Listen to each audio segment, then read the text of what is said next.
our army marched towards the chance pack. I was surprised by how light the mood was. No one seemed to be on edge. They were all confident that we would be successful. Scion and I decided to keep the news of our pregnancy to ourselves. We wanted to make an announcement once our packs were united as one. It would be a great unifying message. The future leader, a mixture of both packs, is growing inside of me. I couldn't wait for things to resume to normalcy so I could enjoy this moment. Right now, I can't even take a breath to enjoy this. "What is he doing?" I heard Connor ask, and I turned my head to see him looking at Sam. Sam was holding something in his hands and speaking quietly to it. Then it flew off at a blinding speed. "He was sending a messenger fairy," Gia said with a half shrug. "He was talking to nothing. Nothing was there." I looked back at Connor's confused face as Gia burst into a fit of giggles. "Of course you can't see it. You don't have fairy blood or have been marked by a fairy mate," Gia said.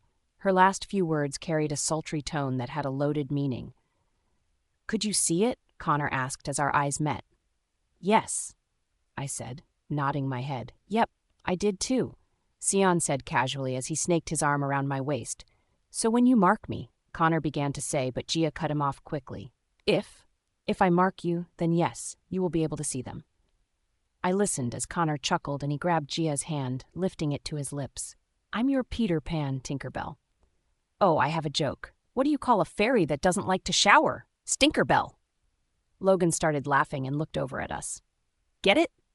You are so lame." Odell snorted as she walked ahead. "Well, I actually have heard there is a fairy princess who knows quite a few dad jokes," Logan said, and I tilted my head to look at him. "It is Rapunzel." He began to snicker as we all groaned.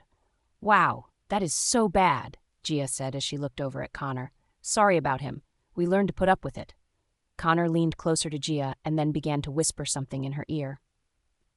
"Whatever have your secrets, I'm thirsty. Anyone have any Sprite to drink?" Logan grinned as we all began to walk faster to get away from him. "Come on now, not even a smirk? That was a good one." "You really should have more respect for the fairies of the world," Sam said as he walked beside us. "After all, it is because of the fairies that the packs will receive a level of protection from the Nembrant glass." "I didn't mean any disrespect, but I mean, let's face it, when it comes to brute strength. A fairy guardian can take out multiple lichens. Care to try again?" Sam said with a slight smirk. "A guardian, wait a minute, are those bears? I remember hearing guardians were bears." Logan raised his brows as he looked over at Sam. "Once they become a guardian, they are instilled with fairy magic, making them part of the fairy world. A guardian isn't a guardian just because it is a bear. That power is fairy magic, a magic that it is its own life. It decides on its own how much power a guardian gets," Sam said as he looked at me. "The magic decides?" Logan looked at Sion and raised his brows. "It is complex," Sam shrugged as he looked ahead. A small smile reached his lips as we approached the river. "Perfect. They got my message." I quickly looked forward to see what he was looking at. Near the river was a colossal black horse, and next to it was a gray seal with dark eyes. A seal? What was a seal doing near the river? "Now these fairies you can see." Gia laughed as she nudged Connor with her shoulder. "My cousin is part Selkie too. His name is Kurt. I can't wait for you to meet him. He is Uncle Sam's son and can shift from a wolf to a seal. Honestly, he is amazing." I turned and looked back at the seal. So that wasn't just a seal, it was a Selkie. So that would mean that the horse is a... I watched as the horse transformed into a woman with raven black hair.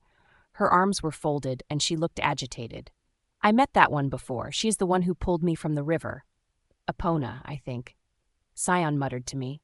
"This is ridiculous. I can't believe I am being subjected to this, all because Rowan ordered it." The woman huffed as she stared at Sam. "I require bloodshed and death." "Well, we are heading off to battle, if you want to join us," Sam said, and I watched as the woman's eyes perked up. "A battle? I'm listening." Epona said with new vitality in her eyes. "We are," Sam began to say as the woman waved him off. "Actually, I don't care. Let's just do what needs done so I can leave." The woman's dark eyes moved to me and then rested on Sion. I watched as she grimaced, and then she turned to the side and dry heaved. "Oh gosh, bad memories. Ew, I can taste it again, damn mutt," she muttered as Sion shook his head. "JM Snap. All rights reserved." So why are they here? Odell asked, looking at the dramatic Kelpie. To give us a land bridge for crossing the river. Sam's voice was curt and precise. With an army this size, swimming across is out of the question. So, you are familiar with the landscape? Logan asked. Of course. I am the beta of the Alpha King. It is my job to know the landscape surrounding the packs. Sam then walked towards the seal, who transformed as soon as he got close. A woman with brown hair and blue eyes stood in front of him. Mora, Sam said, nodding his head politely. How is Renee? The woman asked. She is well. We are planning a visit to Elysium soon, so we can meet up with your sister, Merida. Sam spoke to the woman, and they seemed close. It was obvious he knew her well. That is wonderful. I will plan to bring the family and visit also. You have heard that the powers are shifting to the new fairy queen, right? Her Majesty Queen Lily is stepping aside, and her daughter will be ruling in her place. The rumor is the queen has depleted much of her fairy magic to fight against the Nembrant glass, the woman said, and her blue eyes began to water. Yes, I was informed of this news. It is for the best, and Rhea will be a wonderful queen, not to mention she has a deity by her side. Sam was saying before Logan interrupted him. Time out, time out, time out, Logan said, holding his hands up in a T formation. I don't get it. A seal shifter is a fairy, a horse shifter is a fairy, and some bear shifters are fairies. So are some werewolf shifters, Gia said with a smirk, and Logan rubbed his temples. Is it just me? Or is anyone seeing the bigger picture here? We all stared at him blankly as he gave us an exasperated expression. The fairies are taking over the world. Soon everyone will be part fairy. It is like one big conspiracy. You think, oh, look at the sweet fairies. And then bam! World domination. Okay, who gave Logan coffee? Connor said in a slightly annoyed tone. My lips twitched up and I found a smile making itself to my face. It was the first time today that my worries vanished. In his own dorky way, Logan was helping me calm down. All this time I always thought it was an exaggeration that wolves were brain dead. Yet Pluto here proves that some stories hold truth. Epona said as she waved her hand towards Logan. Who put your saddle on too tight? Logan snickered at his own joke. I guess he found himself clever. Oh, such a clever puppy. It's a shame all those fleas and ticks have drained your common sense. Oops, you were actually born that way, huh? Epona's lips curled upwards as Logan fixated his gaze on her. What did the horse say when she fell? I've fallen and I can't giddy up. Logan chuckled, and I could see Epona's eye twitching. You have no idea who you are talking to. I am a high-class fairy of the Dark Court. Epona hissed at Logan, who let a small smirk rest on his lips. Logan began a slow, unimpressed clap, and I felt the tension thickening around us. Well, unless you have won the Triple Crown, you are just another horse. It's okay. We can repurpose you. Anyone need some glue? I swore Epona's eyes flickered black, but then she composed herself. I watched as she glided over towards him with a small smile resting on her face. I watched as she looked him over and sighed loudly. I guess I shouldn't expect much, not when someone hasn't been properly leash-trained. You know, Logan chuckled and stepped up to her. He was looking down at her as she stared back at him defiantly. I glanced at Sion for a moment to see he was watching the confrontation curiously. I guess I could say the same thing about you. You could be a good horse. You just need to be broken in. The way his tone dropped slightly left a not-so-hidden message. One we could all read loud and clear. My lips parted and I could see the dark energy swirling around Epona. There was raw fury brewing from the Kelpie. I listened as Logan chuckled and grinned at her. We need to rein in your anger. Her eyes burned black with flickering embers and her hands began to shake. Yet Logan stood there with a calm demeanor. He just continued to stare at her with a smug smirk on his lips. I felt like this was going to blow up soon. I must not have been the only one since Connor stepped up next to Logan, placing his hand on his shoulder. Logan didn't seem to notice. He was too focused on Epona. You know what?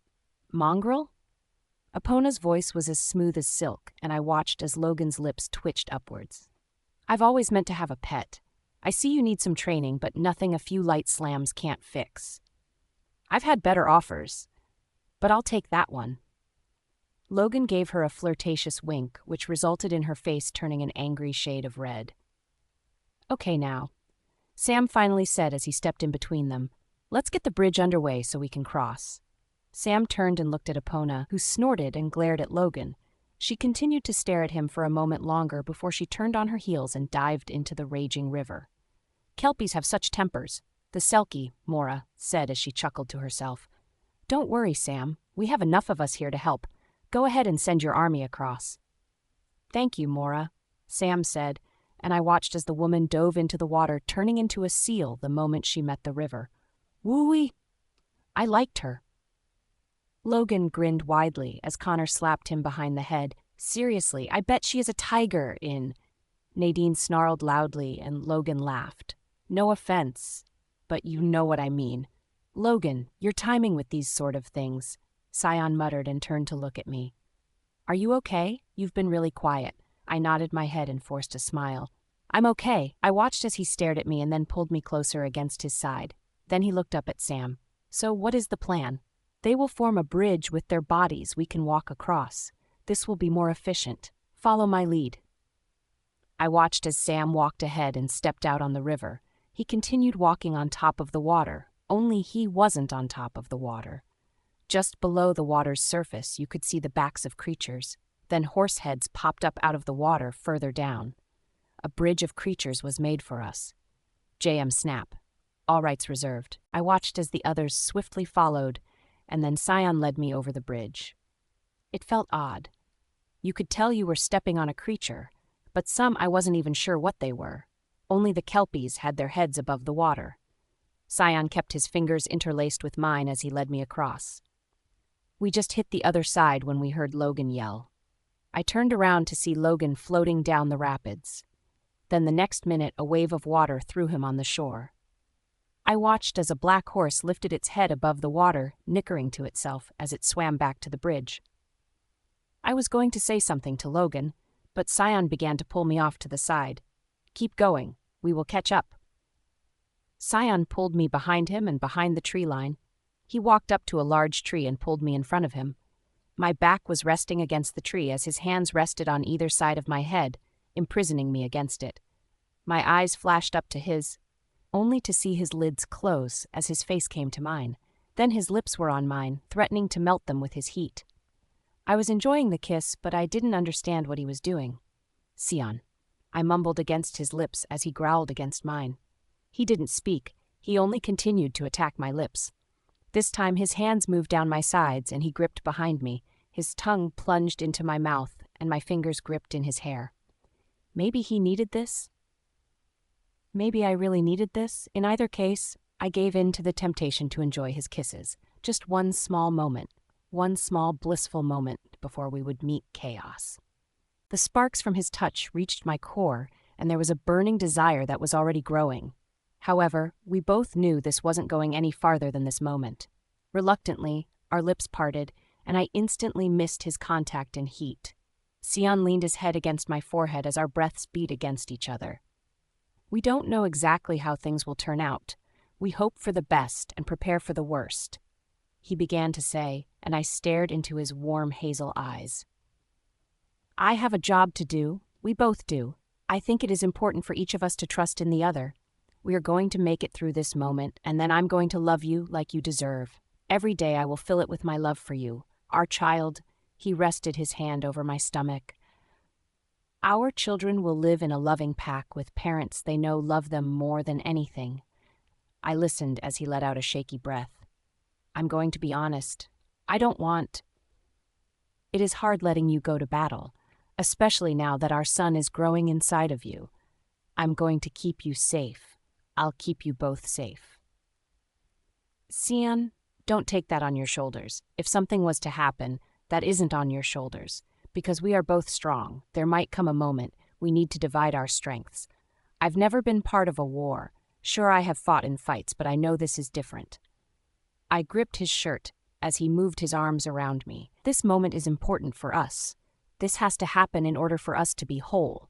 I know you are worried about me, and I am worried for you. Sion, don't be afraid to use your strength. I know you have united with yourself, but in case you have any fear of the darkness, I want you to. He smiled and shook his head. I don't. Not anymore, because I know that it is part of me, and even if I lose myself to it, I know that my queen can save me from it. His hot breath whispered across my cheek as his lips brushed my skin. And if something happened to you, I wouldn't want to be saved from it. Except that even if something happens to me, I'll just be waiting for you in the spirit realm. I teased as I felt his sweet rumbling vibrations from his chest. You are my everything. No matter what happens, I want you to know just how much I love you. We don't know exactly how things will go and how it will end. Sion, you are not going to lose me. We can't see the future. We don't know what our fate really means. If anything, we know that the gods like to twist words and mess with our lives. There are things in this life that are out of our control. I looked into his serious eyes as his lips formed a thin line. So, this is what I can control. It will always only and forever be you. If something happens, I will come for you. As long as there is some sort of life in this body, I will come for you. To hell with the consequences of the world. To hell with the deities. You are my only concern. You are my obsession. I stared at his eyes and I lifted my hands to his face. I will come for you. As long as there is some sort of life in this body, I will come for you. To hell with the consequences. I watched as a small smile reached his lips. You are my obsession. No matter how dark things are, remember I am coming for you. You are mine for eternity. Let's get married and use these words as our wedding vows. I giggled up at him and then noticed his serious expression. Will you marry me? Seriously? I asked. I was mated to him, and I captured his soul. I don't think things can get more binding than that. Marriage was something that humans did. It wasn't exactly a supernatural thing, though some did it just for an outward expression, and others who hid among the humans diet to keep their identity a secret. I want to do something special for us, a wedding ceremony combined with the merging of our packs, a special Alpha and Luna ceremony combined. What do you think? I watched as his eyes searched mine with a hint of vulnerability in them, as if I would say no. I think that if we are going to do that, we need to end this war immediately before this stomach of mine starts to grow. I want to wear an amazing dress and be able to dance without having people do the limbo under my stomach. I watched as his grin widened and he flashed me his white smile. I want to focus on our baby. I want to announce it to our pack. I want to enjoy this. Every time I picture you heavy with our child, I want to enjoy this happiness. He leaned forward, placing a light, tingling kiss on my lips. He wrapped me against his chest, and I felt him sigh as he rested his cheek on my head. Sion? I could tell something was still bothering him. This is your first war. Even if everything turns out perfect, and they rarely do, there will be casualties. Some wounds stay with us. My parents, my fallen pack members, they are emotional scars I will always bear. I never wanted you to have to carry this burden. No one wants to carry a burden like that. This was when reality really hit me. If we lost pack members this time, Sion would see their souls. Their deaths would be a prolonged emotional experience for him. I didn't have this ability unless Sion showed me their souls. It was through his connection last time that I saw the girl who was burned in the fire. This was going to be harder on Sion than anyone else because of who he was. We will be there for each other. No matter what, we will get through it because we are not alone. Lean on me when you need to, and I will lean on you. I listened as he chuckled, and his lips brushed my hair. I am supposed to be preparing you and comforting you. You are worrying for me. I listened to his sweet voice and could tell he was smiling. I love you, Clover. I love you, Sion. We stood there for a quiet moment, just holding each other. I listened to the calm, soft sounds of the woods. The birds were singing, the tree frogs were chirping, and the wind rustled the leaves lightly. This really was the last calm before the storm. When we pulled away from each other, my body shuddered, maybe from the chill in the air, or just from the lack of contact. Sion kissed my forehead and then leaned down and lightly placed a feathery kiss on his mark. We need to catch up to the others. I nodded my head and we began to walk in the direction of the chance pack. We didn't speak much. Our fingers and hearts were intertwined. Everything that needed to be said had been. A weight should have been lifted off of my shoulders, but instead, I felt the pressure building on my shoulders. I know that whatever happens, I will be okay. Sion was here for me and I was for him. We would both come for each other. this wasn't what was bothering me. My stomach churned, and sharp pains ripped across my chest. Something was wrong, but I stayed quiet and tried not to flinch. Dread was filling my insides, and I wanted to scream. Why? I don't know. Something was wrong. Sheena paced in my mind and was also agitated. Maybe we were just nervous about our role in the war? No, it was something deeper. Something that I was terrified to examine further, yet had no choice. Cyan looked down at me, and I felt his fingers gently squeeze mine. I tried to offer him a smile, but the look on my face was more of terror. I couldn't hide my eyes from him. Something was wrong. Something terrible. Cyan's eyes were no longer full of warmth. It seemed like he was upset as well. JM snap. All rights reserved. My mouth felt dry. Each step seemed to suck the air out of my lungs. I could see our pack just ahead of us as Cyan and I rushed to the front. I watched as Cyan glanced over at Sam, and I did as well. Sam didn't seem to be feeling whatever it was we were. "We are close," Cyan muttered quietly as he scanned the forest in front of us. "The old oak should be just over that ridge." I glanced in front of me, and the air brought a familiar scent with it. I could smell the sulfur pack. Yet it was the other scent that had me tense. The familiar pungent smell of blood stung my nose. I noticed the warriors' demeanor around us suddenly change. They were all on high alert. All of their faces became intense. Noses were in the air, and silence blanketed all of us. As we reached the top of the ridge, we stopped and looked down at the old oak below us. Sam moved in front of all of us as he held out an arm, telling us to stop. My eyes scoured the forest below until a familiar face stepped forward. Then more bodies moved into view. It was Alpha Scott and many of the Sulfur Pack members, but something felt wrong. I noticed some wolves had a green controlling glow while others had a different light. Alpha Scott also had this different light. I pursed my lips and searched over the wolves. Where were Denny, Jude, and Joey? Where was Joey's mate Stacy, and where was Kai? I felt my heart racing as I tried to locate them. "It is good to see you again, Clover," Alpha Scott said with a fake smile plastered over his face. I listened as Cyan quietly growled as he took a small step forward. His eyes were fixated on Alpha Scott. What is going on here? Sam's voice cracked through the valley as his authority boomed. "Your malcontent is thick. What do you think you can accomplish here? And for what purpose?" I blinked at what Sam said and then stared at Alpha Scott. Was it true? Was he here to oppose us? It didn't make sense. None of it did. Alpha Scott stood with his arms behind his back and his chest puffed out. A quirky smile was on his lips as he stared up at us. "We are going through some changes. I'd like to speak with Clover." "No." "Oh." Cyan snapped out his growling answer as his fingers squeezed into me. He didn't give anyone a chance to respond even. I could feel the fury radiating off of Cyan's body. Black wisps of energy began to swim around him as Alpha Scott scoffed loudly. "You couldn't protect your parents. What makes you think you can protect Clover?" I heard a foreign voice come from Alpha Scott. His voice was rising, and a cruel smirk rested on his lips. "Clover, you were supposed to be a good girl and stay at the chance pack. Now look what you have done." He clicked his tongue, and I felt my stomach churn. "Where is Denny? Where?" I stopped as Alpha Scott chuckled, shaking his head. "Don't worry. Denny and his officers are safe. I had to lock them up, but I'll deal with them later. However, unfortunately, I couldn't extend this courtesy." Who was this man? Was this the Alpha Scott I always knew? Was this always him, or was he being controlled now? I didn't know, but the evil smile that he held had a lump form in my throat. Oh gods, where was Kai? I watched as he lifted his hand out and something fell from the oak tree. A red wolf was suspended from a high branch by a rope, dangling side to side from being dropped. Its back paws were bound painfully tight together, the rope slicing through its fur and flesh. Blood dripped from its muzzle as his body hung limply, pointing towards the ground. Blood pooled between its fangs and dripped onto the ground like ruby tears.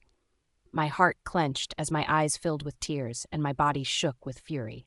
I wanted to scream out in pain, but my words were blocked by my rage. Finally, a strangled cry reached my throat as I screamed out his name in despair. Kai! I was ready to go into a killing frenzy. I needed to get to him and cut him down from the rope. Cyan grabbed me firmly, bringing me to his side. "Easy. This is what he wants. He is trying to rattle you because he is afraid. Compose yourself. Look around you. You have to think of everyone. Is he? I asked, and Cyan's eyes moved to look at me. His head was still straight, but I could see the slight frown form at the creases of his mouth. He is barely alive, but he doesn't look like he is going to make it. Cyan's voice cracked in my mind, showing how much it was affecting him inwardly. He didn't show it on the outside, like a true leader. I took a steadying breath and leaned against Cyan's side. I knew he wanted to race down there too, but I noticed the noses lifting as more scents hit me. There were others out there, including the chance pack. I could see Cyan and Sam scanning the area, fully aware of the incoming presence. I understood them for not rushing to attack. However, I wasn't them. I didn't need to rush in there. I set my jaw as the anger boiled inside of me. He touched our gamma. Sheena growled, agreeing with what I was about to do. I glared at Alpha Scott and pushed myself forward. My aura struck his mind like a cobra lunging for its prey. I was there. I felt his mind. I searched for the controlling nembrant glass, the controlling injection, something. What I felt with Stilts wasn't there. His mind felt clear, and yet it was different. I didn't understand it. My eyes narrowed on him as he fell to his knees, grasping his head. "How could you?" I growled in his mind. He cried out loudly as he shook his head. "You never mistreated me. I never stopped your mistreatment." His voice snickered into my mind as he lifted his gaze up with a smirk. "Do you think I didn't know? Why do you think you were mistreated at the orphanage? Did you really think it was because you came from the outside?" I felt as if the air had been knocked out of my lungs. They were being squeezed as flashbacks of my childhood rippled through my mind. "Everything that happened to me, who do you think ordered the attack on you? We needed to see what you were capable of. It was a disappointment, really. You didn't show us any powers, not like you are showing now. The Chaos Pack took my Luna. I was ordered by the Alpha King to care for you. I couldn't let anything happen to you, but I wasn't going to make it pleasant. Then I met someone who was looking for someone with Shea powers. I didn't know if you had it or not. When you didn't show them during the attack, I figured you were a dud. However, you ended up going to the Chance Pack, so it worked out, since a special doctor was there and would find out the truth. You told Denny to take me as his Delta, to keep an eye on you. I wanted to see if your powers would show. Denny," I heard Alpha Scott sigh in my mind, "sentimental fool, too much like his mother and lacks vision. I talked with him and about the plan. He just needs time. So I had him locked up, along with the others who resisted. However, he turned his head slightly to look at Kai. I had no reason to keep this one locked up. When he tried to protect Denny, I took care of the trash." "Nah!" Alpha Scott cried out as I burned with fury. He held his head as I sent an angry wave through our link. This bastard, he was the cause of my pain. The reason the pack hated me was because of him. I was naive. I thought he didn't know. Not only did he know, but he encouraged it. "Taylor," I said, stopping my mental assault. I made sure to free her from the cell before we cooked another wolf as a cover. It was perfect. With Taylor presumed dead? Hazel? He looked up at me, almost shocked, and then he scowled at me. "You figured out Hazel?" I stared at him confidently, as if I knew what he was talking about. What part did Hazel have in all of this? We knew she was helping Taylor out, but was there more? "The disgusting Shea blood of yours allowed you to see what she is." His voice was dripping with disgust. I was angry. I was confused. I felt hoodwinked. I always thought Alpha Scott was a great guy. Here he was, the bane of my existence. He was also part of so much more. He was in cahoots with Dr. Snide. I was reeling inwardly. "Clover," I heard Cyan's voice as I kept a fixated glare on Alpha Scott. It was him. He was the one behind it all. Behind all my pain, he was the one who freed Taylor. I whispered. The pack followed their Alpha. I'm guessing those who didn't want to follow him were injected with a controlling substance. Those were the ones with the green glow, I guessed. "There is more." JM snap. All rights reserved. "You have gone against the Alpha King. Did you not think you would be punished? His beta is here. Do you think you can stand up to—" He began to laugh in my mind. He was laughing. "Hazel isn't the only one of her kind. Our Omegas were all changed and made stronger. They were all given demons. Shh! They were changelings. Demons took over their bodies as their own. So that is what he did. He threw away his omegas for demons. He forced them to be changed. How disgusting. Maybe I could break some of them free? The ones with the green controlling glow. I don't know how, but I just knew what to do. I could feel myself connecting with all of their minds. I pulled a strange substance from each of them. It was different than the Nembrant glass stilts had. This felt weaker and limited. Perhaps this was what this injection was? This is why they needed more Nembrant glass. The injection wasn't as strong. I watched as the green glow dissipated. All that was left was the other glow that I wasn't sure about. I was still new to this, but I think it was a type of aura being emitted. I watched as the Sulfur pack members that were being controlled started to glance around. They were glancing among themselves and up to us. Slowly, they started to clump together and separate. Alpha Scott growled and curled his lips up in disgust. So, you've learned to use your magic. This is why you are too dangerous to leave alone. No matter. We were prepared to fight against Ashea. I didn't like his tone. The Sulfur pack members that were not being controlled made their way towards us. Alpha Scott seemed to not mind as he focused on another direction. The sound of twigs snapping had us all on alert. At first, I saw wolves begin to emerge from the trees. I felt Scion grow tense and Connor gasp. These were green, glowing wolves from the Chance pack, Scion's pack, and then a woman emerged behind them with a cruel smile spread over her lips. It was that "Dad, call me Bree." I wanted her to feel the despair of her death and not be able to do anything about it. Her demise should be slow, and I wanted it to be excruciatingly painful. I would watch the life drain from her eyes as I dug my claws into her, jamming them deep into her abdomen, letting her intestines ooze onto the soil.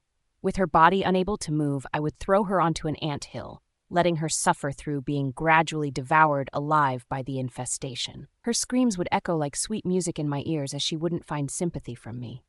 Yet this moment would have to wait. Dr. Snide was looking too confident as she smiled up at us. No, as she smiled up at Scion, her gaze was fixated on him. I felt my blood boiling. On second thought, I would mentally cause her mind to combust. I hated her. I pushed my powers forward, ready for an all-out assault, and that was when hell rained upon me. Sharp, electric pains pulsated in my mind. I grabbed my head as I tried to stifle my whimper. "Clover." Sion's muffled voice barely reached me. I clenched my teeth as the raw pain attacked me. I clamped my hands over my ears, desperately trying to block out the searing pain that threatened to crush my skull. Liquid magma coursed through my veins until I could barely stand. Whimpering in agony, I sank to my knees. "Witch doctors!"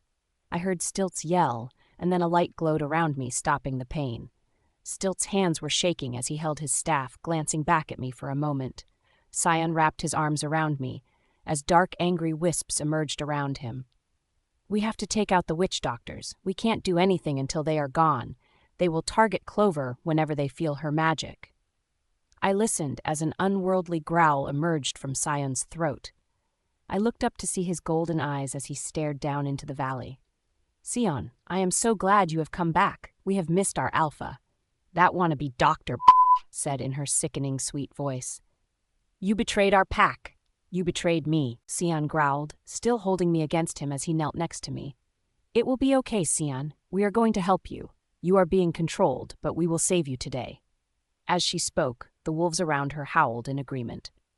"Today, I save my pack and send you to hell," Scion growled as his fangs elongated. Alpha Scott laughed, drawing our attention to him. "You don't understand, young Alpha." His tone was condescending as he mocked the title Alpha. More sounds of twigs breaking sounded, and creatures began to emerge from the shadows. Creatures of darkness. I could see a group of pale blue-skinned creatures holding staffs. They had tusks coming from their mouths, and they seemed fixated on me. Those must be the witch doctors. The other creatures I do not know, but I guess they were different types of demons. In an instant, the tides shifted, and what was supposed to be an easy battle was now a fight to survive. An army of voidless emerged through the woods, and I felt Scion's hand caress my skin. I gave him a small smile, and he helped me to my feet. His lips brushed over my forehead as he stared into my eyes, making sure I was okay. Once he was satisfied, he turned around to stare at the army confidently. "No, I am afraid you are the one who doesn't understand, Cyan said as a pulsating dark wave pulsated from him. I watched as the dark wave hit the voidless, and they instantly vanished. I could see the shock on Alpha Scott's face as his lips parted. Dr. Snide kept her greedy gaze on my mate. You are not fighting against the Alpha of the Chance Pack. Sion straightened up, resting his arm around my shoulders. You are fighting against Anubis. I have the power to extinguish your souls, and I intend to. Anyone who takes arms against me know this, that you will lose your soul. I will snuff out its light and send you to eternal darkness. However, if you choose to walk away now, I will also look the other way. The choice is yours. Don't let him rattle you. This is what is known as a war bluff. Alpha Scott turned to the loyal wolves around him. We are prepared for this fight. Don't lose your nerve because of his tricks. I looked at Studdles and could see he was beginning to perspire from warding off the witch doctors. He wouldn't be able to protect me much longer. Sion seemed to have noticed too as he turned his head to look at Connor and Logan. We concentrate on the witch doctors. We need to allow Clover to work.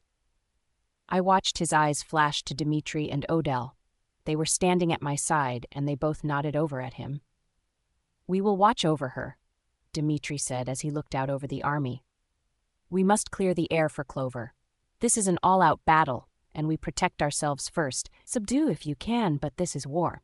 I watched as Sam turned to look at Sion. I am sorry. I know you have pack members being controlled there, but we have to do what we have to do. Let's hope Clover can break their control before there are many deaths. Oh gods, I felt my stomach churn. I had to fight through the pain of the witch doctors. I didn't want Sion to experience more pain of losing pack members. I didn't want there to be any more deaths. If I had to exhaust myself, I would set them free. That way, at the very least, he didn't have to fight against his own. I felt hands on my face as it was being turned to look at Sion. He smiled and me as his thumb brushed over my cheek. It's okay, Clover, no matter what, I love you. He briskly kissed my forehead one more time before his hands dropped away from me. He shifted into his lupine form, and as if on cue, everyone shifted into their feral forms. Nadine's white tiger roared as she set her gaze on the army below. The tension was thick as the armies shifted. The Sulfur wolves moved back to the side. They seemed unsure of what to do. They were hesitant to go against their previous alpha. Growls filled the air, and then Alpha Scott shifted, sprinting towards us. It was like the gun went off and the battle started. Two armies spilled into each other, clashing like two impeding trains. Clover, you've got an opening. You have to take it now. Stilts yelled at me as I snapped away from the chaos. I wanted to be out there fighting too, but first, I had to save the Chance Pack. A fiery wolf appeared before us, and Odell leapt forward in a surge of courage. They tumbled down the hill in a furious tangle of fur, teeth, and claws. Their bodies were engulfed in the fray, disappearing from my sight. Desperation rose in my chest like a rising tide, and I drew in a deep breath as I strained to unleash my powers. I had to collect the scattered green light from the frenzied minds before me. Each silenced heartbeat was another death. Time was of the essence. I had to act and fast. I had to save them. The pressure built up inside of me as my desperation grew. The bubble in my mind reached another level, a place where I hadn't reached before. Panic bubbled up from the depths of my soul, a desperation seeking release, as my mind raced to a place of unknown danger.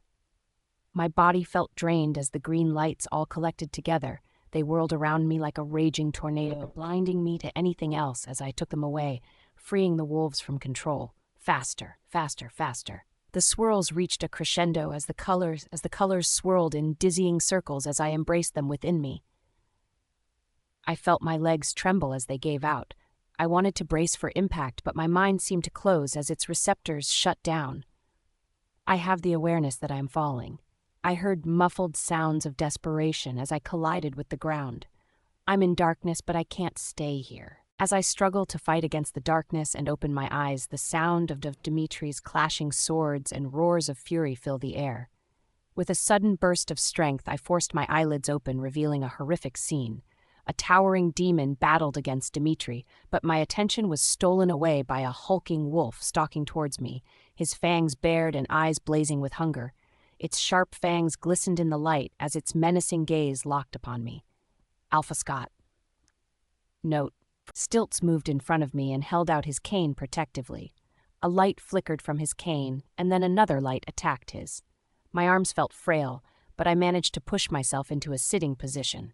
Sheena was frantically trying to heal my exhausted body. I couldn't shift, not like this. We were both tired. I couldn't feel any of my Shea magic. I think it was depleted as well. I sat here on my own as Stilts struggled against an unknown force.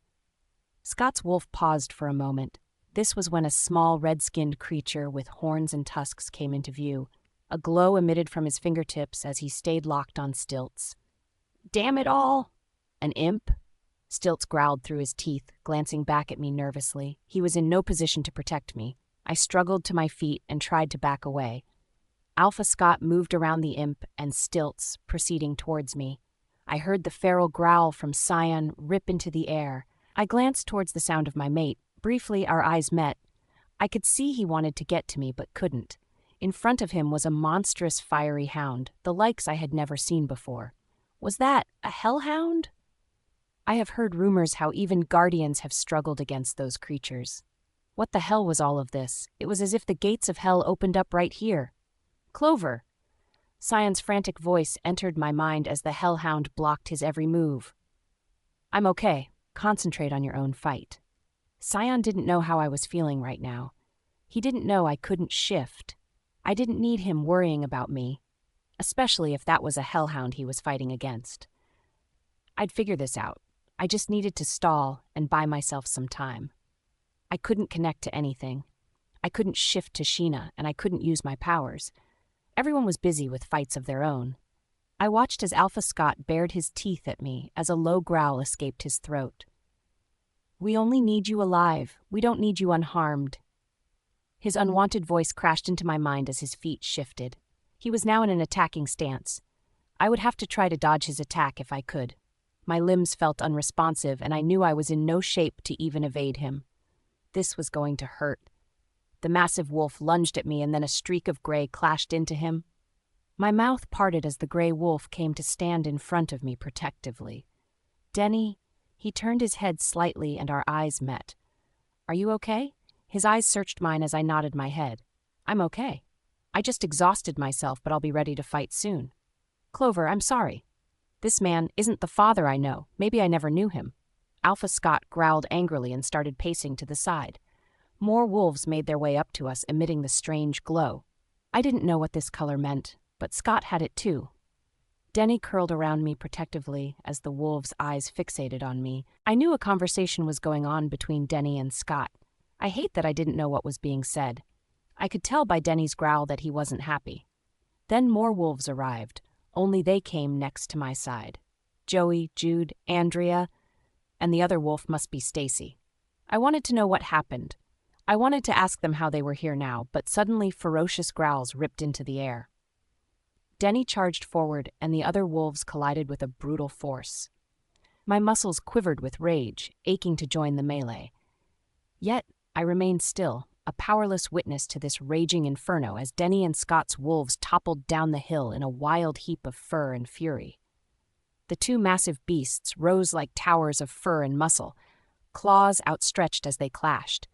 They bellowed a throaty roar, their duel shaking the ground as they pounded each other with relentless strikes from their deadly talons. Sparks flew in the night air as the two alphas collided, neither willing to relent until one was defeated.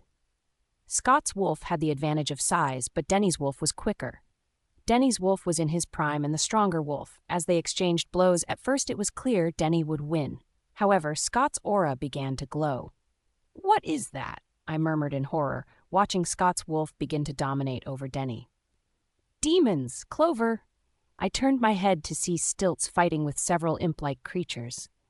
"That pup doesn't stand a chance. That is demon power." He grunted as he pushed his cane forward, sending the demon creatures flying back. He panted and glanced back at me. "Some of those wolves have been given demon power. He needs help." Stilts spun around as a wave of red lightning attacked him. His cane trembled in his hands as he tried to hold off the incoming attack. I knew I was overexerting myself when I was freeing the Chance Pack members. I was so focused on freeing them that I didn't think about after. Right now, Denny needed my help, and I couldn't do anything. I watched powerlessly as Scott's wolf lunged at Denny, knocking him to the ground. Out of nowhere, Jude's brown wolf slammed into Scott. Scott's wolf wasn't even dazed as he turned his frenzied assault on Jude. Scott's wolf charged forward, his teeth bared and eyes burning with fury. In an explosive collision, Jude was thrown to the ground and pinned beneath Scott's powerful wolf. Jude fought for his life, but his effort was in vain. With a savage growl, Scott's wolf clamped down on Jude's neck and shook him violently. He then flung his limp body into the side of a tree. The sickening of bone echoed in the air as Jude's lifeless body slunk to the ground. My eyes watered up as a silent cry reached my throat. My hands trembled as I stared at my dead friend. Denny dove back into his father with maniacal savagery. "I can't sit here and wait any longer. I have to fight?" "Sheena," I called out to my wolf. "We are good enough to shift, but that's all I need." I answered as my fist balled together. I needed my feral form and the rest I would figure out. I could feel my powers starting to stir as they reacted from Jude's death. I clenched my eyes together and tried not to think about it. I didn't want to think about Jude being dead and that Kai was on the verge of death. Oh, gods, my friends, my family. I was losing them. I wanted to crumble to my knees and scream out in agony. I felt like I was being strangled as I tried to bury the pain. I promised them both my chocolate chip pancakes. I could see their smiling faces, and I wished this was all a bad dream. I wished this was a nightmare, and it would all end. But with the metallic scent of blood in the air and the loud sounds of fighting, I knew it was real. And this was because of someone I trusted, someone who had betrayed us. My eyes snapped open, burning with blinding fury as I looked down the hill. There wasn't time to grieve now, but I could take this burning anger out on the one who caused this. This poisonous rage bubbling inside of me demanded to be released. Like molten lava coursing through my veins, this dangerous anger demanded to be unleashed. My fists clenched as I hoped I had enough strength to defeat Scott. Once my alpha... No, he was never my alpha. He was always a demon in disguise. Even now, he attacks his own son. I couldn't save Jude. I couldn't save Kai. Pain ripped through my heart like an electric current. I failed them. Now I watched as Denny fought for his life. He was fighting in this battle because of me. He defied his father and took up arms against him for my sake. I couldn't lose him too. Please, I can't lose more of my family. In a flash, silver fur wrapped over me. Finally, I was able to connect with my wolf. My feet shifted on the ground as I tested my strength. Vengeance was coursing through my veins as I fixated my gaze on Scott. It was time to end him. As fast as I could, I moved through the chaotic fray of wolves as I made my way towards the one responsible for this pain. Careful, Clover. We are still tired, but we have our life, and we are not hurt. We can't sit by and wait any longer. Clover, this isn't your fault. This is because of evil, so don't put that burden on your shoulders. I understand what Sheena is saying, but this raging storm was brewing out of control inside of me. I glanced around, looking for the others. Claws, teeth, fur, blood, and bodies were all a blur as demons continued to pool in. There was no sight of anyone familiar besides Scott and Denny. Everyone else was busy fighting their own battles. I knew Scion was capable, but a hellhound was a terrifying monster. They were the gatekeepers of hell for a reason. If that was what he was fighting against, was he strong enough? The air around me seemed to crackle with electricity as I felt his presence, yet I could not see him. I was at a crossroads of indecision until I heard Denny's panicked yelp. His fierce growl resonated through the air as he courageously held his ground against his father. The smell of copper and the sight of his blood dripping on the ground had me refocused on where I was needed. The air around me seemed to freeze as I gazed into the wild, murderous eyes of Scott's wolf. His own son stood before him, but he was ready to take his life without hesitation. The wolf's fur was standing on end, and every muscle in his body tensed as he stepped forward, eyes blazing with an indomitable will to make the kill. His sharp teeth were visible as he snarled, ready to devour his prey. His son. With a mighty roar, he lunged forward, his eyes never leaving his prey. The force of his heavy body knocked Denny to the ground. Scott's wolf followed up with a furious attack. I saw Denny's eyes widen in pain, his teeth bared in warning, but he could not fight back. His muscles tensed with desperation as he struggled against the unbridled savagery of his father. He was fighting a losing battle, struggling to stand against the ferocity that was about to take him, but he had already been crippled by his injuries. I could see the blood pooling beneath him and knew he didn't have anything left. Scott stared at his son with a hateful glint in his eye, letting out a menacing growl. No compassion or regret was present in his gaze, and it was obvious who the real monster of this world was. Scott might be a werewolf, but his soul was darker than the blackest depths of hell. His very soul deserved to be eradicated. He lunged forward and clamped his jaws around Denny's neck, piercing his skin with razor-sharp fangs. JM snap, all rights reserved. The ground trembled beneath my feet as I galloped, the force of each step propelling me forward with such ferocity that my body began to hum. A zing of electricity stirred in my feet and sizzled up my legs, the sensation pulsing through me until I was overcome with a burning desire to get to Denny. I slammed into Scott's wolf with such force that his body soared through the air, only to crash land several feet away. In an instant, he was on his feet, eyes burning with rage as he glared down at me. He viewed me as a mere ant that had wandered in his path. But I was never made to be Denny's Delta. I was born to be a leader. With unshakable confidence and unwavering courage, I stood my ground as his wolf snarled menacingly, preparing to attack. "This is all your fault." His mental link spat out in my mind. "I've had to kill my own pack members and family because of you. You know what? I don't care. I am not keeping you alive. I don't care what the Demon King wants. I'm ridding the world of you." Did he think his words held any value to me? There was nothing he could say. Nothing. "Clover, run." I heard Denny's weak voice enter my mind. My tail wagged slightly as I glanced at him from the corner of my eye. He was laying on the ground in a pool of his own blood. His wolf looked exhausted and weak, yet he was worrying about me. "I won't run. I'm sorry, Denny, but I am going to kill you, father. I'm sorry I wasn't strong enough to do it myself." "Shh, rest, Den. I've got this." The tip of his tail thudded lightly as he rested his head on the ground. I didn't like the way his wolf looked. He needed help. He didn't look like he was healing. My chest squeezed as I swallowed the lump forming in my throat. I couldn't lose Denny, too. Please let him be all right. I wasn't willing to accept the prospect of losing Denny. Prayer was all that was left to me, so I begged to any higher power for mercy, for Denny's sake. Perhaps it was for my own sake, too. With my eyes trained on Scott, my ears focused on Denny. The sound of him struggling to breathe had my heart shattered. He wasn't just a friend. He was my family. My eyes narrowed as I focused my gaze on my opponent. My entire body bristled with tension. I was ready to attack, ready to take him down. I released an angry snarl, pushing my wolf to the limit, ready to take down my prey. Scott's wolf growled, saliva flying as his lips curled over his fangs. In a split second, we both hurled ourselves towards one another.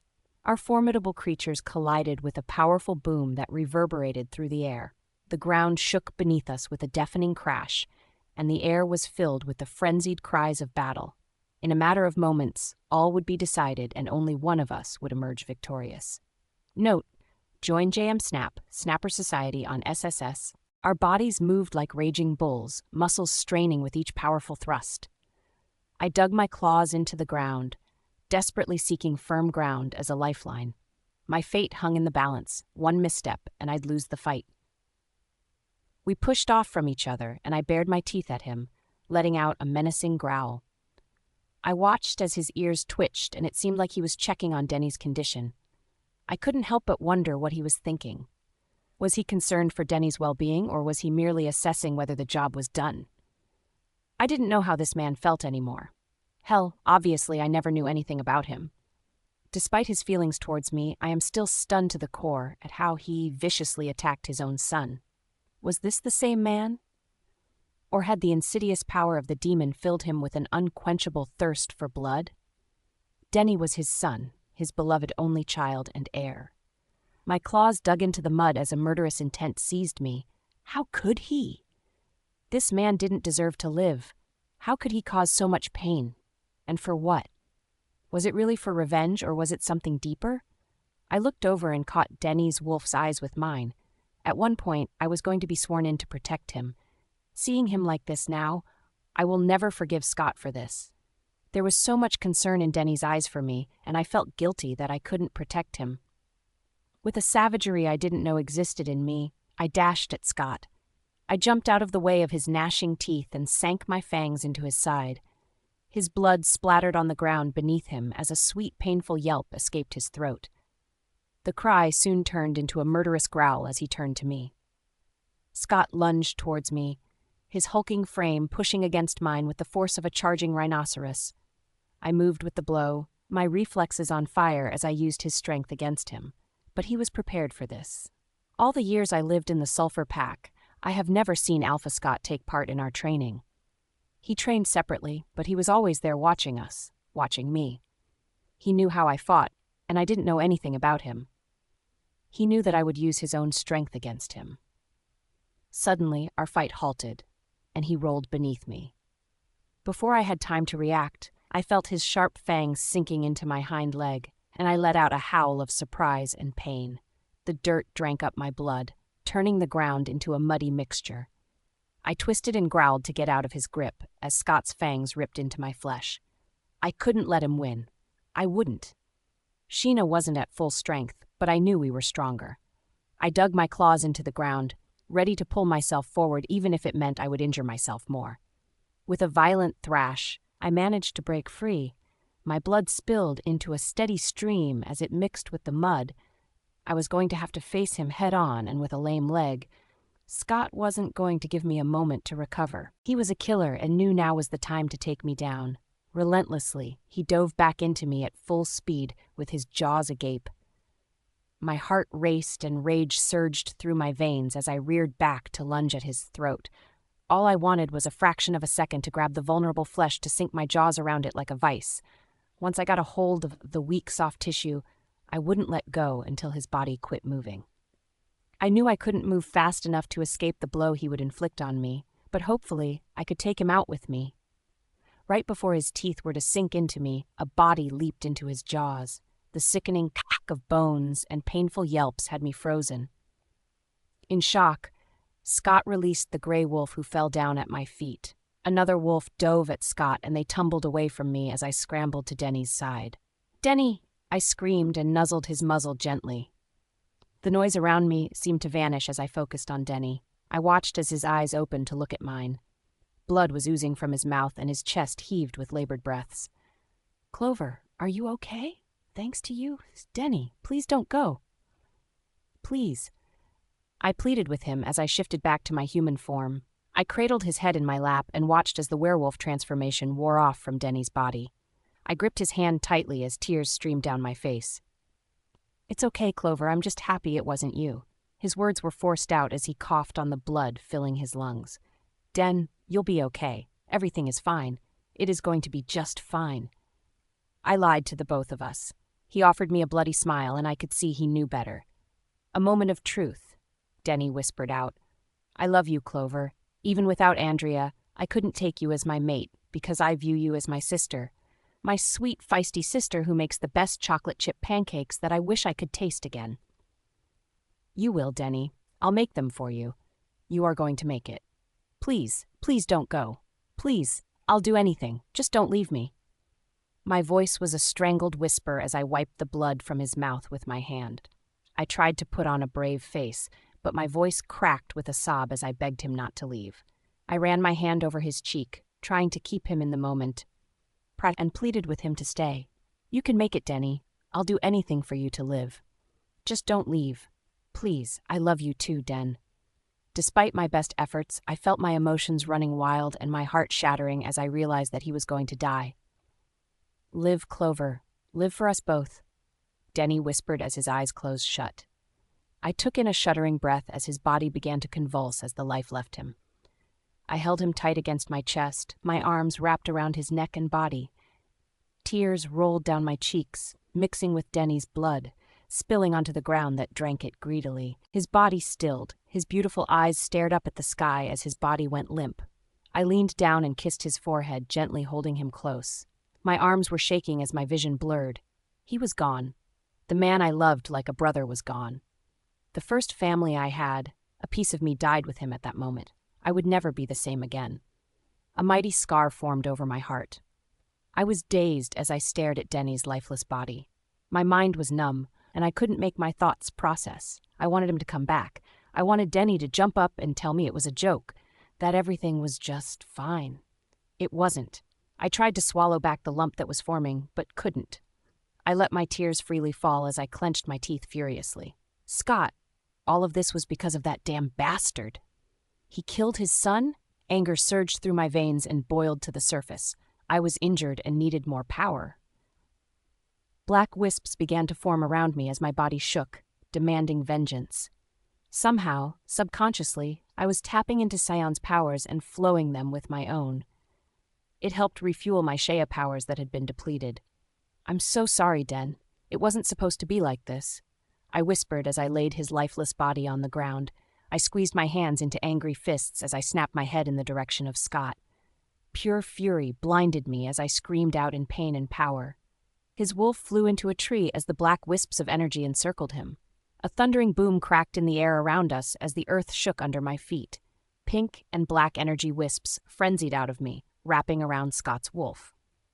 I watched in perverse delight as his body writhed in agony, his fur peeling off like molten wax.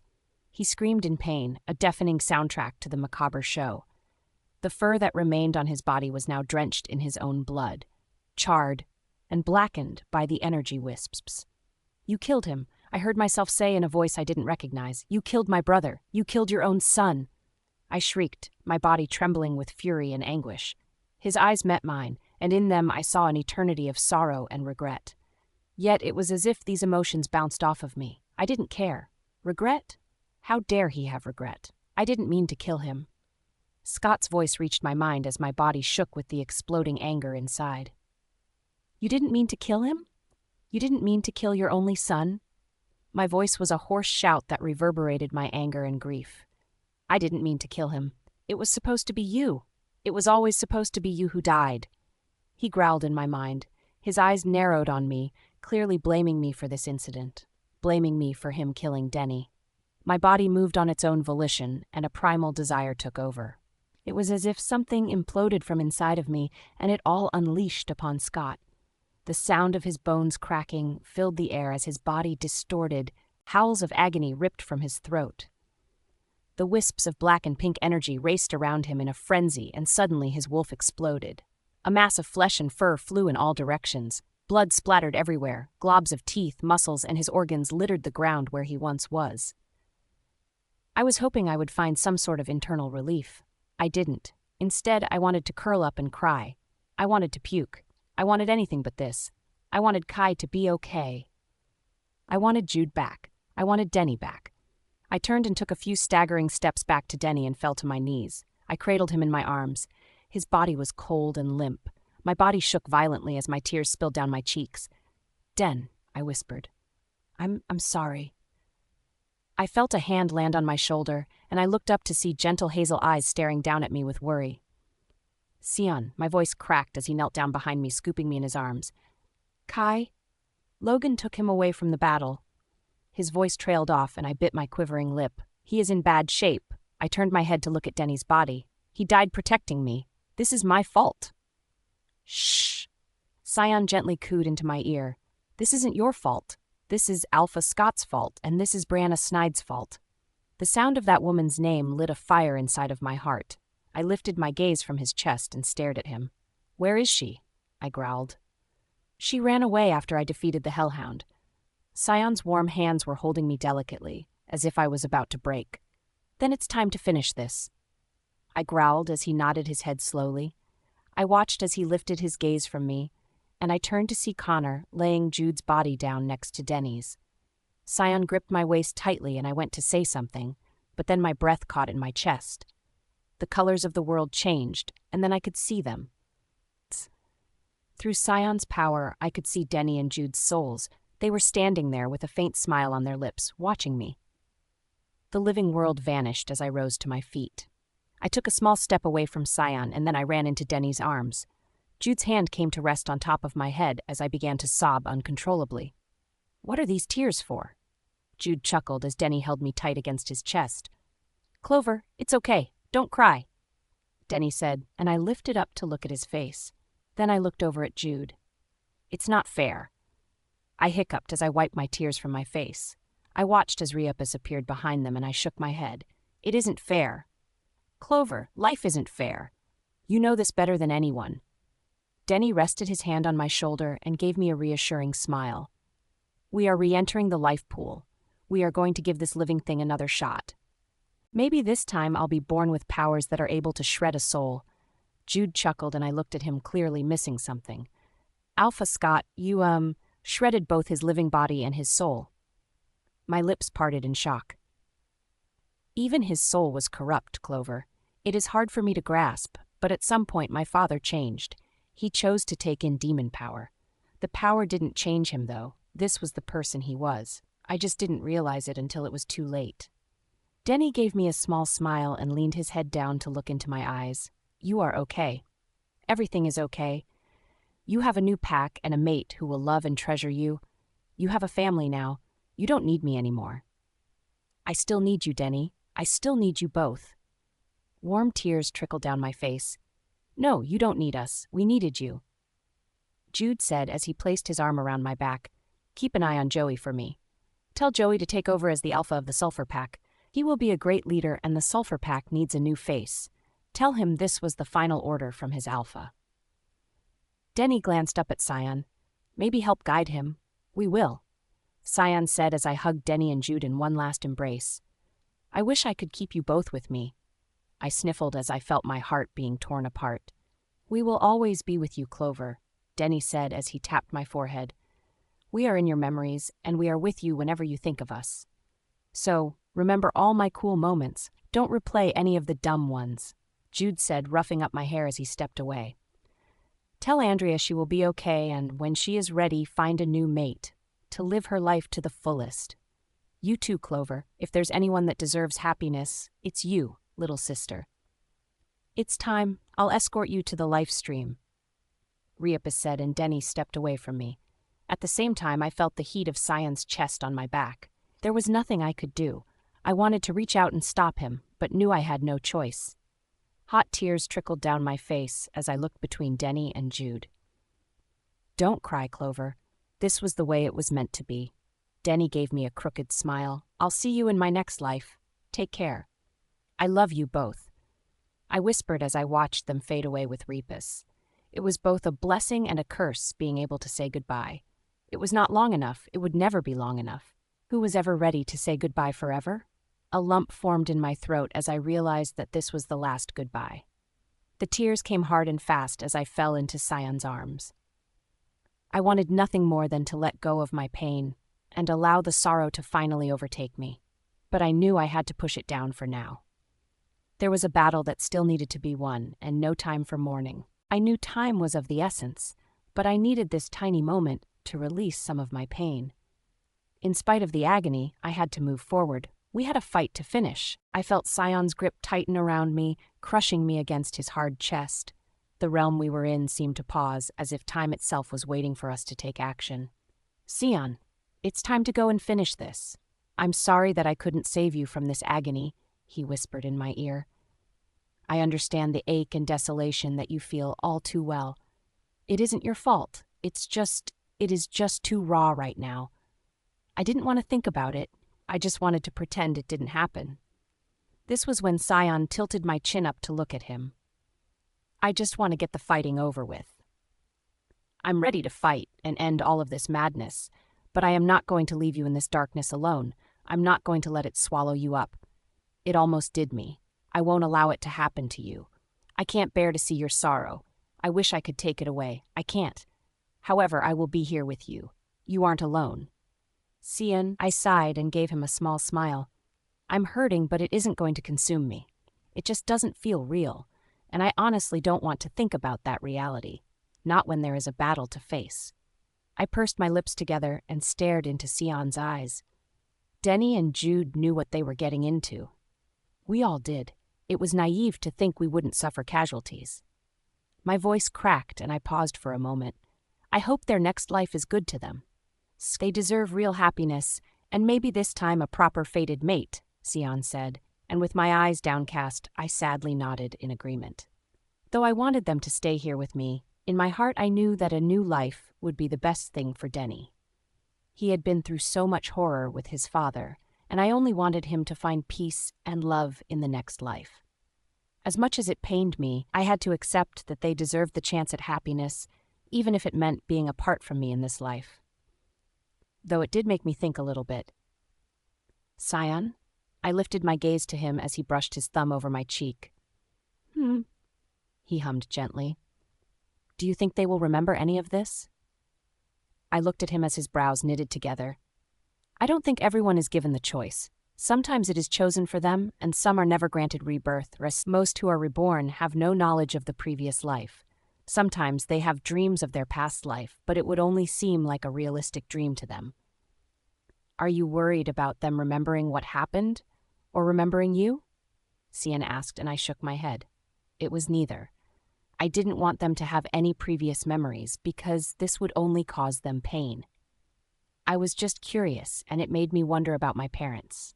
"I wonder what my parents chose?" I whispered, and I watched as Scion slowly nodded his head in understanding. "I have wondered this about my own parents, too." "It is silly," I said as I glanced around the dark realm. "I used to wonder if my parents were out there watching me grow up. I wondered if they were proud of me or if they ever thought of me at all. Sometimes I wondered if they were still alive and just waiting for me to find them." I felt Sion's hand caress my side, and I smiled up at him. "I can ask Riapus what they chose to do." I shook my head. "No, honestly, it doesn't matter. Whatever choice they made, that was theirs. Even if they were reborn, those people aren't my parents. They are new people with lives of their own. I think it would be better not to know. I wouldn't want to risk finding them and somehow jolting a memory of their past." Scion stared at me, drilling me with his hazel eyes before he slowly nodded his head in agreement. "Maybe, but you don't have to decide anything for certain. Perhaps one day you will ask, and maybe you never will. Maybe when our mortal existence is over, it will be something you want to know. Or we could always walk in the in-between realm and see them undetected. I just want you to be happy," he said, and I realized he was telling me not to make any absolute decisions. He wanted to give me room to change my mind in the future. "You don't have to decide now." Scion kissed my forehead. "We have time, and we have other priorities." "You are right. We need to take care of the rest who are responsible." "Well, yeah, I wasn't exactly talking about that. I was talking about carving out a life for us and building a home for our children. Clover." Sion paused and let out a quiet sigh. "I just want to say one thing, and I want you to tuck it inside of you. Understand that Denny made the ultimate sacrifice so that you could live your life to its fullest potential, not live with a hidden weight inside of you. I know this is all too soon, but remember this. Denny and Jude's death should not be felt as a crushing burden, but rather a reminder to celebrate life and make it count. Live your life fully and freely. Do not allow their deaths to be in vain. Remember their sacrifice and live your life to its fullest potential, in honor of them both." He was right. It was too soon to say all of that. Thinking of Denny sacrificing himself as a gift of life to me made me feel ill. I couldn't look at it like that right now. I know Scion was trying to help because he hated seeing me sad. Sometimes, you just need to grieve. There were no bandages or quick fixes. I just needed time.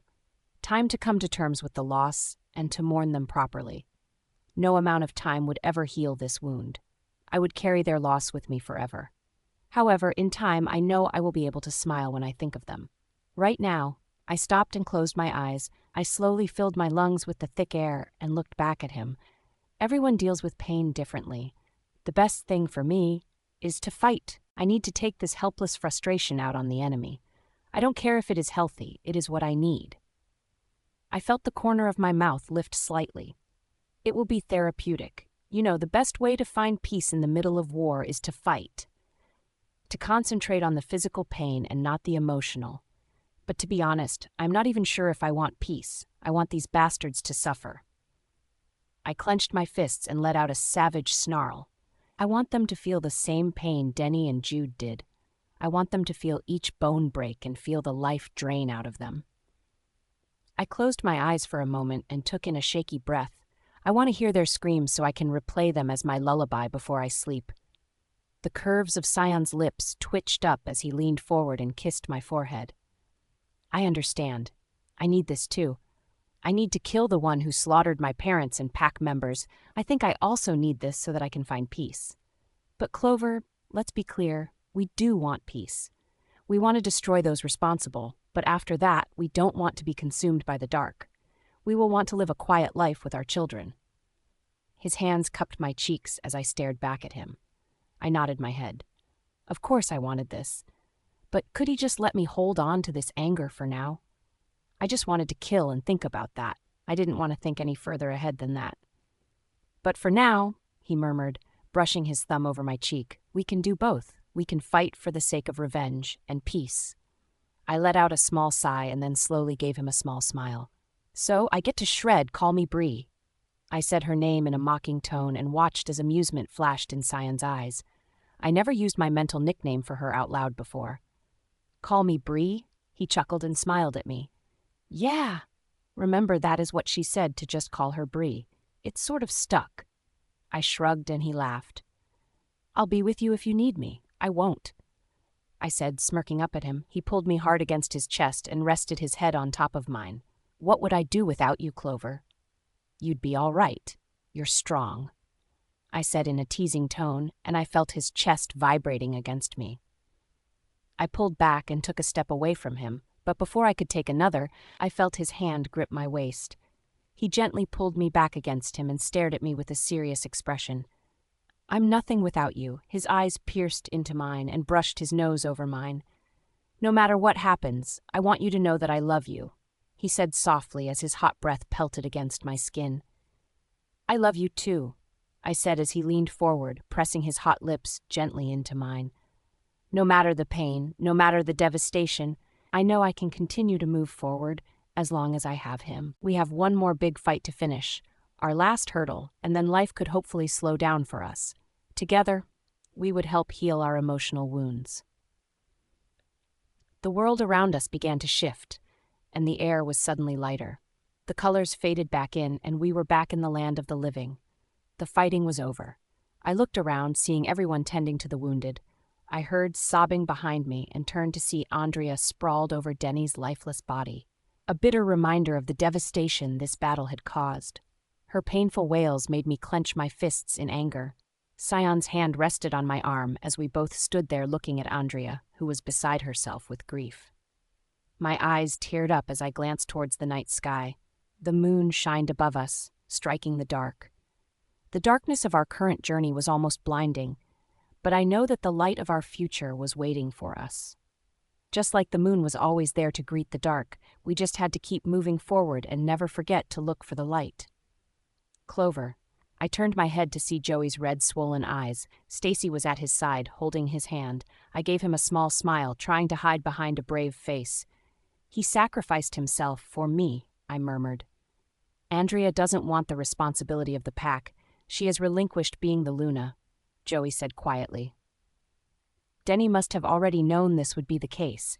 He told me to tell you to take over as the alpha of the Sulfur pack. He said you will be a great leader for the pack. My voice cracked as I cleared my throat. I was able to talk to them after. My throat seemed to close off and I couldn't say anything else. We will help you get established and you can lean on us for support in the future, Sion said, taking the lead. Right now, you need to gather your pack members together and establish yourself as their leader. They just had a traumatic experience and you need to calm them. Take care of the pack first. You can take care of yourself after. I watched as Joey nodded his head in understanding. In that moment, he still needed some direction, but I was confident he would be a good leader.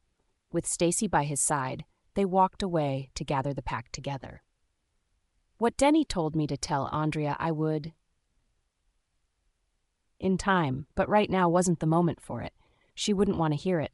I would allow her the rawness of her grief. Sion rubbed my arm as I blinked away the tears that threatened to fall. Sion, I snapped my head in the direction of Connor, who had a grave look on his face. It's Kai? My heart felt like it was going to implode as I scoured his wide eyes and downturned mouth for any sign of a silver lining. The tension in the air seemed to thicken with each passing second. The weight of my despair was heavy on my chest, like a granite slab crushing me down. Each thud of my heart seemed to echo off the walls, each beat drumming in the fact that hope was draining away. I was almost grateful for Sion's grip on my shoulders. It was the only tangible acknowledgement of how hard the situation was to endure. I felt like my heart might implode from the pressure, our hopelessness now a physical force bearing down on us. My eyes brimmed with tears, my vision blurring until the entire world around me seemed to dissolve into a wave of despair. I gritted my teeth in a futile attempt to contain the tide of emotion inside me, but I could feel hope slipping away with every passing second. Kai. Connor choked out, his usually strong voice barely a whisper. He won't wake up. It's like his body is frozen. I think he's fading. I felt as though I was shrinking inside, but I tried to find the strength to stand tall. I turned to look at Sion. What? My heart was pounding in my chest, and I had to fight to get the words out. What do we do? We had a fight to finish, but I couldn't bear to leave Kai. Kai is our priority. He is our family. We will check on him before we plan the next move, Sion said, and I bit my bottom lip, nodding my head. Good, I needed to see him. Connor led us through the dense undergrowth and into a clearing illuminated by the bright moonlight. Large, white tents had been hastily erected to form a makeshift hospital, with beds and medical supplies spilling out from their openings. The smell of antiseptic and magic hung thickly in the air. The Chance Pack wasn't far from here, and their hospital would be better suited for caring for everyone. There are still wolves in the pack that may still be controlled, Sion said, as if he assessed my thoughts. I hadn't thought of that. I wanted to save my energy to fight. I nodded my head slowly as Connor pulled the tent flap to the side for us to enter. Gia nervously sat at the edge of the tent, her gaze fixed on the bed at the far end. Logan hovered nearby, his body tense and his eyes unreadable. I tried to swallow the fear that had risen in my throat, but my mouth was too parched for even a drop of saliva. My feet flew across the room faster and faster as I neared Kai's bed. The anticipation weighed heavy on my heart, aching for what I was about to see. My mouth hung open as my eyes scanned his body. His skin was a ghostly white, and his usually fiery red hair was limp and lifeless. His shallow breathing came out in faint, quavering breaths, and his body looked so frail. I reached out and placed my hand on his. His body felt so cold that it burned my skin. I didn't flinch away, but gripped him tighter, hoping my heat could help. A chill ran down my spine as I felt the coldness emanating from him, like a gust of wind in the dead of winter. What the hell was this? We need healers, Sion commanded as he placed his hand over Kai's forehead. They already tried. Gia shook her head as she stood up. I'm going to get my Uncle Sam to look at him, she said as she reached out to pat Connor's hand. I'll be right back. I felt her presence disappear but didn't dare look away from Kai.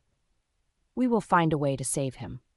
Sion's baritone voice grabbed hold of me, forcing my eyes to look at him. His warm hazel eyes were determined as his gaze stayed fixated on me. We will do whatever it takes. We aren't going to lose him.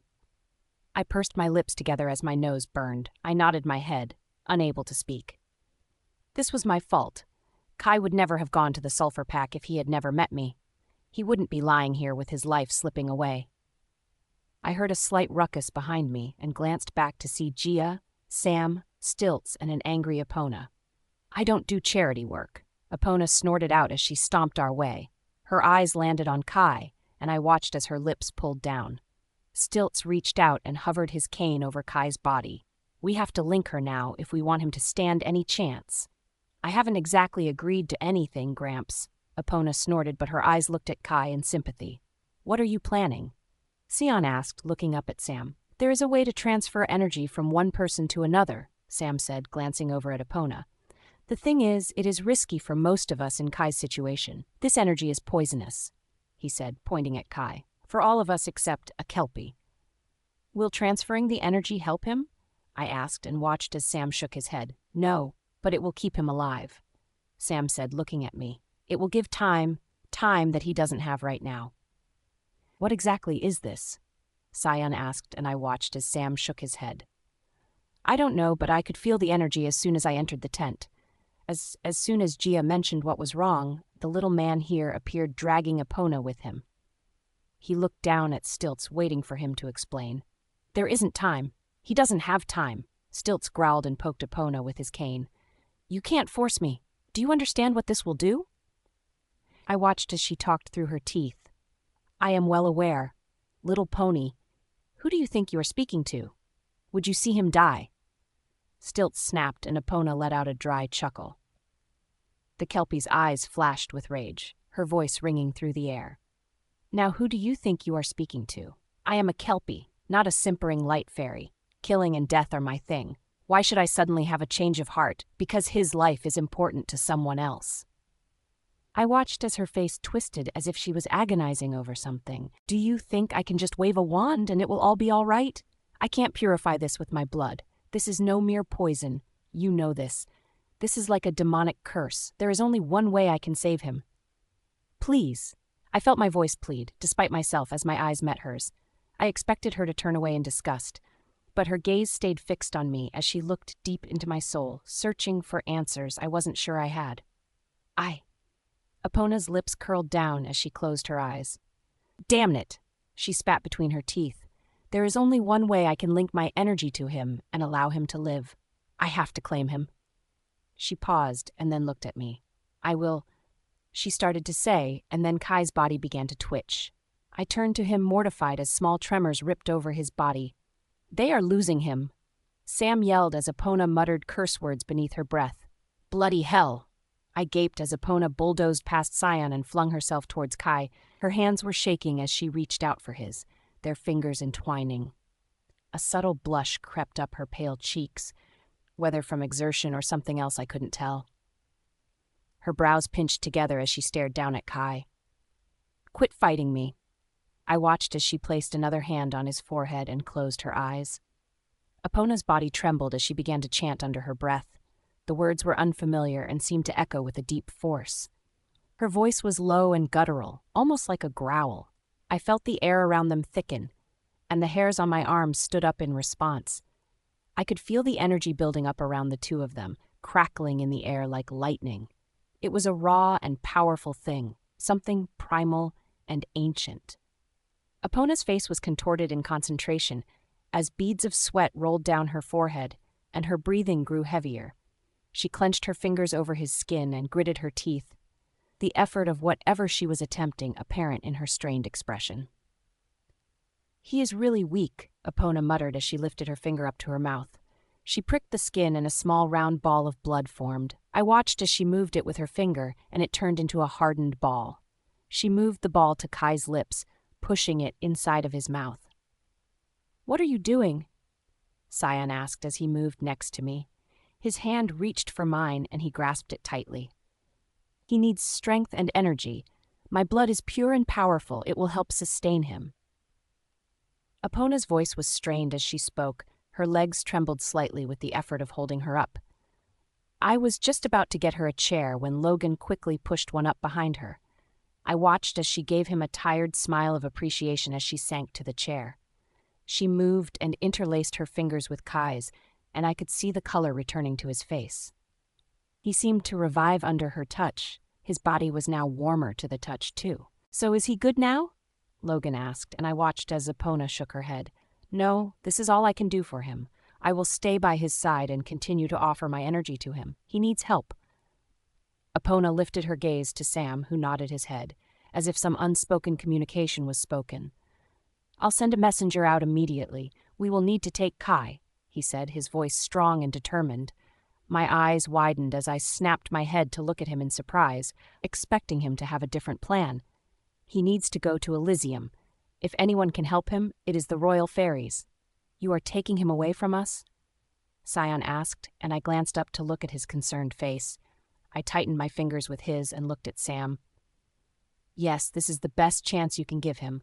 Sam's gaze softened when he looked at me. He may be there for some time, but don't worry. He will be in the best of hands there. He will be in the hands of the only ones who can do something. Well, someone that can help. I doubt you can find a high-ranking demon to help us here. Epona said as she looked back at Kai. How will you transport him? Connor asked. They will probably fly him out, either with hippogriffs or maybe one of the dragon shifters will come. Sam looked from me to Sion, studying our concerned faces. He is no longer in imminent danger. Stilt spoke up, and I looked down at him. You have a job to do, and then you will need to unite the packs. Kai will be safe in Elysium. They can send messenger ferries to keep you up to date on his condition. My stomach twisted and churned when I realized there was no other option. We couldn't help Kai. Right now, he was staying alive through Epona. My brows furrowed as I thought about what she had done. What exactly did you do with Kai? I asked warily, my brow creasing. Epona lifted her heavy gaze to meet mine. That will be a discussion for Kai and I to have once he has recovered. The intensity of her stare left no room to argue, and I knew something big must have happened. It was more than saving his life. I couldn't think about that, though. He was alive and would be getting the help he needed. This is what was important. Kai, I said, squeezing his hand. If you can hear me, we love you. You had better keep fighting. Sion and I are going to put an end to all of this. So when you have recovered, you have a place to come home to. I noticed Epona shifted uncomfortably, but she didn't say a word. I stood to my feet and released his hand from mine. Please take good care of him, Sion said, his voice strong and firm. Epona nodded her head silently. Let's finish this, he said, his gaze turning down to me. We left the room with a heavy feeling in our hearts. Kai was fighting for his life, and Epona was the only one who could help him. We couldn't do anything to help him, except wait and hope for the best. He had to leave us, and we weren't sure when we would see him again. Sion grabbed my hand firmly, tugging me into his embrace, his strength radiating through my body. I looked up at him and saw a fire burning in his eyes. There was something we could do, though. Fight? We need to talk about our next move. Logan's voice cut through the silence, low and full of authority. He and Connor had caught up to us. Their eyes were dark with rage and their faces hard set in determination. I could feel the anger radiating off them as they stood there, no doubt eager to do something to avenge Kai. I watched as Sion stared at the two of them. The creases of his lips pulled down as his brows knitted together. He let out a heavy sigh and ran a hand through his hair. I knew what he was thinking, and I didn't blame him. I could feel the tension in the air, thick as molasses. We all knew that things were about to get ugly, and we were terrified of losing more people. However, the moment his eyes flickered down at me, I could tell he had decided. I set my jaw, already anticipating I wouldn't like what he was about to say. The plan is for you guys to stay with Clover and protect her. Yep, that was exactly what I thought he was about to say, but I didn't even get a second to respond to that when another voice interrupted from the side. That is our job, Dimitri said with Odell by his side. Your officers should stick by your side. We will stay near Clover. Well, at least that makes more sense. I listened as Sion sighed loudly. We are wasting time. You planning to rally the troops? No, right? It will take too long in that bit. Ash will slip away from us. Whether you think you need us or not, we are coming, Connor said with a low growl. It isn't that I don't want you to come with me. I plan to take down the fire demon and can't risk losing any of you. Sion pursed his lips, his face falling into an expression of worry. I smiled and gently leaned into him. That is the way we all feel. We aren't losing anyone else, Dimitri promised as he looked at me. I would also feel better if Connor and Logan were with you, I said as I looked up at Sion. Sion's expression softened as he looked down at me. Are you sure, love? He asked, his voice gentle. I nodded again, giving him a reassuring smile. I'm sure. I'll be safe with Dimitri and Odell. Sion leaned down and gave me a quick kiss on the forehead. Okay. If at any moment you need my help, I snorted, my head thrown back arrogantly, and lightly pushed Sion's shoulder. Against Sinister Snide? Hardly. You just let me know if you need my help. Logan snickered quietly in his throat, trying to muffle his laughter. Sion's eyes lit up in amusement as he squeezed me tighter against him. With a small smile playing on his lips, Sion leaned his head down against mine. I'll need your help later, he promised me as his lips gently kissed the tip of my nose. All right then, Sion said as he straightened up. She fled in the direction of the chance pack. Let's see if she was foolish enough to stick around. Logan and Connor both nodded in agreement, their expressions still hard and determined. We take down the doctor, and we take down that fire demon, no matter what it takes, Connor said. his voice low and fierce. Scion led the charge as we made our way through the dense forest, each of us keeping our wits about us as we moved stealthily towards our destination. The mood was tense as we walked. We were all lost in our thoughts. I could feel the adrenaline coursing through my veins, my heart pounding with each step we took.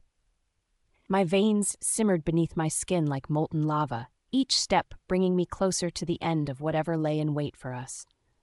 I desperately hoped that it would be a resolution, but I knew better than to get too confident. We were on the brink, the unknown looming before us like a beast ready to consume. Soon enough, we'd see what fate held in store. I felt Scion's body tense as the chance pack came into sight. The last time we were here felt like a lifetime ago. So much has changed. I looked up at his conflicted hazel eyes. This was his home, and he was about to reclaim it. The soft gray light of early morning broke through the trees as if welcoming our return. We made our way closer to the pack, our pace slowing down as we approached the outskirts. Scion gave us a quick glance, a signal to be ready, before he led the way towards the pack's territory. We moved in a tight group, our steps silent as we navigated through the dense foliage. Scion's eyes scoured over the land as his nose took in gentle whiffs of the breeze. I could smell the doctor's scent. She was close. There was another scent, though, one of sulfur and smoke. The amber glow of Scion's eyes alerted me that his beast was on edge. It only took us seconds, but it felt like an eternity before we reached the main entrance. We crept quietly, keeping our footsteps light and measured. We stopped abruptly as a gust of cold air filled our lungs. It was Dr. Snide, but not from within the building. Her scent was leaving. The trail was heading away from the pack. So, she decided to run after all. No words were spoken. Instinctively, we all sprinted in that direction. Our hearts raced as we dashed towards the scent. Our breaths were hot and labored, as if a noose was tightening around each of us. We could feel an invisible force pushing us, urging us forward faster and faster. So many emotions were racing through me. I kept thinking about Kai, fighting for his life, and I couldn't help but think about Denny and Jude, how I would never see them again. These thoughts fueled my growing anger. Like a raging tempest, it was bashing against my insides, demanding to be released. Confusion washed over me as we dashed through the forest. The trees blazed with a yellow light from thin cracks in the canopy. The air was cold at first, then hot and humid before turning unbelievably cold.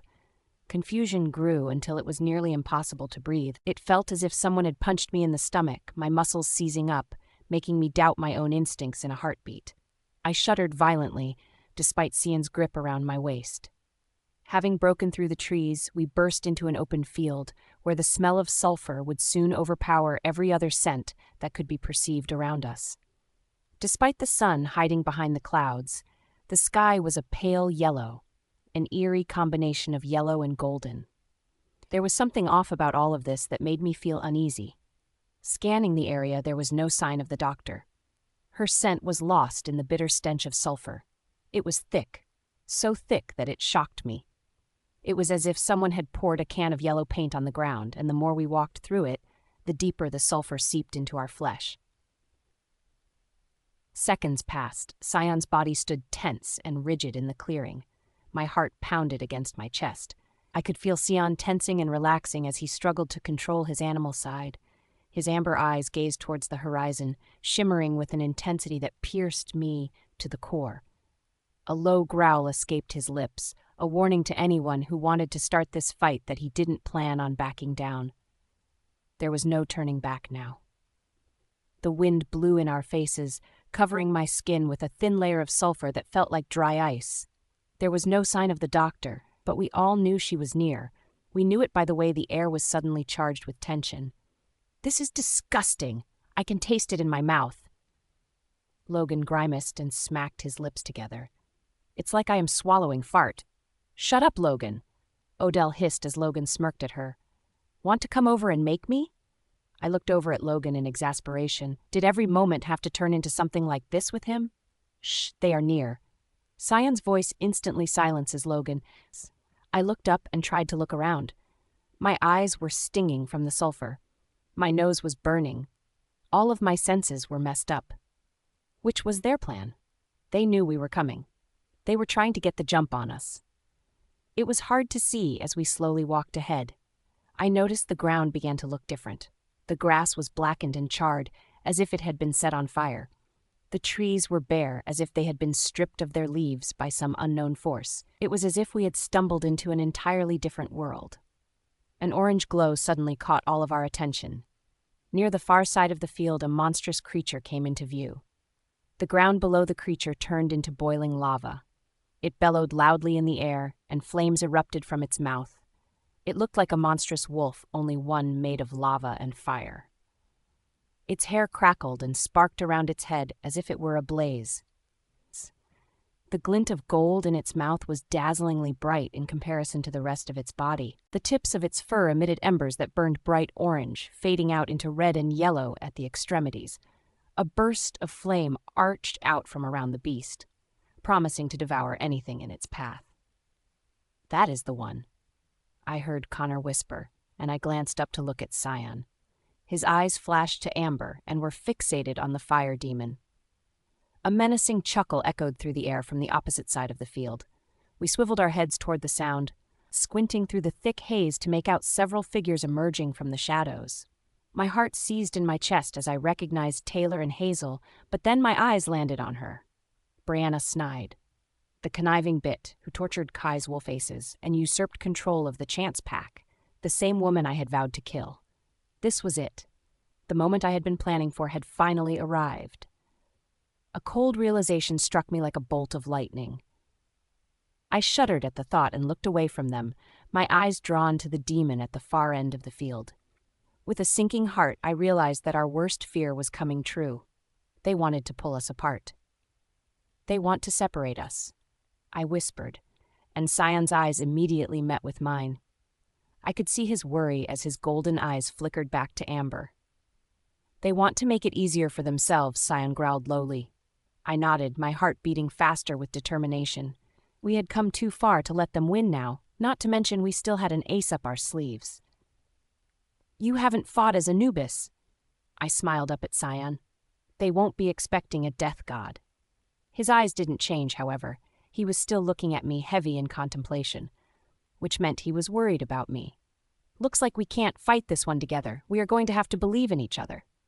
Cyan's eyes softened at my words, and he leaned down to press a gentle kiss to my forehead. "I believe in you, Clover," he murmured, "but promise me you'll be careful."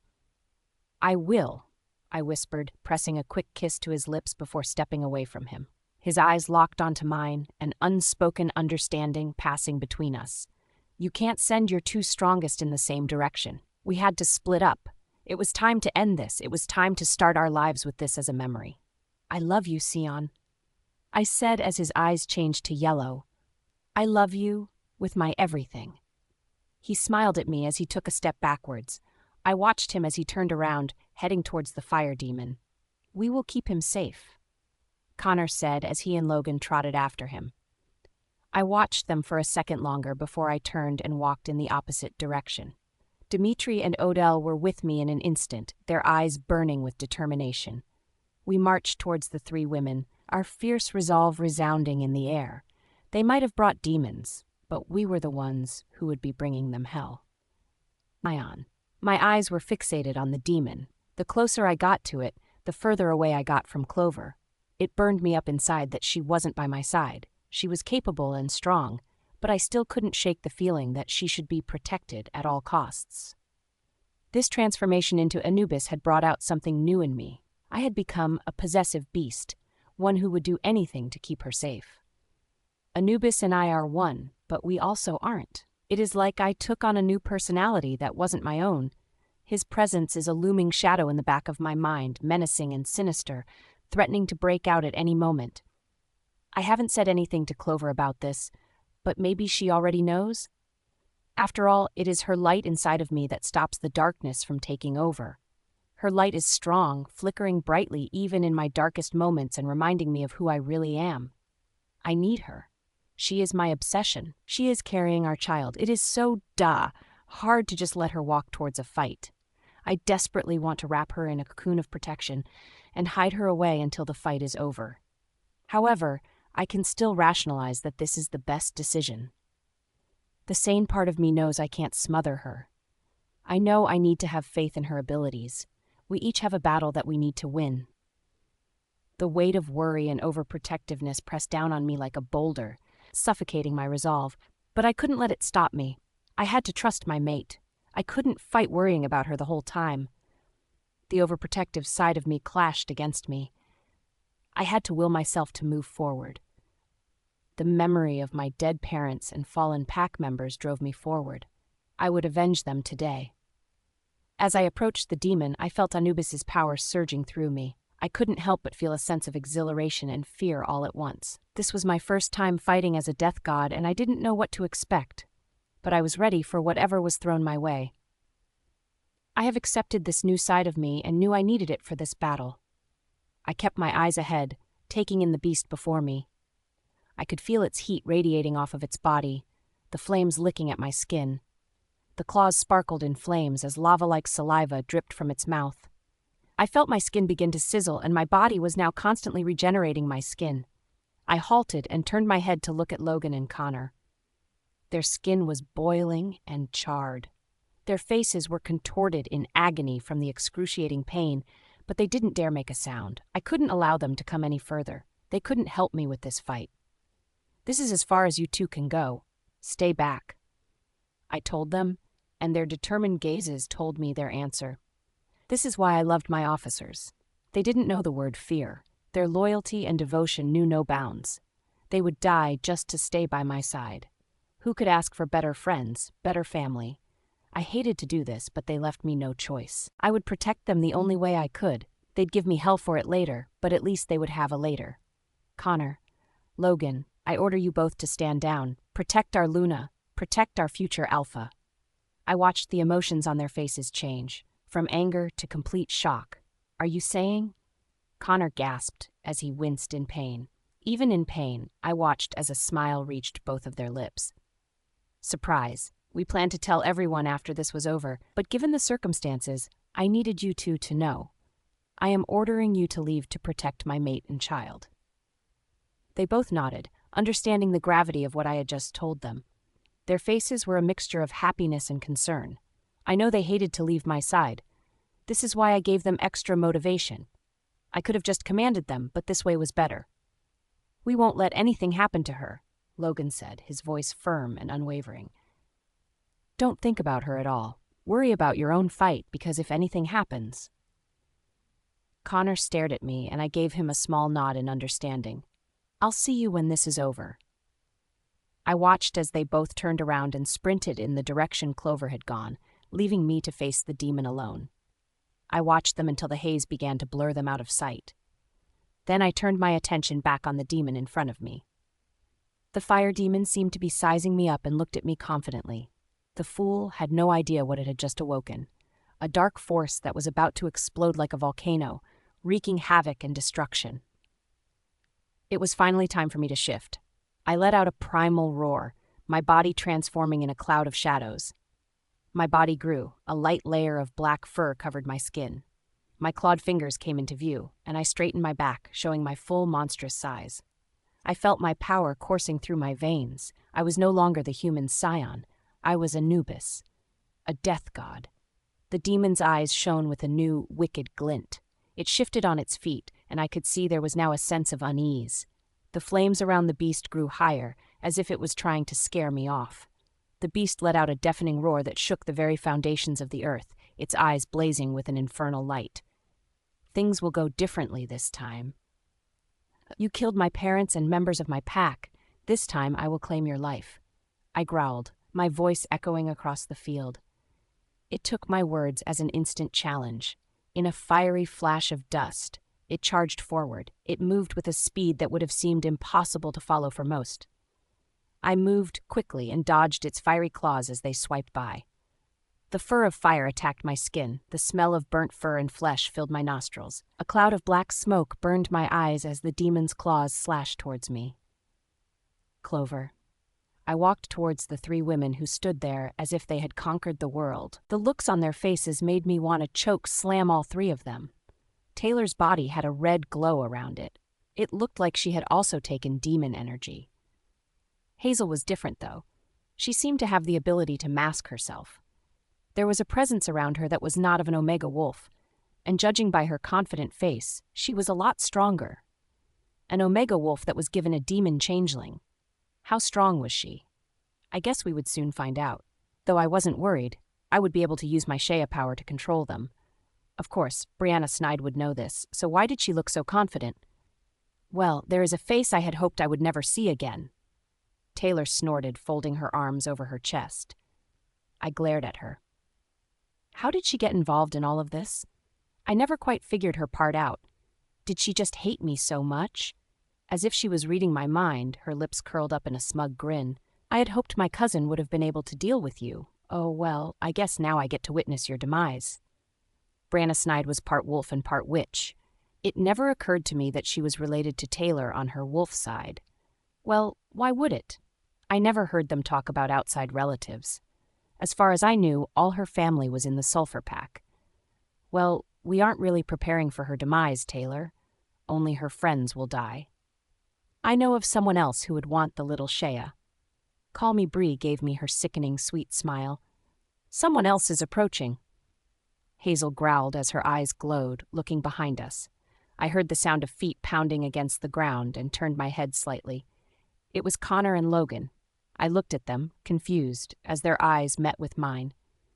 We are here to protect our Luna, Connor said, just as a guttural roar shattered the quiet in the field. I knew the sound of my mate. He didn't sound like he was in distress, but was waging war. My eyes moved to the distance. I wish I could see him. I had hoped that Connor and Logan would be near in case he needed help. Knowing Scion, he sent them back to me. Maybe he needed this in order to concentrate on his fight. I turned my gaze back in front of me. The women still didn't look nervous. This had me a bit on edge. They were definitely up to something. It's a shame you had to show up at the chance pack. You ruined Scion. We would have been great together. He would have been a great alpha. Call Me Bree said, and I scoffed loudly. He is a great alpha, and you could never have been great with him. I listened as she clicked her tongue and shook her head. Such a waste of life. Darcia will make quick work of him. I wouldn't count on that. He isn't the same Scion that you know. He is much stronger. A smug smile reached her lips as she tilted her head to look at me. Whatever power you may have given him won't be enough.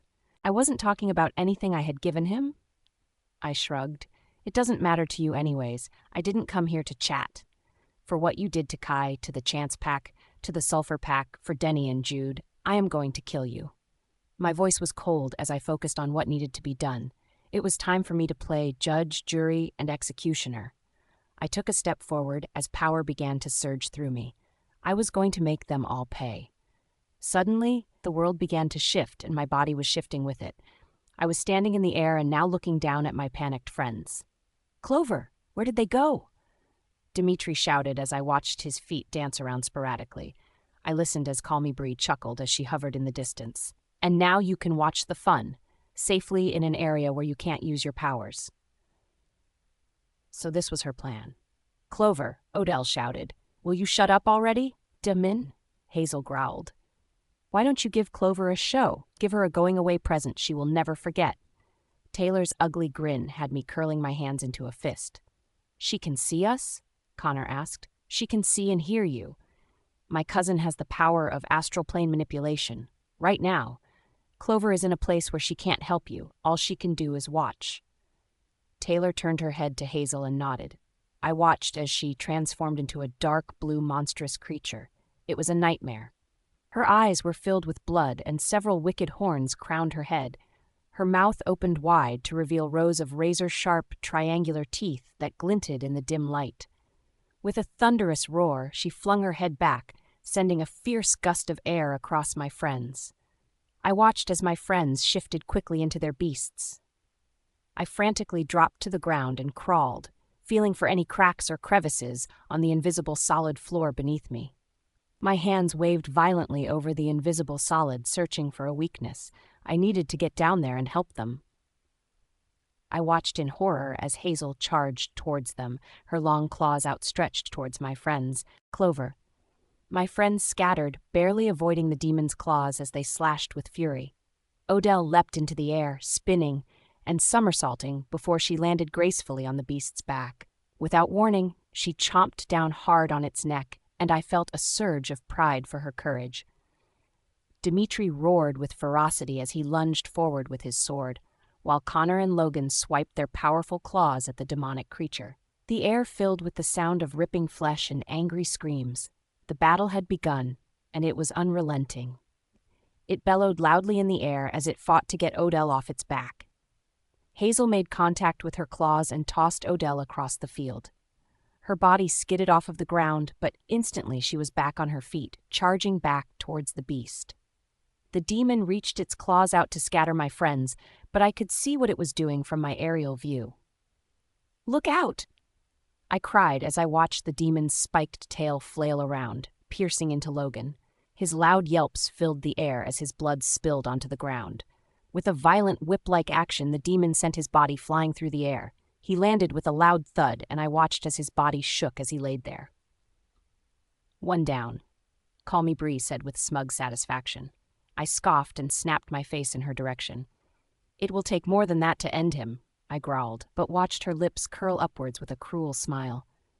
"If it was an ordinary wound, he would be fine. Hazel is a miasma demon. Her spiked tail is something like what a scorpion's would be." My eyes widened as she shrugged and sighed. She gave me a fake look of pity. "I'm afraid Logan isn't going to make it. So sad." She then threw her head back with laughter. The sound of her cackling voice was ringing off of the walls like nails on a chalkboard. "This is so much fun." "Logan!"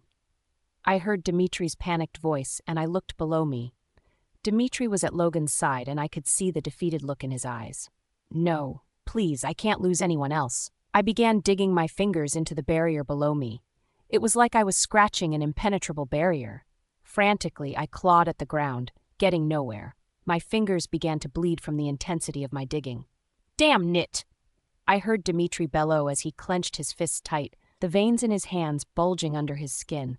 His jaw locked shut and he shook his head fiercely, a wild fury sparking in his eyes. "Don't let the tail hit you!" he yelled out as he left Logan's side. I heard my pulse pounding in my ears as I stared at Logan's wolf. His wolf was shaking and twitching. His breathing looked to be strained and irregular.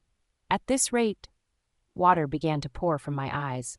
I felt my heart break into a million pieces as I stared down at him helplessly.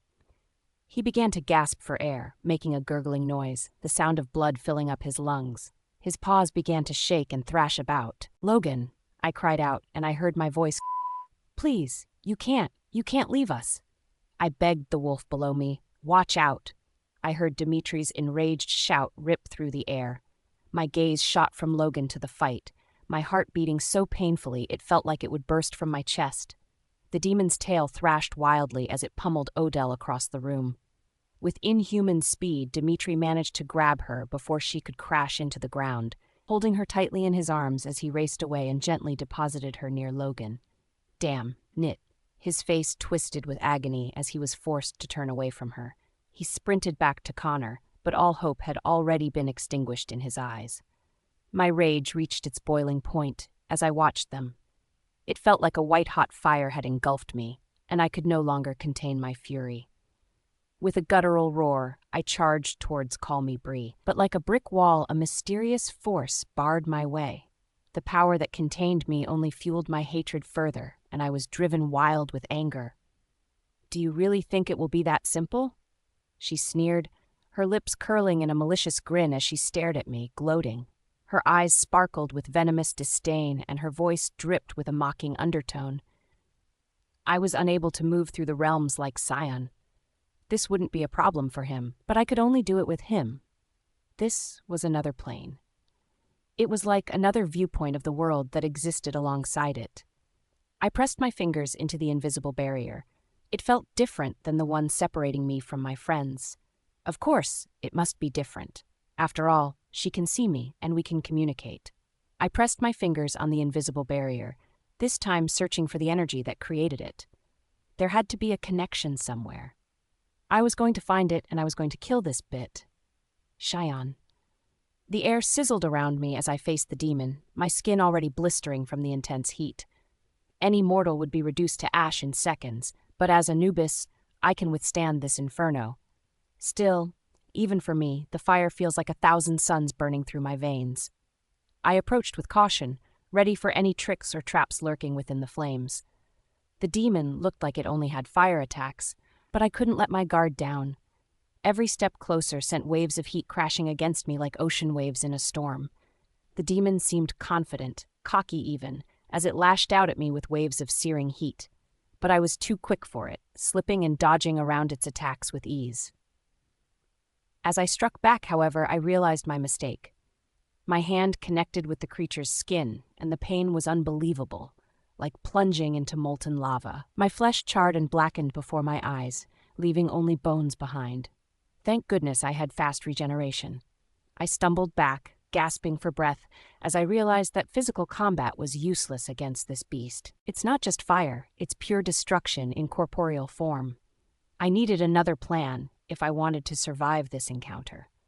The demon let out an ear-splitting roar, its breath bursting forth with a river of scalding flames that seemed to consume the world in its heat. I swiftly raised my hands, sending out streams of inky darkness towards the inferno. The spirals whirled and twisted around each other, cutting through the fire like a hot knife through butter, shielding me from the hungry tongues of flame. One of the black spirals made it to the demon. As it hit the demon, it carved itself into its body. A putrid dark liquid oozed from the wound as the creature howled in agony. Suddenly, the demon charged towards me again with full force. As it got closer and closer, its body began to morph and twist until its fiery form became a cluster of razor-sharp needles aimed straight at me. I knew I had to react quickly. I extended my hands forward and sent 2 black clouds of pure energy straight at the demon. The waves hit it head-on, and the demon's body exploded with a force that almost knocked me off my feet. I glanced over to see the demon's mangled remains lying on the ground. It was clearly dead, or so I thought. A black cloud of destruction began to rise around the remains of the demon's body, coalescing into a monstrous form behind a veil of flames. The cloud grew larger and larger until it was about 20 feet tall. With a piercing shriek, the cloud of destruction released a powerful blast of fire straight at me. I was instantly blown backwards at high speed. It was like a giant lava cannonball had collided with me. I could smell the burnt hair from my boiling skin. A heat wave radiated around me, making everything momentarily blur. The creature before me was like nothing I had ever seen before. It seemed infinitely more powerful than I had anticipated, radiating an aura of pure darkness that engulfed my senses. It had the power to summon its essence from its physical corpse and imbue it with its power. Of course, the demon had died. This was an instantaneously powerful, vengeful spirit. I guess there was no asking it if it was ready to move on. It was well aware of who it was staring at. Did they already know I was Anubis? Was this why they felt confident about me facing the demon? It was a key mission. The fools. I stared defiantly into the eyes of the fire demon, its piercing gaze searing through my soul and igniting a flame of determination within me. I saw its wicked clouds of smoke advance towards me, ready to pierce through my flesh and suck out my life in a single blow. But no matter how daunting the spirit's strength may have been, I refused to accept defeat. As Anubis, a death god, I held power over all spirits. No force could take me away from my mate and unborn child. With determination burning within me, I faced the demon head-on. The winds howled around me as the pillars of black smoke approached. It was ready to strike. Yet, I held my stance and narrowed my eyes to the demon's spirit. I saw a split second of hesitation within its crimson orbs, a momentary faltering of its confidence. Its arrogance had blinded it. It had underestimated me. As the smoke neared me, wisps of black energy swirled around my body. I raised my hand, and a powerful gravitational force pulled the demon's smoke back. With a loud hiss, the spirit's cloud twisted in midair, destroying itself in the process. The demon spirit cried out in agony, but the sound was cut off abruptly as I unleashed my fury upon him. My hand shot towards the demon like a whip, and with it came a thunderous rumble of dark lightning that engulfed the creature in a seething rage of pure energy. Its eerie wails tore through the air as relentless chains of black lightning crashed into its body, ripping it apart with each successive wave. The force of my attack threatened to tear the demon to shreds, My assault continued without mercy until its tortured howls finally came to a stop. The air began to clear, and the spirit of the demon was eradicated from this world and the next. I shifted back to my human form and took a steadying breath. This fight was over. I had avenged my parents and fallen pack members. It felt surreal that something I had wanted for so long had finally happened. However, there wasn't time to dwell on this moment. I turned my head in the direction where my friends and mate were fighting. I could feel Clover, but her presence was altered. I knew Clover was there, but I couldn't pinpoint her location. I tried to reach out to her mentally, but it felt like my communication was jammed. I didn't like this. Something was wrong. Connor, I mind-linked with my cousin. It went through to him, and I knew it wasn't the location that was the issue. Sion, we are in trouble here. Logan is, and Odell, I'm sorry. Clover was taken. His voice was jumbled and panicked. I felt the darkness swirling inside of me as my anger swelled to the surface. I'm on my way. I'll be there in seconds, I said and shifted into my lupine form. With a ferocious roar, I dug my feet into the ground, charging in the direction of the fight. Clover. My blood dripped down the invisible barrier as I continued to press my fingers against it. I don't know if she brought us to this plane or created it, but something told me if she was dead, I would return. I just had to reach her. I listened as she began to giggle. She stepped closer and stared at my face. What do you think you are doing? You can't break through this. However, I'm enjoying watching you try. Her head tilted lower, so that she was looking up at my face. She was giving me no choice but to look at her. You just had to come and ruin everything. Her face turned taut, and her eyes narrowed at me. I watched as she curled her fingers together tightly and set her jaw. It was almost perfect. I had been watching Sion for years. I had been by his side, patiently waiting. Everyone wanted us to be together. We had a good relationship. He was supposed to be mine. I scoffed and glared at her. You really think Sion would just sit by while you controlled his pack? Yours? He was yours? I snorted and shook my head, which looked like it pissed her off. He was never going to be yours, not by his own volition. He didn't want you. Yes, he did, she screamed as her brows knitted together. He wanted me until he found you. Dumb Shea controlling the mate bond. I didn't. Yes, you did. You are too naive and don't understand your powers. That you created the mate bond with Sion. It wasn't there before. You fastened yourself to him. You sank your hooks into him. Subconsciously, you wanted him and claimed him. You are the one who forced him. You are the one who didn't let him decide. He became drunk with the mate bond. Only it wasn't. Her lips curled up in a sickeningly sweet smile. She traced her fingers over the invisible barrier and pressed her face closer. You see, she whispered, you and I had the same goal in mind. Claim the alpha. Only you are better at manipulating than I am. I have to use engineered stuff. But you are manipulation itself. You choreographed your mate bond. I shook my head. That is not true. When Sion showed up, I couldn't even feel the mate bond. He was the one who sought me out. He was the one who... It wasn't your first time meeting him. She stood up and looked at me like I was a disgusting insect. Your mate was Denny, right? How did you? Of course. Alpha Scott must have told her. She continued talking like I didn't say anything. It would have been ideal for you to have accepted your mate. We could have kept you nicely under control. You would have stayed by your mate's side, who would have ended up under our control. We still weren't sure if you had any powers at that time. After the rejection, you planned to leave the Sulfur pack. You didn't have your wolf to fight, and you would be easy to take. Darcia was waiting for you to leave so she could bring you to me. She stopped and glared at me, but you decided to sink your hooks into what was mine. It didn't happen that way. That was the first time I had seen Sion since we slept together.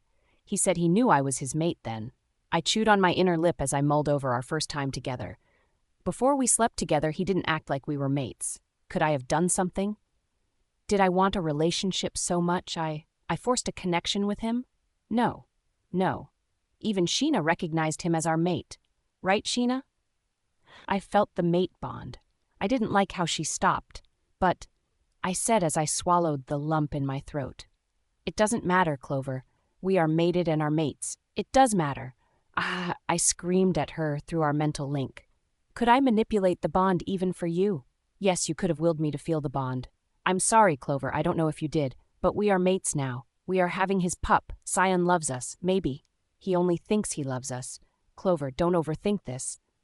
Please don't, Sheena. I wanted to have a family so badly. I wanted to belong to a pack. I wanted love. My breath halted as I realized what I could have done. No matter what Sheena was saying, if I had willed Sion to me, the idea hurt. My throat closed and a sharp pain shot through my chest. I lowered my head and looked down at my hands.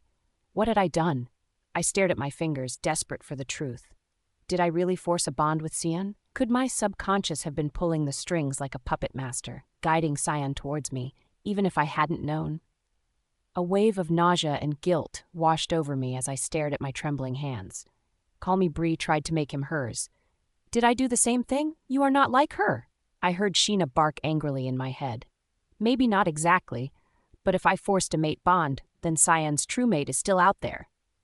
He loves you. Because I made him think he loved me. My lips parted as I looked down at the demon below. What if Hazel really was his true mate? I know Riapus said he manipulated the mate bond to help guide us, but I felt so confused. I suddenly felt very lonely. What if all of my relationships were because I willed them? Denny, Jude, and Joey. What if I willed their friendship? Logan, Connor, and Kai. How could I ever know what was real? The witch in front of me cackled. You finally realize it. You're just like me. You manipulate and control everyone around you. You're not special. You're just a pathetic little she-wolf who will do whatever it takes to get what she wants. I gritted my teeth and pushed against the barrier with all my might. That's not true. I love Sion. I didn't manipulate him. I would have never done that on purpose. The witch just laughed harder. Love? Ha! You don't even know what love is. You're just a selfish little creature who wants everyone to adore her. A Shea is a terrifying creature. They bend the wills of everyone around them. People are nothing more than puppets to you. I felt tears prick at the corners of my eyes. Was she right? Was I really that terrible of a person? I shook my head and took a deep breath. No, I knew what love was. I loved Sion with every fiber of my being. I don't know if I manipulated Sion, but my feelings for him were real. I couldn't think about this right now. I would figure it out later and what that would mean moving forward. Right now, this bitch needed to die. I pushed harder on the barrier, determined to break through. Sion? I glanced down, hearing Dimitri's deep voice. Sion had his head bowed low towards Logan and Odell, but immediately his eyes were drawn to me like two electrified magnets. His head lifted skyward as if he was hunting for something. Someone. Me. He could sense I was here. His golden eyes seemed to lock with mine in an intense, enigmatic gaze. I wasn't sure if he could actually see me or was just able to locate my presence. Sk, I heard Call Me Bree hiss. How could Darcia have lost? Sion's body seethed with energy as he morphed into Anubis. His voice carried like a clap of thunder, reverberating through the air with unyielding vigor. Dimitri? Connor, stay back! He strode towards the demon with unparalleled confidence. I had no doubt that they would be safe now, but I couldn't help but wonder what would happen next. So the rumors were true. Call Me Bree began to laugh, and I turned my gaze to her. It is hilarious, isn't it? He ended up dying and becoming a soul collector. He is like the garbage man of souls. Look what you have done to him. He was a respectable alpha and had everything going for him. Now he is a slave. He is powerful. He isn't a slave. It isn't like that. The witch cackled again. You really are delusional. He is a host for Anubis now. He is no longer the same Sion. He is tainted, a soul collector for Riapus. He is a lapdog for death. Call Me Bree sneered at me. All thanks to you. I can see how you are good for him, she said in a mocking tone. I gritted my teeth, refusing to show her that her words had gotten to me. I don't know if it was so much that her words got to me, or if it was because of my own self-doubt. You, I began, but Sion's furious growl interrupted our conversation. He had reached the demon, and the two of them were now locked in a fierce battle. Sion moved at lightning-fast speed, his movements fluid and precise as he dodged the demon's attacks and launched his own. The demon was larger and more brutish, relying on sheer force to overpower her opponent. Sion, however, seemed calm and collected, as if the battle was already won, and he would win. I already knew that. It was obvious by looking at the battle. I glared at Call Me Bree with unbridled fury, my nostrils flaring in anger. No longer would I stand helplessly while someone else got the honor of claiming the kill. The taste of her blood was already on my tongue, and I was not going to let it go. I focused all of my energy on breaking through the barrier, feeling the strain on my muscles as I pushed and pushed. Sweat dripped down my forehead and my breathing came in short gasps, but I refused to give up. I watched as white cracks formed at my fingertips. Call Me Bree stepped away from the barrier and shook her head. Impossible. She muttered as intense pressure built up in my body. I was pushing past my limits, but I didn't care. I was going to end this. With one final burst of energy, I broke through the barrier and surged forward towards the battle. She tried to run, but I was too fast. My claws elongated as my fangs grew in anger. I pounced on her, my claws digging into her flesh. Blood splattered over me, the metallic scent filling my nostrils. She was using all of her power to hold the astral plane and had nothing left to fight against me. My teeth bared as I growled ferociously, sinking them into her flesh. Blood flowed from her wounds, but I didn't let up. I continued to attack, fueled by a powerful rage that burned within me. This changes nothing. You are just like me. You have done the same thing. She screamed, and then a pulsating energy flung me away from her. Her body shifted into her sandy-colored wolf. She was going to fight against me in her wolf form? This fight was already over. I shifted into Sheena, and our two wolves stood adjacent to each other. I snarled and raced towards her, my fangs bared. She attempted to strike me with her front paws, but I had no intention of letting her. Her left side was now open. I rammed into her body, and she spun around, the momentum throwing her off balance.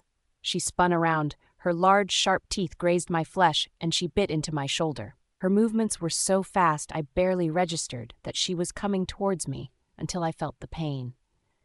She must have enchanted herself. There was no other explanation. I attempted to attack her, but she had already left. I crouched and sprang forward, ramming my body into her. She tumbled across the astral plane, her body colliding into an invisible force. It was clear that this was a strain on her body. She couldn't keep it up. Knowing she was being depleted, I continued my onslaught. I didn't give her a chance to catch her breath. I tore at her body, ripping into her flesh and relishing in the feeling of her warm blood dripping down my chin. I pinned down her body, my paws wrapped around her neck, and I squeezed as hard as I could, not letting up as her eyes bulged and her body twisted frantically. Her blood spurted across the astral plane. Her eyes widened with fear as I glared back at her. With a final snarl, I ripped her throat out, silencing her forever. Her body crumpled to the ground, and I stood over her, panting heavily. I felt a sense of satisfaction wash over me, knowing that I had finally taken revenge for all the pain and suffering she had caused. I sank into the invisible barrier, feeling my body crushed by an unseen force. The area around me seemed to crumble away as if being slowly consumed by some unseen darkness. I peered down to see Scion slice through the neck of the demon, severing its head in one swift and fierce movement. Blood sprayed up in a gruesome arc, splattering over Scion's face before he threw the head away in disgust. His gaze then lifted to the sky, once again searching for me. I stayed there quietly, waiting for the magic to diminish. The battle had been won, but I had lost something inside of me. Clover. I shifted back to my human form and assessed the blood on my body. Most of it belonged to the witch, but some was mine. My wounds were almost healed when the world around me began to warp. One moment I was above everyone, and the next I was back on the ground. Clover, Scion said, jogging over towards me. He had shifted back from Anubis, and his eyes were wandering over me, making sure I was okay. I noticed Connor had a hold of Taylor. Looks like she gave up without a fight after Hazel went down. My eyes moved back to Scion. I had a lot of emotions bottled up inside of me, but right now wasn't the time.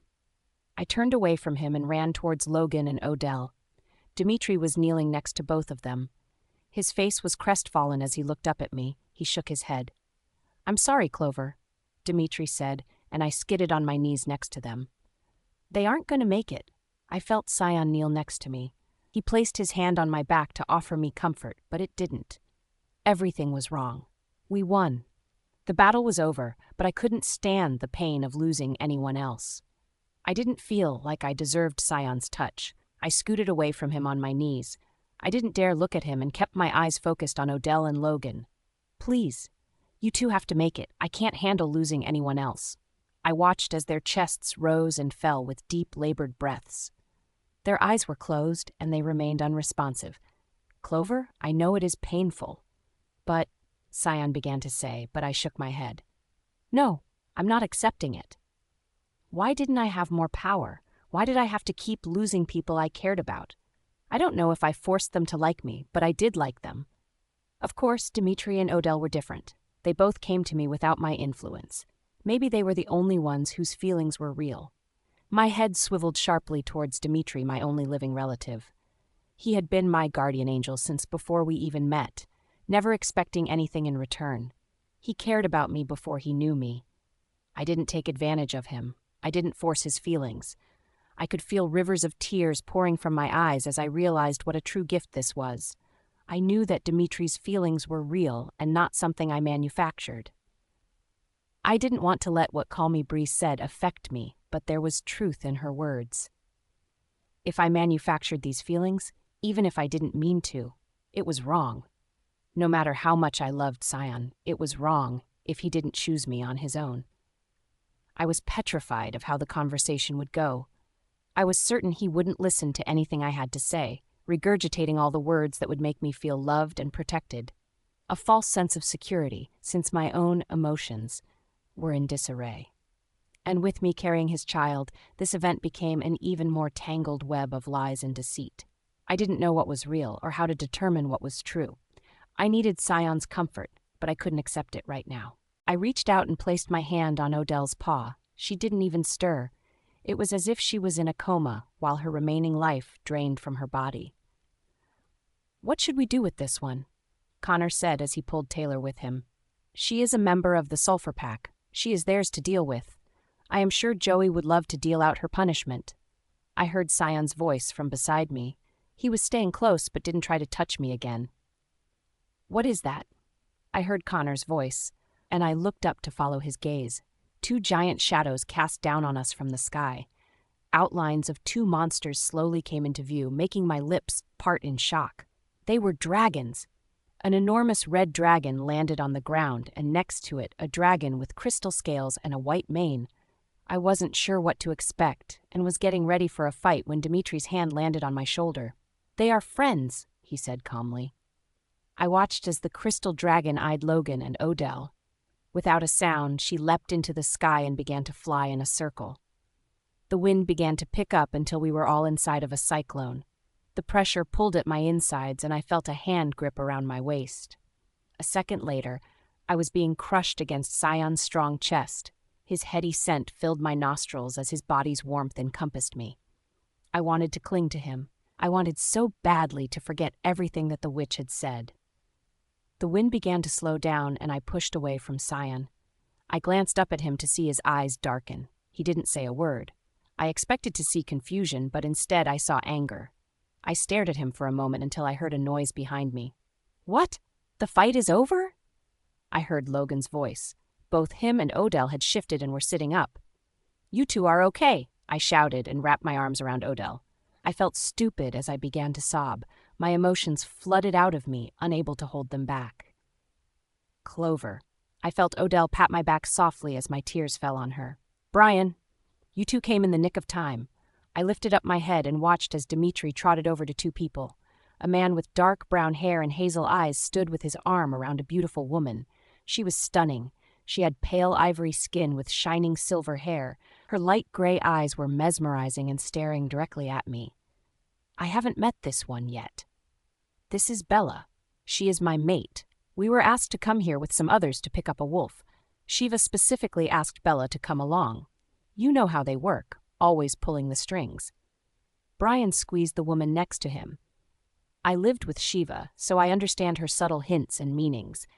I knew I would need to help someone here. You will find that all of your wounds have been healed. The woman's voice was light and tranquil. I looked down at my own body and was surprised to see that she was right. Everything looked completely healed. Her eyes were still on me as she gave me a small smile. "You must be Clover." Stilts said we would find you in this direction. Our friend Riker has taken your friend to Elysium. The Queen will look him over. I have experience with removing curses, but your friend is in a fragile state. It would be best if the Fairy Queen did it. I rose to my feet and wiped the dampness away from my eyes. I was a Shea and belonged to the Fairy Kingdom. I wondered if the Fairy Queen would be able to tell me about myself. Maybe she could tell me how I could tell if I was manipulating someone's emotions subconsciously. "Can I come back with you?" I asked, and the man beside her chuckled. "Actually, you have to come with us, so it works out that you want to. The Queen wishes to see you," Brian said, and I felt a wave of relief wash over me. I was hoping she would have some real answers and advice for me. "I'm coming with her." Sion's voice struck like a thunderbolt, leaving no room to argue. His tone was razor-sharp and electrifyingly cold. His dark gaze bore into me like a lance. There was a possessiveness that seemed to capture me. It was as if he knew I was putting up a barrier and he wasn't going to allow it. I felt my body shiver under his gaze. I longed to be in his arms, but was denying myself his comfort. "Is it okay for her to travel in her condition?" Logan asked, making Dimitri and Odell look at me curiously. "Condition?" Dimitri arched his brow and studied my face. I guess that was why Sion sent Logan and Connor to me during the battle. I looked at Sion. He continued to stare at me quietly. "We were going to wait to tell." I mumbled as I thought about the child growing inside of me. "Oh, my water donkeys, you are pregnant, and you let her fight." She gave Sion a lethal glare and snorted. "This is why we have to know everything, Dimitri. We must be the brains."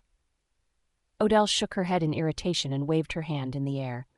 "That's it, no more fights for you. You are on break." I smiled and nodded my head. "I can assure you that she will be quite safe with us, and Elysium is the safest place on Earth for her." Brian said as I felt Sion step closer to me. I could feel his energy swirling next to me. It was as if it had an invisible grip on me, making sure I didn't go anywhere. "Clover, are you all right?" I heard Dimitri ask, and I looked up at his concerned face. I guess I was acting more tense. I was trying to process everything. I wanted to be selfish, but it wasn't right. I wanted to pretend everything was great now and enjoy my mate. I wanted to get excited over our new family and combined packs, but I couldn't. Sion and I might be mates, but that didn't make it right. If I manipulated him, it was still wrong. "Yeah, I'm okay." I gave him a faint smile that I knew didn't reach my eyes. "When we get to Elysium, I am hitting the shrooms. I need a moment of good relaxation." Odell stretched her neck to the side as Dimitri grunted. "Odell!" "What?" "Like the fire lizard said, we are safe in Elysium. This will be one of the last times I can really let go, so I am going to." I watched as Dimitri shifted to his human form and walked over to Brian. I don't know what he said, but the dragon began to chuckle and nodded his head. "I need to deliver this one to Joey," Connor said, and I looked at Taylor. She was quiet and looked to be in shock. She was most likely terrified. She knew what was going to happen. We all knew. She would be executed. "I'll stay with Connor, and we will rally the pack for your return. We have our pregnant Luna to introduce."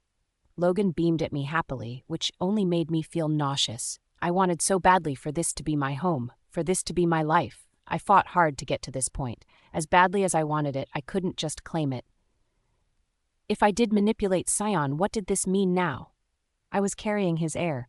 However, Sion could still have his true mate out there, and it wouldn't be fair of me to keep her from him. I wasn't that person. I loved Sion and wanted what was best for him. "Are you coming?" I heard Odell say, and looked up. I must have been spaced out in my own little world, because I didn't even realize the two dragons shifted back into their beasts. "Girls, on the white dragon," she said, leaping onto her back. I heard Sion growl lowly behind me. He followed behind me quietly, and I could feel his anger radiating off of him.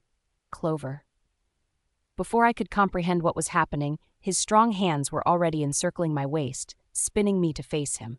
His gaze pierced right through my soul, revealing a deep and possessive hunger that made my insides shiver in delight. I wanted this look to be real. I wanted him to really feel this way about me. I watched as his eye color flickered from almost black back to hazel. His eyes then softened, and he leaned forward to rest his forehead against mine. The sparks and tingles ignited from my body. I did feel this before when I first discovered we were mates. If I manipulated the bond, would I still feel the sparks? It is a short flight. You'll see her when we get there. Odell snorted in agitation. A low growl reverberated from Sion's chest as his eyes studied mine. With an irritated sigh, he lightly pressed his lips against my forehead.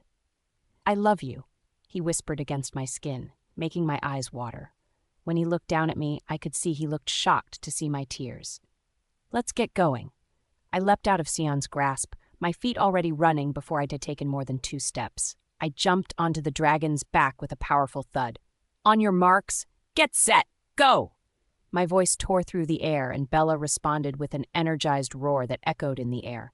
She seemed to enjoy the idea of a race. Out of the corner of my eye, I saw Sion take off on the red dragon, and my gaze locked with his for an instant before he disappeared in the clouds. His eyes were fierce and unyielding, filled with a darkness that was ready to challenge me. I turned around and tried to change my focus. I was flying in the air on a dragon's back. I should be thrilled and enjoying the moment. However, Sion was tugging in the back of my mind. The dragon flew through the sky at an ungodly speed. It felt like no time at all, and we were already making our descent. As we got lower, we passed through something. I guessed it was some sort of barrier. But different. I could feel the energy in it. It had a will. It was alive. Odell jumped off before Bella even landed. "The air in Elysium is always so clear and fresh," she said, inhaling loudly. I laughed and hopped off as well, just as the red dragon landed. "The women are victorious," she boasted as Sion jumped down and marched straight towards me. His dark gaze was fixated on me, and with lightning-like reflexes he grabbed a hold of me. "We will be back. We need a moment." Sion growled, and instantly the world changed. He had taken us to the spirit realm, only it looked different here. It wasn't all dark. Here in Elysium, it was still bright and colorful. The scenery here was dazzlingly vibrant with colors that defied description, an explosion of hues and shades unlike anything I had ever seen before. I wanted to marvel at the way this realm looked, but Sion grabbed my chin, forcing me to look at him. "All right, Clover, what is going on?" He gripped my chin firmly, putting pressure with his thumb. His gaze was like fire, searing into me as I was held captivated in its embrace. Black wisps of energy began to ensnare me, holding me in place. The grip was firm but not rough. "Sion," I gasped, seeing the hurt in his eyes. "Are you upset with me for decapitating Hazel?" he asked, his eyes searching mine. "Did you see me fight as Anubis and change your mind? Did I scare you? Because I would never hurt you. You know that, right?" "Sion, it isn't anything like that."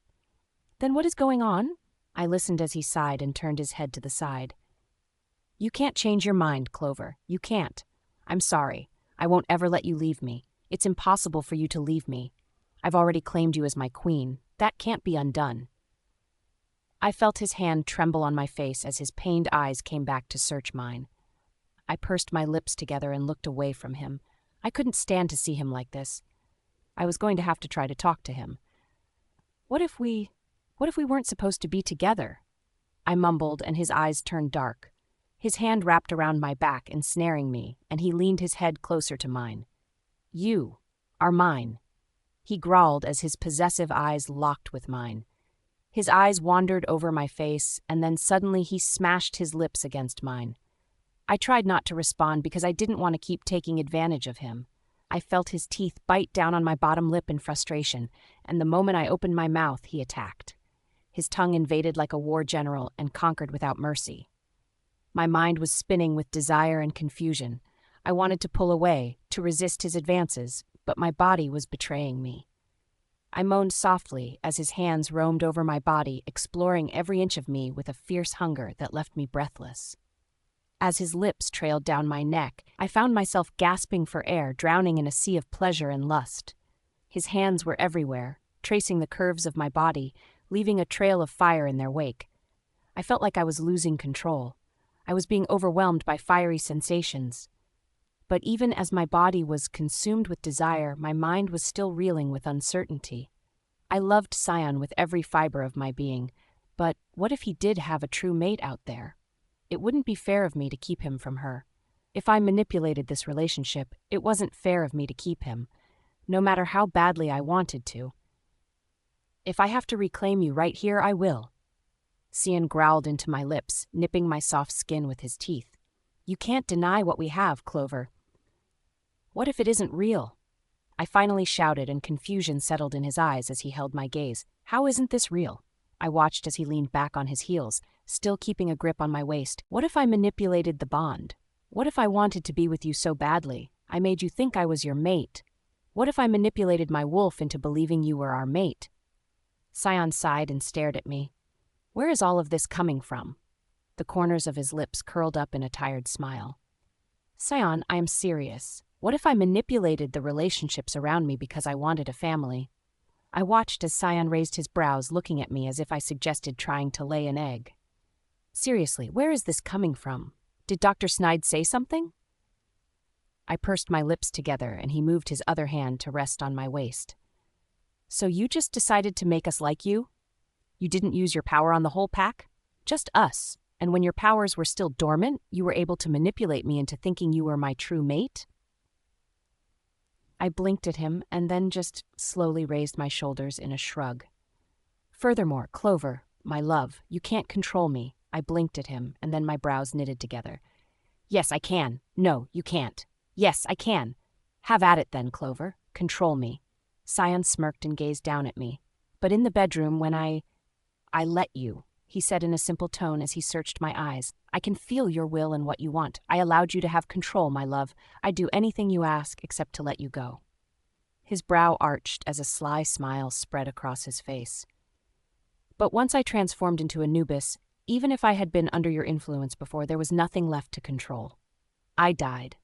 We were disconnected and worlds apart. Even with all of your might, you had no dominion over a death god. It was only through my own will that I reclaimed you.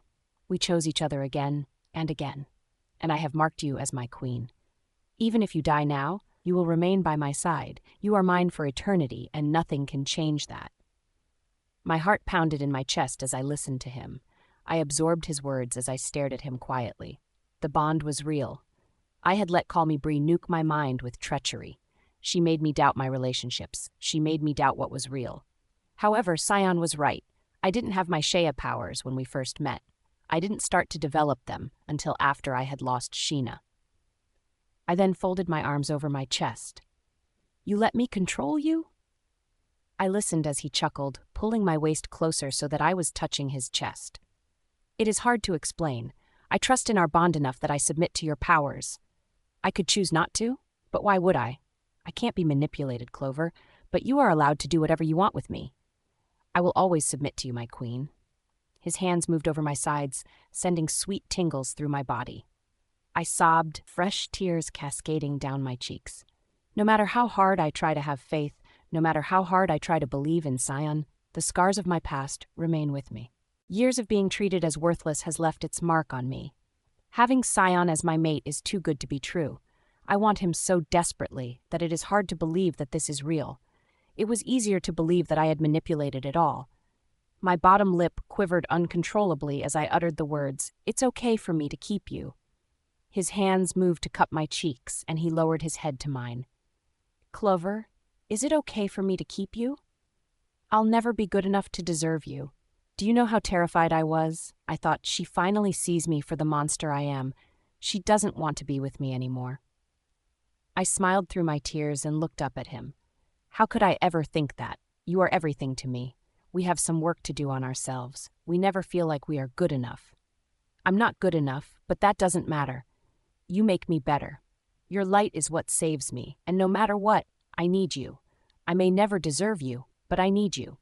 I'll never let you go. There was so much passion in his words as his possessive gaze looked over me. My heart shattered into a million pieces at his words. The sensation of his heartbreak ripped through my soul, and I threw my arms around his neck, sobbing uncontrollably. I love you, Sion, I whispered against his lips as I kissed him, my tears falling freely as he held me close. His scent surrounded me, and I drank in his essence. Sion was everything I had ever dreamed of. He was the one and only man I wanted to spend eternity with. As our hearts beat in unison, I fully realized that this was real. It was okay to be happy.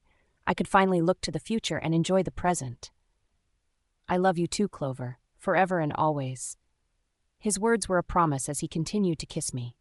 Sion was wrong, though. He was my gift. I have never been as happy as I am with Sion. He has helped me to become the woman I was always meant to be. I will always be grateful for the way he loves me. He is so gentle and caring to me. He knows what I need without me asking, and he gives it to me. I felt dumb for doubting our bond. I need to remind myself it is okay to be happy. I can be sad about those we have lost, but it is still okay to live my life. I deserve to enjoy my mate and our family. I'm sorry for doubting us, I said as Sion pecked my cheek tenderly. It's okay, just never doubt us again, he said, kissing my forehead, and I nodded. And what exactly did you think you were going to do? You are pregnant with my heir. Did you think I would just allow you to leave? A playful smile spread over his lips. It is not like I wanted to ever part from you.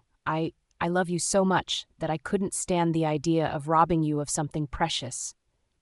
Then don't. You are what is precious to me. Our child, I already love him so much. Nothing is more important than you. Do you really think, even through manipulation, that you can create this? My love, this isn't just bending someone to your will. You can manipulate what someone thinks, but the level of these emotions. He shook his head. Even with love spells and potions, that person is just completely consumed and blinded by emotions. What we have is so much more. Sion let out a shaky breath as he closed his eyes. When I thought you might want to leave me. Clover, that part of me is terrifying. The things I would do to keep you. His eyes opened to look at me. It doesn't matter, Sion. Don't think about it. I'm sorry. I won't ever doubt us again. I'm never leaving you. I am not the same as when we first met. I am more possessive, and there are times it is all I can do to allow you to walk in another direction than me. You are everything I need you to be. I'll always be with you, Sion, all the way up until I take my last breath. I watched as he smiled, and he rested his forehead against mine. And even after that, I will remain with you until that last breath, and then I will stay with that body, taking you with me to the spirit realm. We will never be apart again. Promise? I smiled as he chuckled. It is an everlasting vow. His lips brushed over mine gently, this sweet, caring side he reserved for me and our family. You are going to be a great father. I watched as his eyes lit up and a wide grin spread over her lips. I'm excited. I can't wait to decorate the nursery. I want to do all the fun, normal stuff with you. I want to stay up late watching movies with you, sleep in late just so I can hold you longer. I want to chase our children around the house and make sure they know how much they are loved. I want it all. I nodded my head. Me too. Everything he said was what I wanted. We were going to be a family. I was going to be a mother. His lips pressed against mine again, and this time a greedy hunger came over him. A low, possessive growl hummed from his throat as his tongue caressed mine. Out of the corner of my eye, I saw several figures come into view. 2 were very tall, broad men, and next to them was a woman with silver hair. I pulled apart from him and turned my head to get a better look. Sion, I whispered, and he followed my gaze. Are they spirits? I asked, but they felt different. There was so much life in their energy. No, they are not dead. They have chosen to exist in this realm. He nodded his head to them politely. Fairy magic is intriguing, he said as he pulled me deeper in his embrace. My heart pounded with anticipation as his breath grazed my ear. We can go back now, he whispered, his voice low and menacing. But later. He exhaled in a ragged growl, conveying an unmistakable promise that I would not soon forget. Later, I will make sure you understand exactly who you belong to. Fear and excitement coursed through me as I imagined the consequences of my moments of doubt. I leaned my head against his chest, feeling the steady beat of his heart. Should we talk to them first? I asked quietly, looking at the people in the distance. No, they are not here to talk to us. They were checking us out. We need to leave them to do their job. A moment later, I felt the air around me change. The brilliant colors of the world returned to normal, and we were back in the living realm. Odell and Dimitri were standing there talking to the 2 dragons. Finally. Okay, so you guys are good now. I'm going to go enjoy myself. Odell's voice rang out like a gong, her hand slicing through the air as she declared that she was on her personal time now. She's on your watch, Dimitri. Is everything okay? Dimitri asked with a small smile. You look much better now. Yeah, I just needed to clear my head. Sometimes I am my own worst enemy. I'm lucky that I have Sion to help sort out my nonsense. I smiled up at him, and he kissed the tip of my nose. That's what having mates is all about. They are the part of us we didn't realize we were missing. They help with our doubts, Bella said as she interlaced her fingers with Brian. I looked at the two dragons and could see the love reflecting in each other's eyes.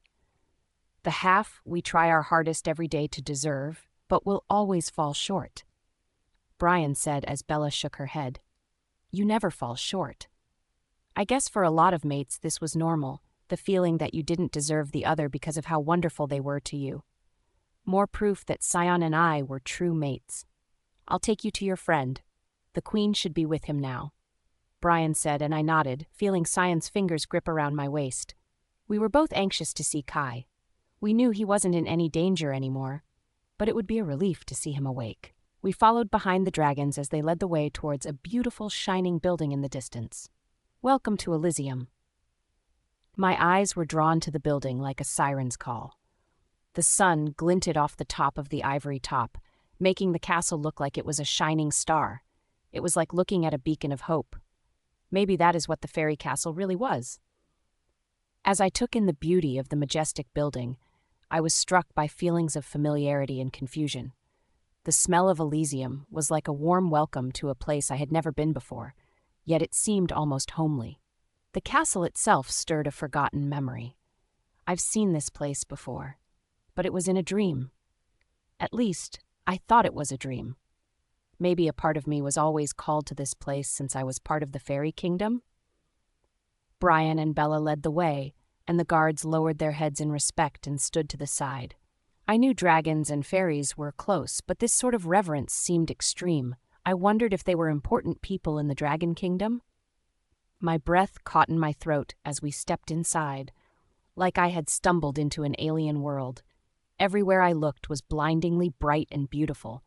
The white marble floor shimmered like a lake of glass beneath us, and the crystal-clear windows magnified the sunlight pouring in, casting an otherworldly glow around us.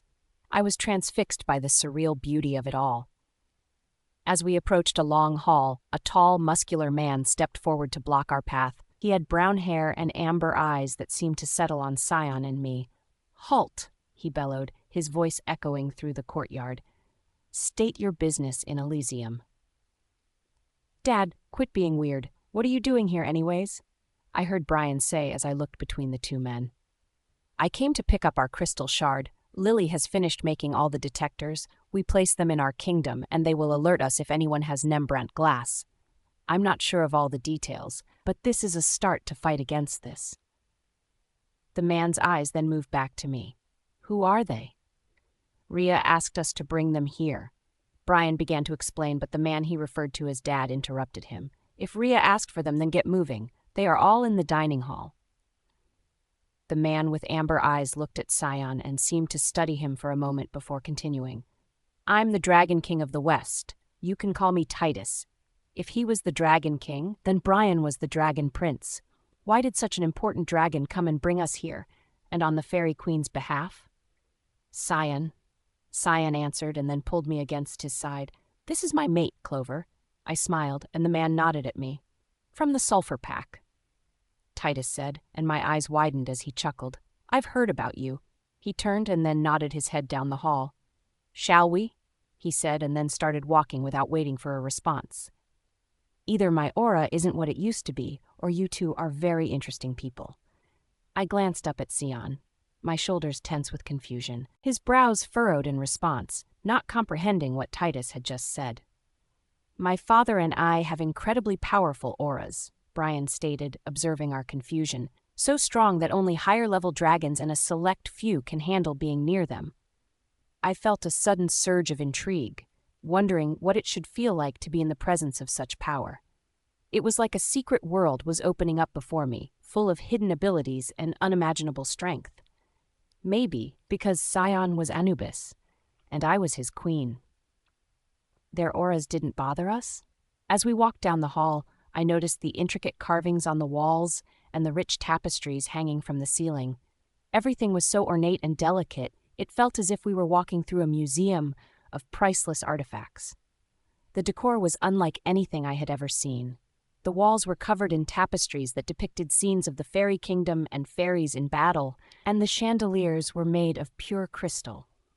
I could hear voices as we approached the end of the hall. As we crept near the entrance, the hum of excitement grew louder. The voices surged in a feverish crescendo, clapping and shouting in pandemonium. A long table stood empty in the center of the room, while all around it were huddled figures, enthralled by a tall, broad figure looming near the side. Beside him stood a beautiful brunette woman with her chin raised high and pointed ears. "You lying old bear. I can't believe it. You had a woman the whole time? You should have said something. I am so happy for you. This makes everything perfect," a woman with blonde hair said as she hugged the large man. "Welcome to the ranks, old-timer. I just hope you are able to still perform for the woman. Hope those hips aren't too fragile and old." A broad, muscular man teased as a woman with dark hair swatted at him. "Cody," the woman hissed, "you are going to make Cassie think we are all like you. There is only one bear like me, and you best remember that," the man said as he wrapped the woman in his arms. "Little cub, anytime you want to challenge my strength, I will gladly oblige." A deep, intimidating rumble came from the man next to the brunette with pointed ears. "After your daily dose of aspirin, Uncle Tristan, I'll happily accept," the younger man teased. Another couple moved into view from another hall. The woman was a perfect beauty, her silver hair cascading down her shoulders like a glittering waterfall. Accompanying her was a man with dark hair, his cool blue gaze captivated and mesmerized by the sight of the woman next to him. His gaze seemed to follow her every movement, like a hawk seeking its prey. In her arms, she cradled a sleeping infant. It snuggled close to her warm chest. As they stepped further into the hall, the world shifted around me. It seemed as if time had frozen around them, a breathtaking moment that shone in all its unfathomable glory. There was something about them that made my heart begin to pound. The sound of my blood pumping drummed loudly in my ears. My focus wasn't on the couple, though, but on the child in the woman's arms. Strange whispers hissed in my ears as the couple moved towards me. I kept staring at the child as a wave of nausea attacked me. I pursed my lips tightly together as I felt Cyan's hand come to steady my shoulder. "Clover?" I could hear Cyan's voice, but I couldn't look away from the approaching infant. Suddenly, Cyan shifted my body behind him and growled at the approaching couple. The woman grew silent, except for the sound of the man next to the woman and infant. A soft, threatening chuckle escaped through his lips. "Young death god, be very careful. No one growls in the direction of my mate." The man's voice was calm and low. In his tone was the promise of a swift death to anyone who crossed him. "Lee?" The woman's sweet voice rang out as she instantly calmed the man next to her. "He is just defending the woman behind him." Her blue eyes met with mine and she offered me a gentle smile. "Don't mind him." "Yeah, a lot of people find him scary, but not to us. He is a feared Tier 1 deity, Leviathan, but to us he is family. He is like my older brother, Levi, to me, and Lee to our sweet fairy queen, Rhea," Titus said with a playful smirk resting on his face. Wow, I was meeting more and more gods of the world. Unfortunately, I couldn't even relish in the moment of being in the presence of a god and fairy royalty. My gaze was focused on the infant. "Careful," Rhea said, and my eyes moved up to meet hers. "Little Beryl here has an intense history. Looking into it will leave an imprint on you." I didn't really have a choice. I didn't know how to control the visions that began to pour into my mind. Soon the world vanished, and scenes began to play in front of me. It was as if I was there. I watched as a little girl stabbed a man with an injection and then ran to a cloaked woman nearby. The woman patted the child and told her how proud she was of her. Beryl, the little girl, was the same as the infant? As I stared at the woman, I realized she looked familiar. She wasn't just familiar, but was the same. Only she looked more alive in this vision, but I knew it was Meryl. Another vision came into view, and I watched from a hidden door as Meryl was stabbed in the chest with a dagger. I watched tears stream down the little child's face as Meryl died. Beryl didn't say a word, but I could see the hatred in her eyes. The memories of Beryl's life played like a movie in my mind, highlighting every tragedy and bitter injustice she had faced until her final breath. She was the casting agent of her own sorrows, never accepted nor loved by anyone except Meryl. Suddenly, a crippling pain stabbed through my chest, causing my body to shudder with unbearable grief. Agony, torture, sorrow, and despair clawed at me mercilessly as tears pressed against the back of my eyes. I gazed transfixed into a void of pure darkness. The walls were oozing black tar that the souls of the damned Ned clung to in despair. A scarlet current swirled and snaked its way through them, leeching away their life force until all that was left were empty husks. Suddenly I recognized one of the faces among them. It was Beryl's soul, trapped in this hellish realm, calling out for help. Meryl, the Nycrops, swooped in and brought salvation to Beryl as if sent from the heavens. An immense swell of gratitude consumed the soul, and I was overwhelmed by its presence. Meryl promised the soul a new chance at life, that this time she would grow up in the fairy kingdom. She would be reborn and given an opportunity to rain destruction from within Elysium with a strong new power. The vision ended as abruptly as it had begun, leaving me gasping for air. Scion had his arms wrapped around me, his eyes filled with concern as he looked down at me. "Are you okay, Clover?" I nodded weakly, still reeling from the intense emotions I had just experienced. I saw so much. Beryl's life, her death, and then Meryl. She saved her soul from damnation and promised her a new life in the fairy kingdom. Scion's face twisted in confusion. "Who is Beryl? And Meryl? You mean the Nycrops?" I explained everything I had seen to Scion, feeling a sense of relief wash over me as I spoke. It was as if the weight of the vision had lifted just by sharing it with someone else. As I finished speaking, the room fell silent. Rhea and her companions had been listening intently to our conversation. "Beryl is a special case," Rhea said softly. "Her past is a tragic one. She was born and taught hatred in her first life. She continued down that path, and it ultimately caused her destruction. This is a new life for her. She has been given a rare second chance. She is here with us now, and we're going to do everything we can to make sure she's safe and loved." I stared at the child and pursed my lips together. "She is a trap that was sent by Meryl. Meryl told Scion and I that she left a problematic pack with the ultimate bundle of joy. We know this is what she intends.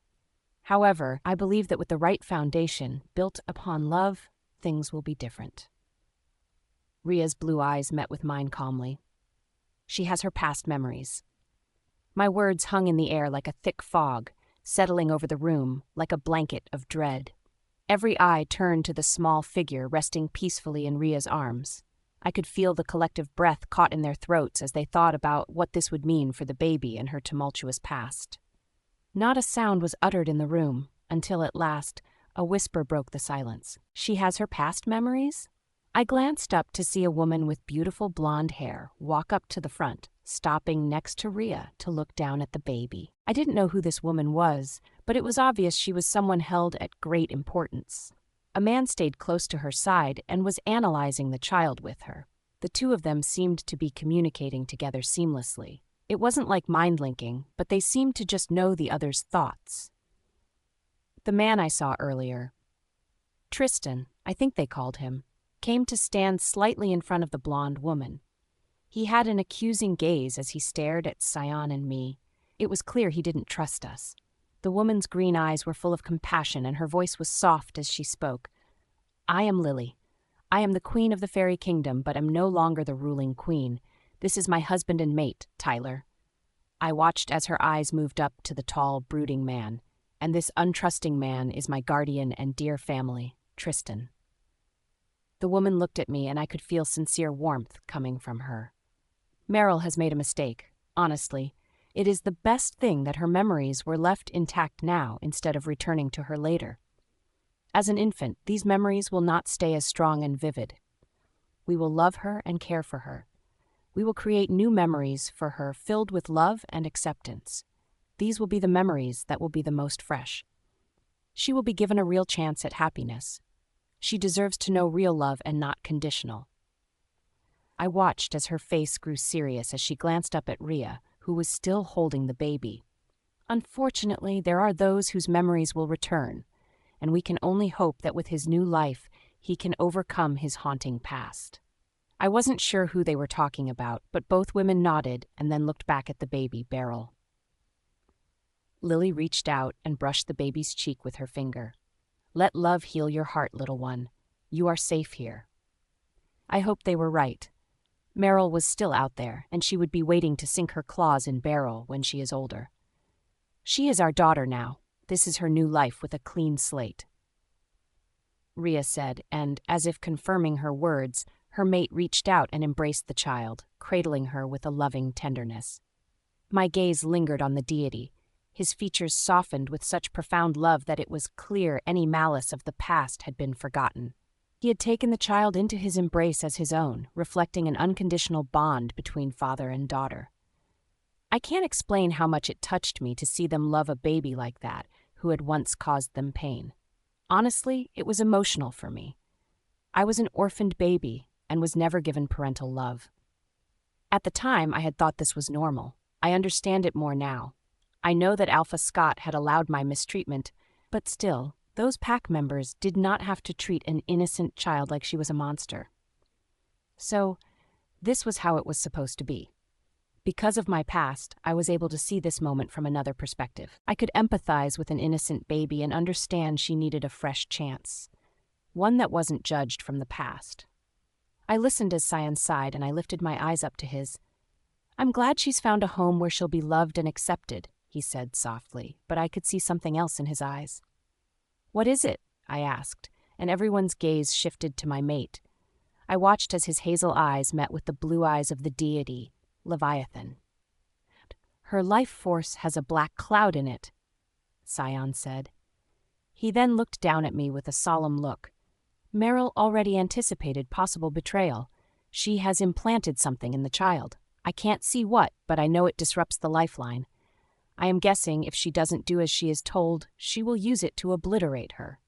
My lips parted with a gasp as I shook my head. Can't you do something? I asked, and he shook his head sadly. I can't do anything. She is a living soul right now. Is it a curse? I can cure curses, Rhea said, and I watched as Sion shook his head. Not a curse, Rhea, Lily finally spoke, with determined eyes. When she gave the child a new life, she bound it with something, like a blood crystal. If the crystal is shattered, so is her life. It is similar to how you and Levi are bound. Your lives are connected. So how do we undo it? I could hear the desperation in Rhea's voice, and I felt her pain in my chest. Everyone was looking at the child quietly until a soft cooing sound broke the silence. I watched Beryl stare up at Leviathan with wide, curious eyes. A smile spread across his face as he spoke to her, his voice gentle and reassuring. It wasn't fair. Beryl either does Meryl's evil plans, or she will be killed. Her choice is evil or death. Surely there is a deity who can fix this, I said angrily. There are, yes, but most of the deities have taken a step back. Those who still interfere do so through manipulation. Directly interfering can cause the black hole to move again, Lily said as I furrowed my brows. The black hole? It is an existence that moves on its own. It once threatened to swallow this world up, but was stopped by Endymion. He was stuck in the black hole until Rhea and my son Wyatt went in and saved him. If the world is thrown out of balance by interference, it will awaken again. Lily and her mate Tyler looked at each other as if they were in deep thought. Who is Endymion exactly? I asked, hoping to hear more about the deity who tricked me. The Lord of the Earth is what he is called, but he is not a man. He is the deity of the fairies. He is responsible for both light and dark fairies. Some say that fairy magic is actually his essence. The will is actually his, but I can't say that for sure, Lily said, and I snorted. He is sneaky. He manipulated me into giving up my firstborn daughter to the Diamond Pack. I watched as Lily nodded her head, as if she already knew this. Yes, your child will unite with my kin, and it will be their line that the fate of the world will rest. The moon goddess uses tricks as well in order to manipulate the future. It seems the two of them do things similarly. Lily smiled as she looked at me. Don't worry, your child will choose their fate, and the Diamond Pack is very dear to my heart from the moment I met my alpha mate. We have to kill Meryl in order to protect Beryl from her fate. Tristan finally spoke with tension lines on his forehead. It will be a tough battle, but one the Guardians can handle. Should we task Alexis and Micah to handle it? Rhea asked, and Sion cleared his throat. I can also end her if she shows herself. The Nycrops is an existence of death. She isn't dead, nor is she alive. Cheyenne was staring at Leviathan as if he was waiting for an answer from him. The problem is she will not show herself. She will go into hiding now and wait. Sending Alexis and Micah on a wild goose chase isn't the answer, especially with Aiken. I watched as Leviathan sighed and shook his head. He doesn't exactly handle things with class. Lee, Rhea hissed, don't talk about our son-in-law like that. Leviathan let out a low groan, as if the words son-in-law curdled his stomach. I couldn't help but feel a bit of amusement at the tension between this man, Aiken, and Leviathan. It was clear there was some interesting history there. He's just stating facts. I heard the Dragon King Titus say from behind me. But maybe we should release the Kraken, he snickered and then cleared his throat. We can't let Meryl win. We need to come up with a plan, something that will keep Beryl safe, like Meryl's death. What if? I looked up at Scion and then back to the baby. Meryl won't know that we know about the crystal. What if we bind her life to something else? Can we do that? Maybe. Maybe I can try to. Rhea was interrupted by the gentle chuckle of her mate. I watched as he shifted Beryl in one hand while the other curled around her. My fairy, you aren't trying anything. He pressed his lips against her head. Your safety comes first, and I know how reckless you can be. But Lee... It is not going to happen, Rhea. Messing with life energy is dangerous, and you are not going to risk it. Not again. Not ever. His words were final, and there was no room for negotiation. Despite his stern voice, I could see the warmth and affection for Rhea in his eyes. It was clear how smitten he was with her. I watched as Rhea's brows folded, clearly unhappy with her mate's decision. Her mate stepped forward and attempted to appease her, his voice softening into a soothing melody. Don't be upset with me, Rhea. I watched as Rhea lifted her gaze up to meet with his. Her eyes softened, and she leaned into his embrace, letting out a small sigh. I just want to protect her, she whispered, her voice barely audible. I know, my love, Leviathan replied, his voice full of understanding. But we will find a way to keep her safe. We have all of us here to protect her. He gestured to the room full of their strong allies, all of whom were staring at the baby with varying degrees of concern. We will talk to Kali and see what she suggests. She will know more about this stuff and what our options are. The way their eyes looked at one another was on a different level. I can't explain it, but you could be blind and feel their connection. It was powerful. I will also speak with Olga. She knows about this type of magic well. It is how she saved Cody's life. Lily's voice drew my gaze away from the beautiful couple. We will take over this situation from here. You have come here for your friend, and we have kept you waiting. Is Kai all right? Dmitri asked, and a dark-haired woman from behind them snorted. He will live, but he isn't happy. He is awake? I asked and watched the raven-haired woman nod her head. Lily removed what was left from the demons. He will still need some time to recover, but he will be fine. Kelsey, perhaps you should explain to them before we go see Kai, Rhea suggested. I glanced up at Cyan as I felt him pull me closer to his side. Kelpies have a unique ability. They can claim a life that is on the verge of death. This is how Epona saved Kai. The thing is, Kai is now bonded to Epona, and she does not wish to move to the Chance Pack. However, she did agree that they would eventually move to the Diamond Pack. She understands how important pack life is for a wolf. I understand that he was one of your officers. Kelsey looked at me, and I nodded my head. I'm afraid he won't be returning to your pack. I grew up visiting the Diamond Pack, often, and I can tell you he will be part of an amazing pack. Epona has family in the pack, which is why she has agreed to live there. I felt a pang of sadness at the news that Kai would no longer be a part of my pack, but at the same time, I was relieved that he was alive. I'm just glad he's alive. He's a good officer, and I'm sure he'll do well in the Diamond Pack. I tried to sound positive, but there was a hint of disappointment in my voice. Kelsey nodded her head. I know it's not what you wanted to hear, but he will be in one of the best packs. Epona is feisty, like most Kelpies, but she has a good heart. He's lucky to have been claimed by her. She gave me a small smile. I nodded, feeling a mix of emotions, but mainly relief that he would live. I could still visit him, and if my daughter ended up in the Diamond Pack, I know he would be there to watch over her. We should go see Kai, Sion said, giving me a gentle nudge. I'm sure he'll be happy to see us. He will need our encouragement. It is never easy to leave your pack.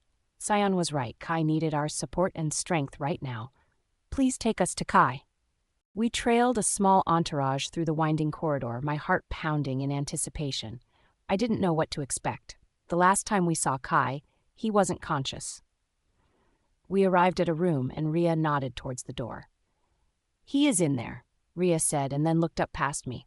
Dmitri, I would like to discuss some things with you if you would come with me. I watched as Dmitri nodded his head. It would be a pleasure. I kept my gaze on Dmitri as he stepped past me. I didn't know these people, but he seemed to be completely at ease. Still, after everything, I felt nervous about him not being by my side. I felt Sion's hand move on my back, applying slight pressure, ushering me towards Kai's room. I smiled up at him and nodded my head. It was silly of me to be nervous for Dmitri. I took a deep breath and reached for the door. The moment it opened, I could hear a noise from inside. The soundproof room was undone with just a slight opening. You are seriously sticking with that? You can't be serious. I heard Kai's voice and felt instantly at ease. Listen, I need time to adjust, mentally. And Apona's voice quipped as a gentle laugh came from Kai. I glanced up at Sion, but he didn't make any move either. We were both curious about their conversation. You don't need time to adjust mentally. You are worried about your image taking a hit. Kai, that's not fair, Apona protested, and I bit my bottom lip, feeling guilty listening to their conversation. Of course, not guilty enough to shut the door. Apona, you saved my life, but you didn't do that for anyone else. You saved me because you felt something more. We both know it. You are a strong Kelpie, and you are worried about what others will think because you claimed a wolf, because a wolf is your mate. Kai stated, his voice trailed into a soft whisper. My mouth dropped open as I processed what he was saying. Kai, I get it. I mean, most women want their mate to be stronger than them. They want to feel protected. You can defeat a small pack of wolves on your own. I am not stronger than you in our feral forms. You are embarrassed by me. That isn't it. I don't care about that. If anything, I like the dynamics of us. Her voice stopped, and I could tell she was struggling to say what was on her mind. Sion's grip on my back tightened as we both listened in shock. Apona and Kai were mates? That was unexpected. I could feel my heart racing as I tried to process the information. I knew that Kelpies and wolves didn't usually mate, so this was a unique situation. I don't know what to say, Apona stammered, her voice laced with uncertainty. You don't have to say anything. Just know that I'm here for you, Kai replied, his voice filled with sincerity. I am afraid of this connection, Apona admitted, her voice barely above a whisper. I've always been a loner. That is why you are nervous about being part of a pack. Kai's voice was warm and kind. He wasn't upset and was understanding. I was still a bit in shock, but really happy Kai had found a second-chance mate. I know, Apona, but you don't have to be alone anymore. You have me, and I would never hurt you. I don't know what having someone means. I could feel the weight in her words. I understood this in my core. I grew up not having anyone, and it was scary to let someone in. I leaned into Sion's front and smiled. It was the best decision I ever made, though. You don't have to figure it out all at once. We can take our time, Kai said, his voice soothing. You know, after my first mate was killed, I didn't think I ever wanted to have someone again. I didn't want to feel that type of pain, but you know what? Loneliness was more painful. I felt a lump form in my throat as I listened to Kai's words. He had been through so much, losing his first mate and then nearly dying. I really wanted Apona to be good for him. I know what you mean, Apona replied, her voice softening. I don't want to be alone anymore either. I don't want to deny this bond. It is a double bond, so I am stuck with you anyway. I could hear a playful tone in her voice. So, mates, you are okay with finally being honest with everyone? I heard Apona click her tongue and laugh. You are a persistent wolf, aren't you? Kai chuckled. I have to be if I want to be with you. My heart swelled as I listened to their conversation. It was clear that Kai and Apona had found something special in each other. I felt like I was intruding on a private moment, but I couldn't bring myself to leave just yet. You know, I was never going to deny us being mates. I just wasn't sure about telling everyone until I figured out what that really meant. Those who have mates know exactly what having a mate means. They will understand us. This instant connection, the person who can soothe the other's souls. But if you need more time, it's just, people will know I am off the market if I have a mate. I could hear the sly tone in his voice and my lips twitched upward. Okay, mates it is, Epona relented, her voice filled with amusement. But this is an equal partnership. No one lords over me. I don't want anyone to think I am soft. Kai laughed loudly. You're a feisty Kelpie. No one's going to think you're soft. Besides, they all know you are stronger than me. Now, there is one other issue. What is that? Placing my mark on you, but that will have to wait. We have guests. Oh, shoot. Busted. I looked up at Sion wincing as he grinned and pushed the door open, revealing the scene inside. Kai was lying in the bed, looking much better than the last time I saw him. Epona was sitting next to him, her hand resting on his arm. They both looked up as Sion and I entered the room. Hey, Kai, how are you feeling?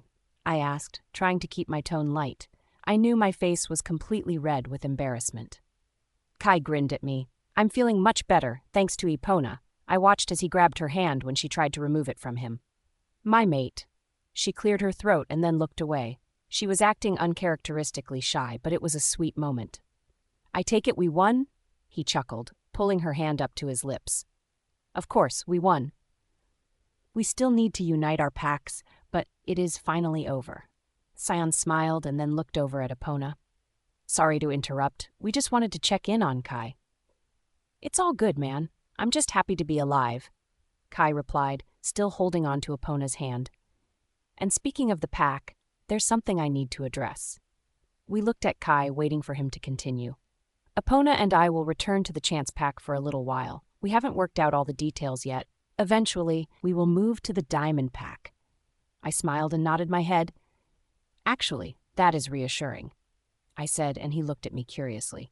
Through some agreements, my firstborn daughter is promised to go to the diamond pack. If we have a daughter, that is the plan. Right now, our focus is on our son, Sion said, beaming proudly. I watched as Kai's confused face lit up. You're pregnant. Then instantly he scowled. And you fought. Hey! Epona jerked her hand, but his grip didn't allow her to tear her hand away. Just because she is pregnant doesn't mean she can't fight. Of course not. It has nothing to do with her abilities. You can't predict what happens in battle. Kai started to say, but Epona snorted. The same goes for anyone. Pregnant or not, it is no one else's decision. Fighting is our choice to make. If we feel capable, then who has the right to tell us no? Not when fighting could be the key to victory. Yeah, I really liked Epona.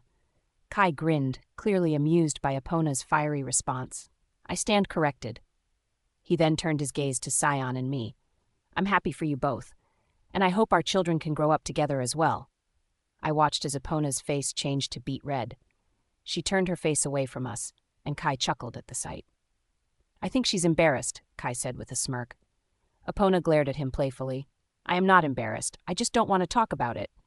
Kai chuckled and gave her hand a squeeze. Sion and I exchanged a look, both amused by the dynamic between Kai and Epona. It was clear that they were meant to be together. As we all chatted, I couldn't help but feel a sense of contentment. The war was over and we had won. Plus, seeing Kai and Epona together warmed my heart. They would be coming to stay at the chance pack for a while, and I was happy I would get to know her better. As the conversation continued, I couldn't help but notice the intense chemistry between Kai and Epona. It was like they couldn't keep their eyes off each other, even when they were talking to someone else. I smiled to myself, happy that Kai had found a mate who was so perfect for him. Sion's voice pushed into my mind. We should give them some privacy, love. He was right. They still had some marks to attend to. Well, we need to be heading back. We still have a lot of work to do, Sion said, and Kai nodded his head. Of course, Alpha. We will be joining you guys again in about a week. Epona has some things she needs to settle first. Kai's eyes met with mine, and I gave him a warm smile. Take your time, Kai. We'll be waiting for you and Epona when you're ready, I said, trying to convey my support for his new relationship. Kai beamed, his eyes flashing with appreciation. Thank you, Luna. We appreciate it. He looked back at Epona, who nodded her head. We will see you guys soon. I looked between Kai and Epona and felt so much relief and happiness. Kai was alive and had found his mate. They would be coming back to the chance pack for a short time, and then he would be there in the diamond pack if I ever had a daughter. The chemistry between Kai and Epona was truly captivating. The mate bond was something special. Well, at least most of the time it was. I was just glad that it turned out this way for Kai. Sion wrapped his arm around my waist as we walked out of the room. We shut the door to give them the privacy they probably needed. Usually, marking was an intimate moment and happened soon after finding your mate. The hallway was empty as we walked back towards the dining area. I was curious about Dimitri and was wondering how Odell was getting along. Suddenly, without warning, Sion spun me into his embrace. His searing lips crashed against mine in a passionate explosion, igniting a fire inside of me and stealing my breath away. In that moment, the world melted away, and all that remained was the warmth of his kiss. My body melted into his, responding with a fiery passion that matched his own. Sion's hands roamed over my body, leaving a trail of goosebumps in their wake. I moaned against his lips as his tongue tangled with mine, seeking dominance. But this was no fight, it was a dance of passion and desire. Finally, we broke apart, panting and gasping for air. Sion's eyes were dark with desire as he gazed down at me, his hands still resting on my hips. "I love you," he said, his voice husky with emotion. "I love you too," I replied, leaning in to kiss him again. His hands wandered over my body and finally a frustrated growl escaped from his lips. "Soon. Somewhere more private," he promised as a big toothy smile spread over his lips. "It's over, Clover. We did it. We can concentrate on us now. On our family. Let's inform our pack of their new little alpha. It is time to celebrate." I nodded, feeling a sense of relief and joy wash over me. The war was finally over, and we could focus on building a better future for our pack. "Let's do it," I said, smiling up at him. Finally, we could focus on ourselves and having a family. A real, loving family. I was more than ready for this new journey in our lives. We started to walk back down the hall when we saw Dimitri walking back in our direction with the fairy queen, Rhea, and her mate, Leviathan. "Is everything all right?" Sion asked, keeping a watchful gaze on Leviathan. "Yes, I just had some questions for Dimitri since the centaurs have a village near the mountains and the Shriek Woods," Rhea started to say when her mate Leviathan chimed in beside her. "Speaking of Shriek Woods, that is something you should be taking care of in the near future." Leviathan's cool blue eyes rested confidently on Sion. "Lee," Rhea hissed out and turned her head sharply to look at her mate. "Let them breathe." "Sorry, he really is a sweet guy. He can just get very businesslike sometimes. It would be a great help to us if you could take care of the Shrieks, though. Either my brother or nephew is going to need to travel to those woods soon." "I would be happy to help after I get my pack in order. Tell them they can reach out to me when the time comes, and I'll travel with them," Sion said, and I cleared my throat. "We will travel with them." I smiled sweetly up at Sion, who pursed his lips together as he looked at me. "Clover?" Sion mumbled under his breath, but I could tell from his tone he wasn't a fan of the idea. "I wasn't asking," I said and listened as Rhea giggled in front of me. I felt slightly embarrassed, and I shifted my gaze back to her. "Mates can be overprotective, can't they?" Rhea grinned, and I watched as she bumped into Leviathan's side playfully.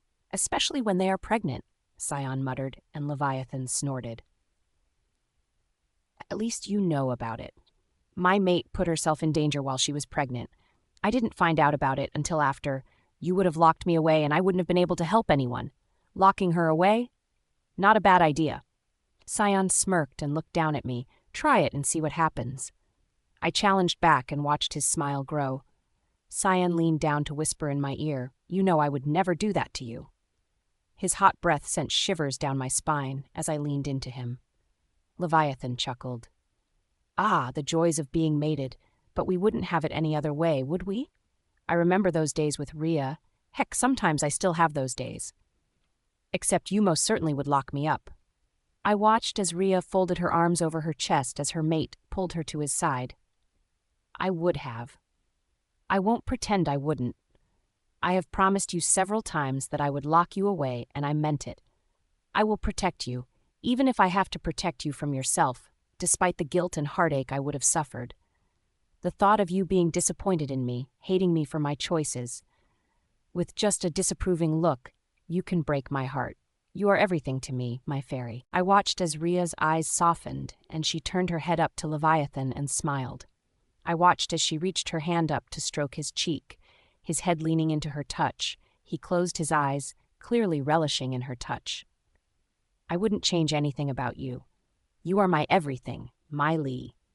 The moment was so simple and sweet, but there was an intimacy there that made me feel like I was watching something erotic.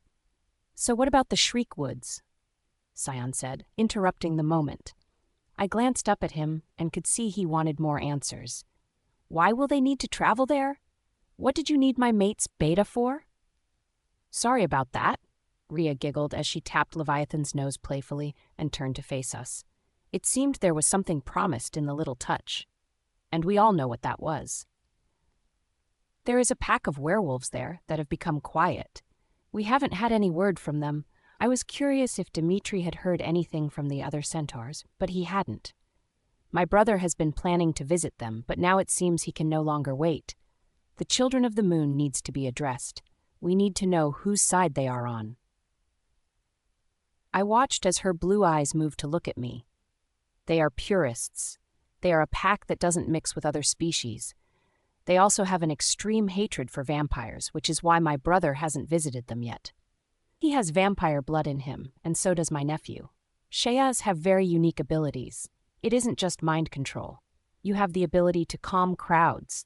You can give people the chance to think rationally and without heightened emotions. I felt Sion's fingers clench around my arm as he pulled me more into his side. "So you are saying you planned for Clover to go the whole time?" His voice was very agitated, and I could feel his angry waves surrounding me. "Lee," Rhea whispered, putting a calming hand on his arm. My eyes darted in his direction. His blue eyes were slightly glowing, and it was clear he was fully prepared to confront Sion. I had hoped for this. This is why I wanted to see Clover. This isn't a trap. I wanted to ask her if she could accompany my family. You see? We are strong enough to completely destroy this pack if they are a problem. That isn't the issue. We don't want to do that. We want there to be peace between the packs. Clover can help. We don't want her to use mind manipulation. We just want her to calm the pack so cooler heads can prevail. I placed my hand on Sion, feeling him calm under my touch. This is also what Rhea did with her mate. I guess we use similar methods to calm our men. I don't really know how, to be honest. I don't know a lot about myself. Rhea smiled sympathetically at me. "That's okay. We can help you learn. And if you're not comfortable with it, we'll find another way. We just wanted to explore all possible options before resorting to violence." Sion relaxed his grip on me, but I could sense that he was still uneasy with the idea of me going to the Shriek Woods. I understood his protectiveness, but I also knew that I couldn't sit back and let others put themselves in danger. If there was a way for me to help without resorting to violence, I wanted to try it. "I'll do it," I said firmly, looking at Rhea. "I'll go with your family to the Shriek Woods and try to calm the pack." "Thank you. I'll send word to my brother. They will reach out to you. In the meantime, I'll have someone come and help you learn." "She has stilts," Dimitri interrupted, and I watched as a smile spread across Rhea's face. "He is feisty, but he would be able to help with this. Thank you for your willingness to help. I am sure you both are anxious to get back and get your pack settled. Brian and Bella will take you back when you are ready."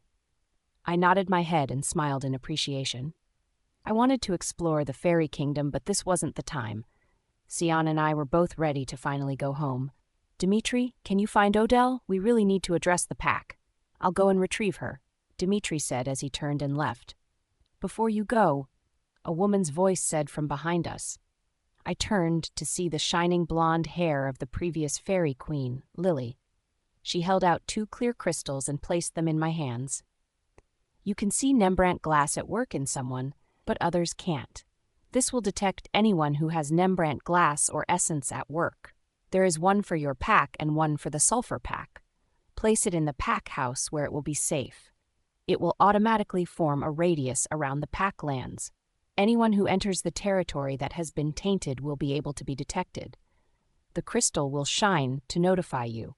It will also make the person with Nembrant glow, similar to how you can see them. The person affected won't know, but everyone else will be able to see it. This should help keep the pack safe. Also, as we speak, nullifying scales are being distributed to the packs. Think of it like a vaccine. It will protect each person from being controlled by Nembrant glass. She gave me a kind smile and patted my hand. You are always welcome in Elysium. We would like for you to visit so we can know you better. You are practically family, and soon our families will be joined. I stared at the woman whose eyes told the story of a future I have not seen. I have heard that the fairy royals have the gift of premonitions. I wonder what futures she has seen. Suddenly, she reached out to me and wrapped me in her embrace. My eyes widened in shock as she leaned close to my ear. A sound that was barely audible to me came out. You are going to be a fantastic mother. I felt my eyes water as I pulled back to look at her. It was as if she knew my biggest fear, that I would fail as a parent, that my future daughter would hate me for the agreement I made. Right now, staring into the Fairy Queen's eyes, I felt relieved. It was a feeling I can't explain, but there was a warm light that seemed to embrace me. For the first time, I felt completely at peace. Thank you, I breathed out as she stepped back to the side of her mate. Sion pulled me back to him, his intense gaze upon me as he held me close with protectiveness emanating from his grasp. His hands tightened around my body, and there was no mistaking the concern that coursed through him. His hazel eyes looked me over as they searched for an answer. He was ready to defend me if he felt there was a need to. It was hard to believe that I had found someone who loved me like he does. I never imagined I would have someone like him. He was protective and possessive, but also allowed me to do what I needed. He wouldn't lock me in a tower to protect me. Instead, he would become my tower and try to act as my protection. A flood of emotion swept over me as I stepped in closer and embraced Sion tightly. His strong arms wrapping around me filled my body with an intense warmth that permeated through every corner of my being, sending chills all over my skin. His heady scent engulfed me like a blanket, reminding me of the journey it had taken to get here. All the pain and suffering had paid off for this moment, when I could revel in the safety and the security of the arms of my love. We stood there for a few more moments, wrapped up in each other's embrace, completely oblivious to the world around us. I felt his lips press against my temple, his breath warm against my skin. The sweet mate tingles rushed over my body as I closed my eyes, relishing the feeling. Finally, I pulled away from him, our eyes locked in a deep gaze that spoke volumes without words. Our journey was far from over, but we would face it together, no matter what came our way. I knew with Sion by my side I could face anything. There would be challenges ahead, but we would overcome them, together. Let's go home.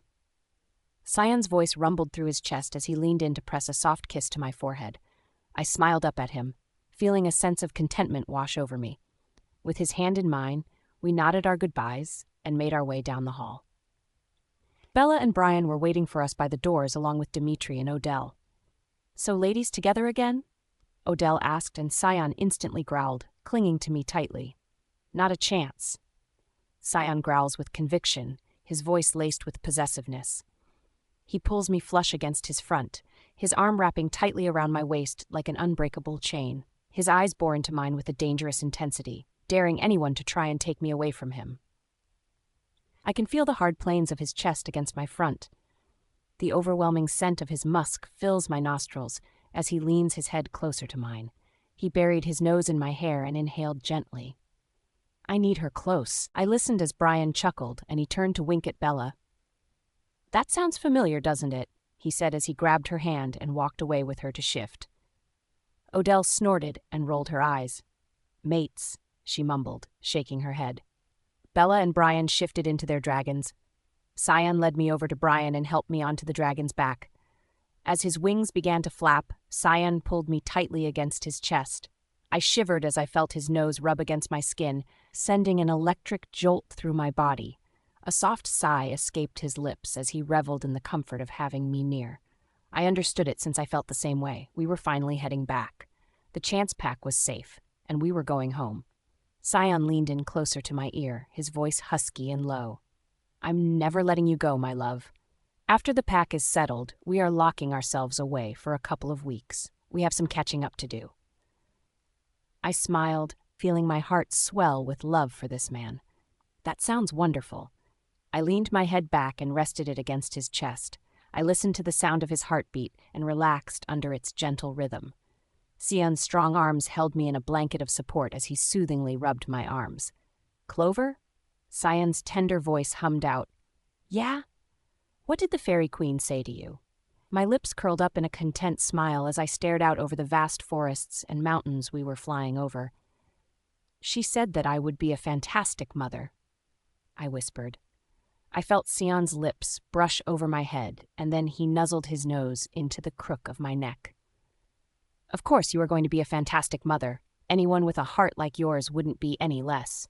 You are compassionate, Clover. You have empathy for others. You are a beautiful soul." I stared out at the clouds and shrugged slightly. It was something that I wasn't so sure of. You know, I mentioned before I didn't have a mother figure in my life. I am afraid of failing. But it's strange how her words helped me rationalize everything. Her words were simple, but I felt them. I reached up to my chest, thinking of the warm light I felt.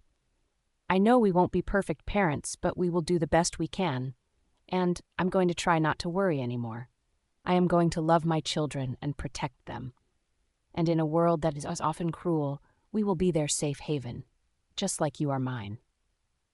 I turned my head to look into his hazel eyes. My heart raced as I felt his arm pull me in closer. His hazel eyes glowed with intensity, their warmth radiating through my veins like a wildfire consuming everything in its path. His embrace tightened, and I felt myself dissolving into it, melting into him like molten wax. There was no denying the power of our love as he closed the gap between us, and his words filled my heart with a joy beyond what I ever imagined possible. "I am so happy right now, Clover. We are heading back home, and we are going to have a baby. I love you so much." I looked up at him. I loved him so much. I was so lucky I would be sharing my everything with him. "I love you too." His lips met with mine in a sweet and tender kiss, filled with all the love and passion that we held for each other. The kiss was slow and gentle, but it held a powerful promise of love and commitment that we both shared. Our bond was unbreakable, and we knew that we would always be there for each other no matter what. Brian and Bella dropped us off and immediately left, which was fine with us since we were busy. Sam was waiting for us when we arrived and told us everyone had been given nullifying scales. He offered one to Sion, who shook his head, turning it down. He said he didn't need one any longer. I didn't need one either, but Dimitri and Odell each took theirs. "I am heading back now. Everything is under control here," Sam said, as a group of men started moving out.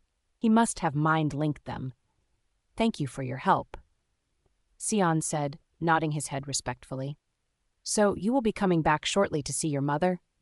I heard a voice from the side and turned my head to see Adam talking to Gia. He looked a bit sad and reluctant to leave her. "Yes, my place is by Connor's side. After things are settled here, the two of us will make a trip to the Diamond Pack," Gia said as Connor walked up to her side.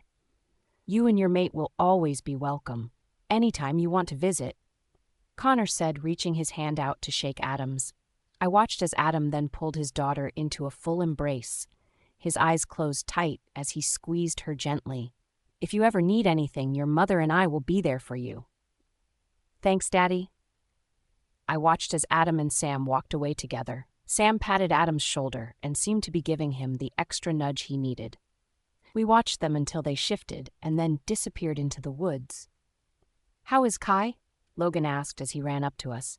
I could see the concern in his eyes. "Kai is good. There are some changes. He will be returning to our pack, but won't be staying there. He will eventually be moving to the Diamond Pack with his new mate," Sion said and then smiled. "Mate? He has a mate?"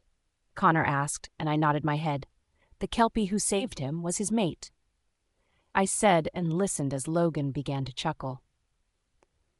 "He is going to have his hands full with that one." Logan laughed and then turned his head. "The packs are waiting, and I think Joey is just waiting to talk to you before they leave." His eyes met with mine, and I nodded my head. I looked in the distance and could see Joey organizing the Sulfur pack. It looks like they have accepted him as the new leader. I'll just be a minute." I turned and started to take a step when Sion's hand locked onto my arm. "We will just be a minute," he said with a faint smile. His eyes looked at me nervously, and I could see he was concerned about me. I was okay, or at least I thought I was. That all changed as we walked closer to the Sulfur pack. On a cart were bodies of the fallen, and on a separate cart were two others covered by a sheet. My vision blurred as silent tears cascaded down my face, a physical representation of the anguish and sorrow coursing through my body. My nose burned with each ragged breath that I took, desperate for air. The sight of the covered bodies was too much to bear, and agony sliced through me like a sharpened blade. Gone were Denny and Jude's hearty laughs and light-hearted jokes, leaving behind nothing but an aching void in their wake.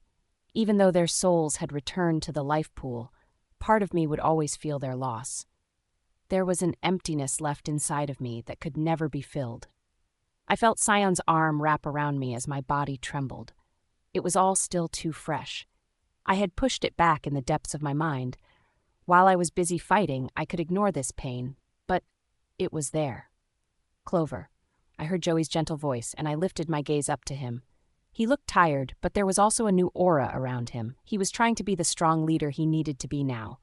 Yet I could see the anguish in his eyes, the pain from losing his closest friends and his alpha. At least he had his mate, Stacy. She would remain close to his side and be his biggest comfort. I stepped out of Sion's embrace and stepped into Joey's.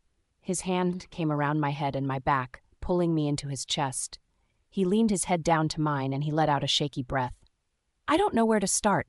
I don't know how I will live in the pack house. It will be so empty. I can't believe they left without me." His voice broke, and I felt his wet liquid run down my cheek, mixing with my own. I felt his hands shaking as he tried to swallow back his choking sobs. "I'm going to make him proud. I'm going to lead the pack right. But right now, you need to mourn," Sion's voice said, making us look back at him. His sad hazel eyes were looking at me, and then back to Joey. "The whole pack needs to mourn. Declare a time of mourning and take a week to have a proper memorial for your fallen pack members. You are not alone, Joey. We will help you rebuild. We'll help you find new officers and restore your pack's strength." Sion's words dripped with empathy and sincerity as he continued to address Joey directly. His eyes would flicker at me, but then go back to Joey. "You might find it helpful to remodel the pack house. Have a crew change the upper level where you all stayed, so that you don't continue to live with the ghosts of the past. Denny and Jude are moving on. They will have a new life. And you should too. Keep their memory close and remember their sacrifice, but don't live with their shadows." Joey nodded his head, taking in everything Sion had said. His grip on me loosened as he wiped away the tears from his eyes, regaining his composure. "You're right. We need to move forward and honor their memory," Joey said, his voice still hoarse but determined. "Thank you, Sion. It means a lot." He would need to stay strong for his remaining pack members and lead them through this difficult time. And we would all be there to support him. Stacy stepped forward and wrapped her arms around Joey to offer him her support. I felt Sion's hand land on my shoulder, pulling me back into his chest. "Are you okay?" he murmured into my hair. I took a deep breath and slowly nodded my head. "I am, or I will be. It's just hard. It's raw." "I know," he cooed gently. "I'm here, and I'm going to help you." I looked up at Sion, grateful for his unwavering presence and support. "I'm here too. We can help each other," Joey said, and I nodded my head. I am sure there will be times he will need to talk with someone who understands his pain. "What happened with Taylor?" Sion asked, and my eyes darted around. I didn't see her anywhere. Andrea stepped down as the Luna, and as her last duty, she killed Taylor. Her judgment was death, and it was fitting that she got to deliver it. Andrea has chosen to leave the Sulfur Pack. She has already left. She is returning to the city to live with distant family. Her mother was also a traitor, and Andrea needs time. I don't think she will ever return to pack life. Joey sighed and then looked over the Sulfur Pack. "We have a long journey ahead of us, but I couldn't leave without seeing you." His eyes met with mine. "We're going to be okay, huh?" he said, giving me a weak smile. I nodded my head, wiping the tears from my eyes. "Of course we are. Denny and Jude would kick our butts if they saw us falling apart over them. I said with a weak laugh, that they would. Joey's eyes softened as he looked at me. Come and visit soon. Oh, I forgot to tell you, I'm pregnant, I said and watched a genuine smile reach his eyes and lips. Now that is some wonderful news. You are going to be a great mama, Clover. I felt my eyes start to burn as I fought off the tears from falling again. He just had to say the one thing that would get me choked up. Thank you, Joey. Joey backed away from us, wiping the tears from his eyes. Well, I need to go. I have a lot of work to do. Thank you both. We will be seeing you soon. And remember, let us know what you need. We are here to help. That isn't an empty promise. Sion said, and Joey gave him an appreciative smile. I watched as he turned, taking Stacy's hand in his. As he walked back towards the pack, his posture straightened as he took on the role of a leader. Denny had made the right choice. Joey was going to be a great leader for the Sulfur pack. I watched them as the Sulfur pack moved out and continued to, until they disappeared from my view. I felt Sion's arms tighten around me, pulling me in closer to his warm embrace. His lips brushed against my forehead, and I closed my eyes, relishing in the comfort that his touch brought me. I'm going to miss them. It's going to be hard on Joey, but he will do it. Won't he? I asked, leaning my head back to look at Sion. One day at a time, Clover. We will honor their memory by living fully. Joey will be just fine, and so will you. I nodded and exhaled quietly. Joey had Stacy to lean on just like I had Sion. He was my biggest comfort and strength. I leaned into his embrace and whispered, I don't know what I'd do without you. You'll never have to find out, he replied, his hand rubbing soothing circles on my back. I'll always be here for you. I smiled and nodded my head before looking up at his hazel eyes. Time to go be leaders. I felt Sion's lips brush against my forehead before he pulled me into his side. Let's go unite our packs. His voice was tender and soft as his hand gripped against my side. We walked back towards the Chance pack house. Connor and Logan had gathered the two packs there where they were waiting for us. The warm sunlight filtered through the trees, casting dappled shadows on the ground. The forest was quiet, as if it was also mourning the loss of those who had fallen. We stepped inside of the pack gates and listened as the packs quieted down at the sight of us. Dimitri, Odell, Connor, and Logan were all standing up on an elevated podium. Sion was leading us in the direction of it, where we would address our packs. I could see that the mood had shifted. There was sadness and grief, but there was also determination and excitement. The packs seemed to be excited about what was going to happen. I felt a bit nervous as Sion led us up the stairs and to the center of the podium. Sion was a natural leader, and he had a commanding presence that naturally drew people to him. It's good to be back, Sion said with a warm smile as he looked over the masses. I want to first calm the Chance Pack members. I will not hold what happened against any of you, so please do not worry about that. I heard relieved sighs in the crowd. I didn't even think about them feeling anxious about what had happened. We want to address both packs now, Xian continued, pulling me close to his side. Both the Nova Pack and the Chance Pack are to merge together, and what better way to unite the packs than by a new life? There was a quiet, excited murmur among the crowds as Sion beamed happily. That is right. We are expecting a pup. My little Alpha has already made it through his first war. We have a bright future. We will merge our packs as one and make it a home. We will build a brighter future for our children while never forgetting the past and those we have lost. Sion smiled at me and then continued. There are two heads in our pack. The Alpha and the Luna are equals. Neither one has authority higher than the other. This is the way it is meant to be, and how we will continue to lead going forward. He turned and looked at me. I could see in his eyes he was wanting me to say something now. I knew just the thing. I quickly checked with him through our mind link to make sure we both agreed. I watched as his lips twitched upwards and he nodded his head. Perfect. Of course, with two packs joining, it would be unfair to keep either name of the packs. We are not just the Chance Pack, and we are not just the Nova Pack. We are a new pack and need a new name. We have been given new life, and with it a new fitting name. We will now be known as the Ankh Pack. A shocking eruption of cheers came from the pack, and I couldn't help but smile at the sight of everyone, a unified reaction for their new name. We have a lot of work to do, but we will do it together. We are not just a pack, we are a family. And family always sticks together through the good times and the bad." The crowd erupted into cheers again, and I felt a sense of relief wash over me. This was it. This was what we had been fighting for. A new beginning for all of us. The crowd roared, their voices clashing together in a deafening harmony. Sion and I were caught in the moment, our hearts pounding against each other as we embraced in solidarity. It was a new beginning for us all, a chance to start anew with a stronger bond than ever before. As I held on to him, I felt both an immense gratitude and love for my mate. He had been my rock, my confidant, and my equal all along. His embrace encapsulated me. It was the symbol of our undying affection, a testament to the family we'd created together. His warm hazel eyes were fixated on mine as he pulled my waist flush against him. His eyes wandered over my face as his lips twitched up in a smile. I looked into his eyes and knew that from this moment forward, we'd be together as one.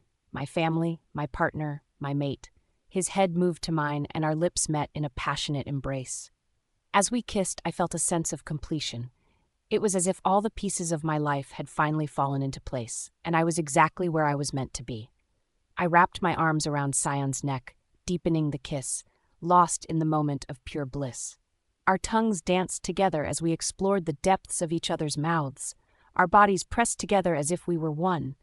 The sound of cheering and howling from our packs slowly filtered into our awareness, breaking us out of our trance. We pulled apart, grinning at each other as we looked out at the crowd. Our packs were now one, united under the name of the Ankh Pack. As the cheering subsided, Sion cleared his throat, his eyes twinkling with mirth. "Now that we've made our little announcement, let's celebrate," he shouted to the crowd, eliciting cheers and whistles. He then lifted me up and slowly placed me back on my feet. I giggled as he stared down at me with a smirk growing on his face.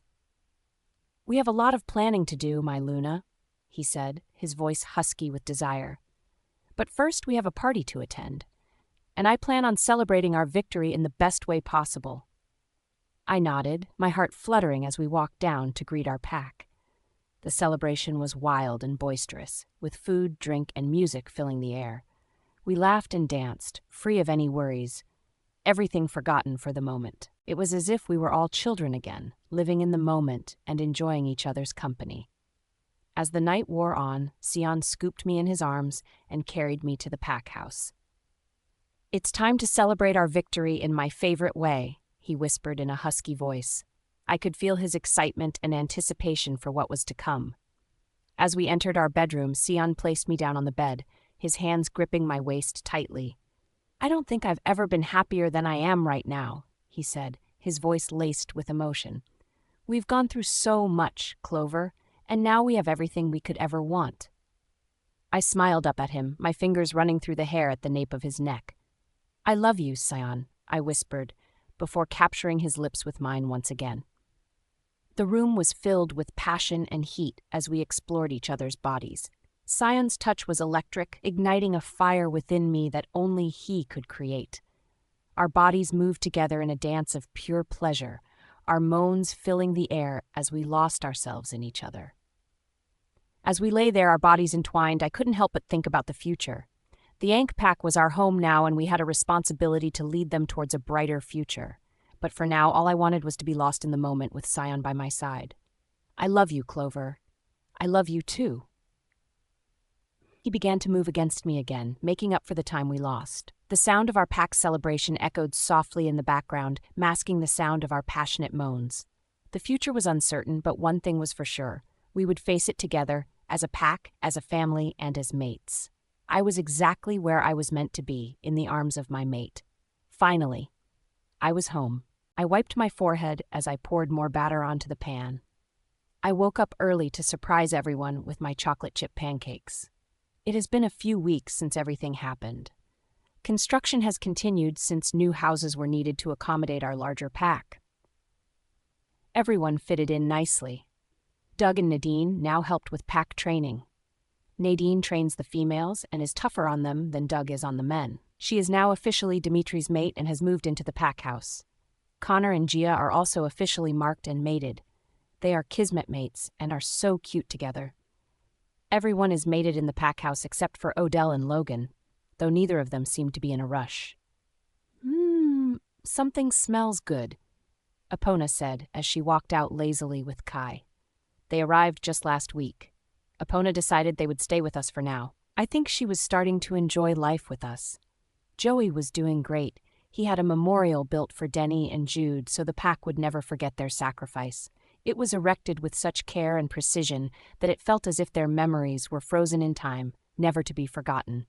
Sion and I went to the unveiling of it. It was beautiful.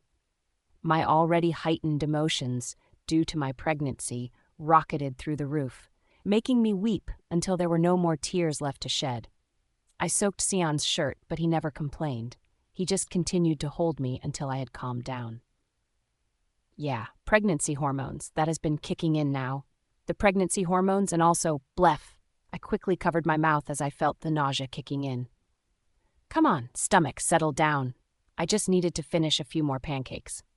I took a deep breath, trying to push the wave of nausea down. I couldn't let it get in the way of our family breakfast. As I turned around, I saw Sion walking in, his hair tousled and his eyes still heavy with sleep. My eyes trailed over his sculpted chest, and I began to think of having a different type of breakfast. His eyes reached mine, and instantly they were laced with concern, seeing my hand over my mouth. "Are you okay, love?" he asked, his voice filled with worry. "I'm fine," I said, forcing a smile. "Just a little nausea, nothing to worry about." I turned back to the pancakes, trying to push the queasiness down. I felt a hand on my back and turned around to see Sion standing behind me. "Let me help you," he said, his voice deep and soothing. "You shouldn't be doing all this work alone." His fingers traced down my arm until he reached the spatula, taking it away from me. He took over the pancake making, flipping them with ease as he nuzzled his nose in my hair. "I didn't like waking up without you beside me." I smiled and leaned my head back on his chest. "If I had stayed beside you, we wouldn't be having my chocolate chip pancakes for breakfast. We may not even make it out of bed for breakfast. There is still time." His voice said wryly in my mind, damn if he wasn't making me want to. We have barely kept our hands off of each other since we returned. Every spare moment we are locking ourselves behind closed doors. It was as if we couldn't get enough of each other. I could feel his arousal against my back as he pressed himself closer to me, making me moan softly. Sion chuckled, his breath warm against my ear. "I see my Luna is feeling better already," he said, his voice husky with desire. "Sion?" I gasped as he nipped at my earlobe. "We can't. Not here." I glanced up at the table, and luckily Epona and Kai were too involved in each other to notice. I tried to push him away, but he held me tightly, his hands roaming over my body. "I know," he said, his voice low and seductive. "But the morning is still young, my love, and I plan on making the most of it." I grabbed a piece of pancake and quickly shoved it in his mouth. Extra breakfast for me today," he said as his eyes looked me over with a promise. "Yes! Pancakes!" I heard Connor cheer as he bounded down the stairs with Gia at his side. I was wondering if I would ever get to taste them again. I was afraid our alpha would keep hogging Clover. I listened as Sion snorted as his fingers dipped slightly in my waistband. Pancakes! Logan yelled as he leapt to the bottom floor from the overlooking railing. "Seriously? How old are you again?" Odell growled as she took her seat at the table. "Don't be like that. That's not how you were treating me last night." Logan beamed as I choked on the air. "What?" Dimitri asked as he walked down the stairs with Nadine. When Dimitri was in the pack house, he made sure he was always in his human form, for obvious reasons. "Logan?" Odell hissed with her brows furrowed. "Did I miss something?" I asked, glancing up at Sion, who shrugged his shoulders. "We've been a bit preoccupied to notice what has been going on, but now that it is brought up, didn't Odell just come from Logan's room?" Sion smirked, and I gaped at Odell. She sat at the table looking annoyed. As if to prove his point even more, Logan leaned down in front of her and kissed her lips. "Good morning," Logan winked at her, taking the seat beside her. "Well, I guess that secret is out," Odell huffed, shaking her head. "Since when?" I finally choked out and watched as Logan beamed a Cheshire cat grin at me. "Since the start. Whenever we could find a moment alone, I liked antagonizing her and making her jealous, which is why I flirted with Epona in front of her." You did what? Kai growled and Logan waved his hand in the air. It was before you two were mates. Relax. Are you two? I asked and Odell shook her head. We aren't mates. Yet. Logan said with a wink, and once again Odell didn't object. I was shocked, but I was fine with this. After all, it helped complete our family. Now everyone in the pack house had their someone. As the last pancake was finished, we sat at the table, surrounded by our family. Laughter and conversation filled the air, and I felt a sense of contentment wash over me. This was exactly where I was meant to be, surrounded by the people I loved. As we finished eating, everyone began to slowly filter out of the kitchen. I felt a tug at my hand and looked up to see Sion staring down at me, his eyes filled with love. I want to show you something, he whispered, his hand squeezing mine. I looked at him curiously and nodded my head. He held my hand gently as he tugged me behind him. He led me down the lower hall and then opened a door leading downstairs. We walked in silence, our hands intertwined as I watched him curiously. Finally, we arrived at another door, and he gestured for me to enter. I smiled at him curiously before I stepped into the room. In the center was a dark brown wooden crib. This is the crib I used as a baby. It needed to be refinished, but I finally managed. I stared at the crib in shock. A crib? Just seeing one made everything feel more real. I walked towards the crib, running my fingers over the smooth wood. It's beautiful, I said softly, turning to look at Sion. I wanted our child to have something special, something that was part of me and my family, he said, his eyes filled with emotion. I know it's early, but I couldn't help myself. I wanted to show you. If you would rather have a new one. I shook my head vigorously as the tears prickled at the corners of my eyes. I love it, I whispered, stepping into his embrace. And I love you. He wrapped his arms around me tightly, pressing his lips against mine. I melted into him, feeling every ounce of love he had for me pouring into the kiss. When we finally broke apart, he leaned his forehead against mine, his eyes never leaving mine. I can't wait to see you carrying our child in your arms, he said softly, his hands resting on my hips, to see our family grow together. I can't wait either, I replied, my voice filled with emotion. I want nothing more than to share that with you. He smiled at me, his eyes twinkling with happiness. I know you do, my love, he said, his hand resting on my stomach. And we will. We'll have a family together, and we'll raise our children in a world full of love and warmth. I love you, Sion, I whispered, my hand resting on top of his. I love you too, my Luna, he replied, his lips brushing against mine. His lips curled up wickedly as he swiftly tossed me over his shoulder. Right now, though, I'm hungry, he said in a low growl as he turned and began to run with me up the stairs. Sion, I laughed as he raced with me down the hall. Sion, I heard Dimitri yell, and Sion growled in annoyance, stopping at the stairs that lead up to our floor. What is it, Dimitri? I asked, smiling at Sion's soured expression. It is a messenger fairy. I rolled from his shoulder and Sion gently eased me back to the ground. Dimitri held a letter in his hands, and I took it from him. What is it? Dimitri asked as Sion and I scanned over the contents. It is from the Alpha King Wyatt. He is requesting our presence in the Diamond Pack. We are to go to the Shriek Woods with his son, Prince Aiden. Sion said with a scowl and then looked down at me. On to the next adventure. I laughed, and he shook his head smiling before lifting me over his shoulder again. The next adventure, he said, jogging with me up the stairs as I giggled, but after breakfast, I'm starving. He sat me down gently on the bed, and his lips captured mine, proving to me just how much he was starving for breakfast.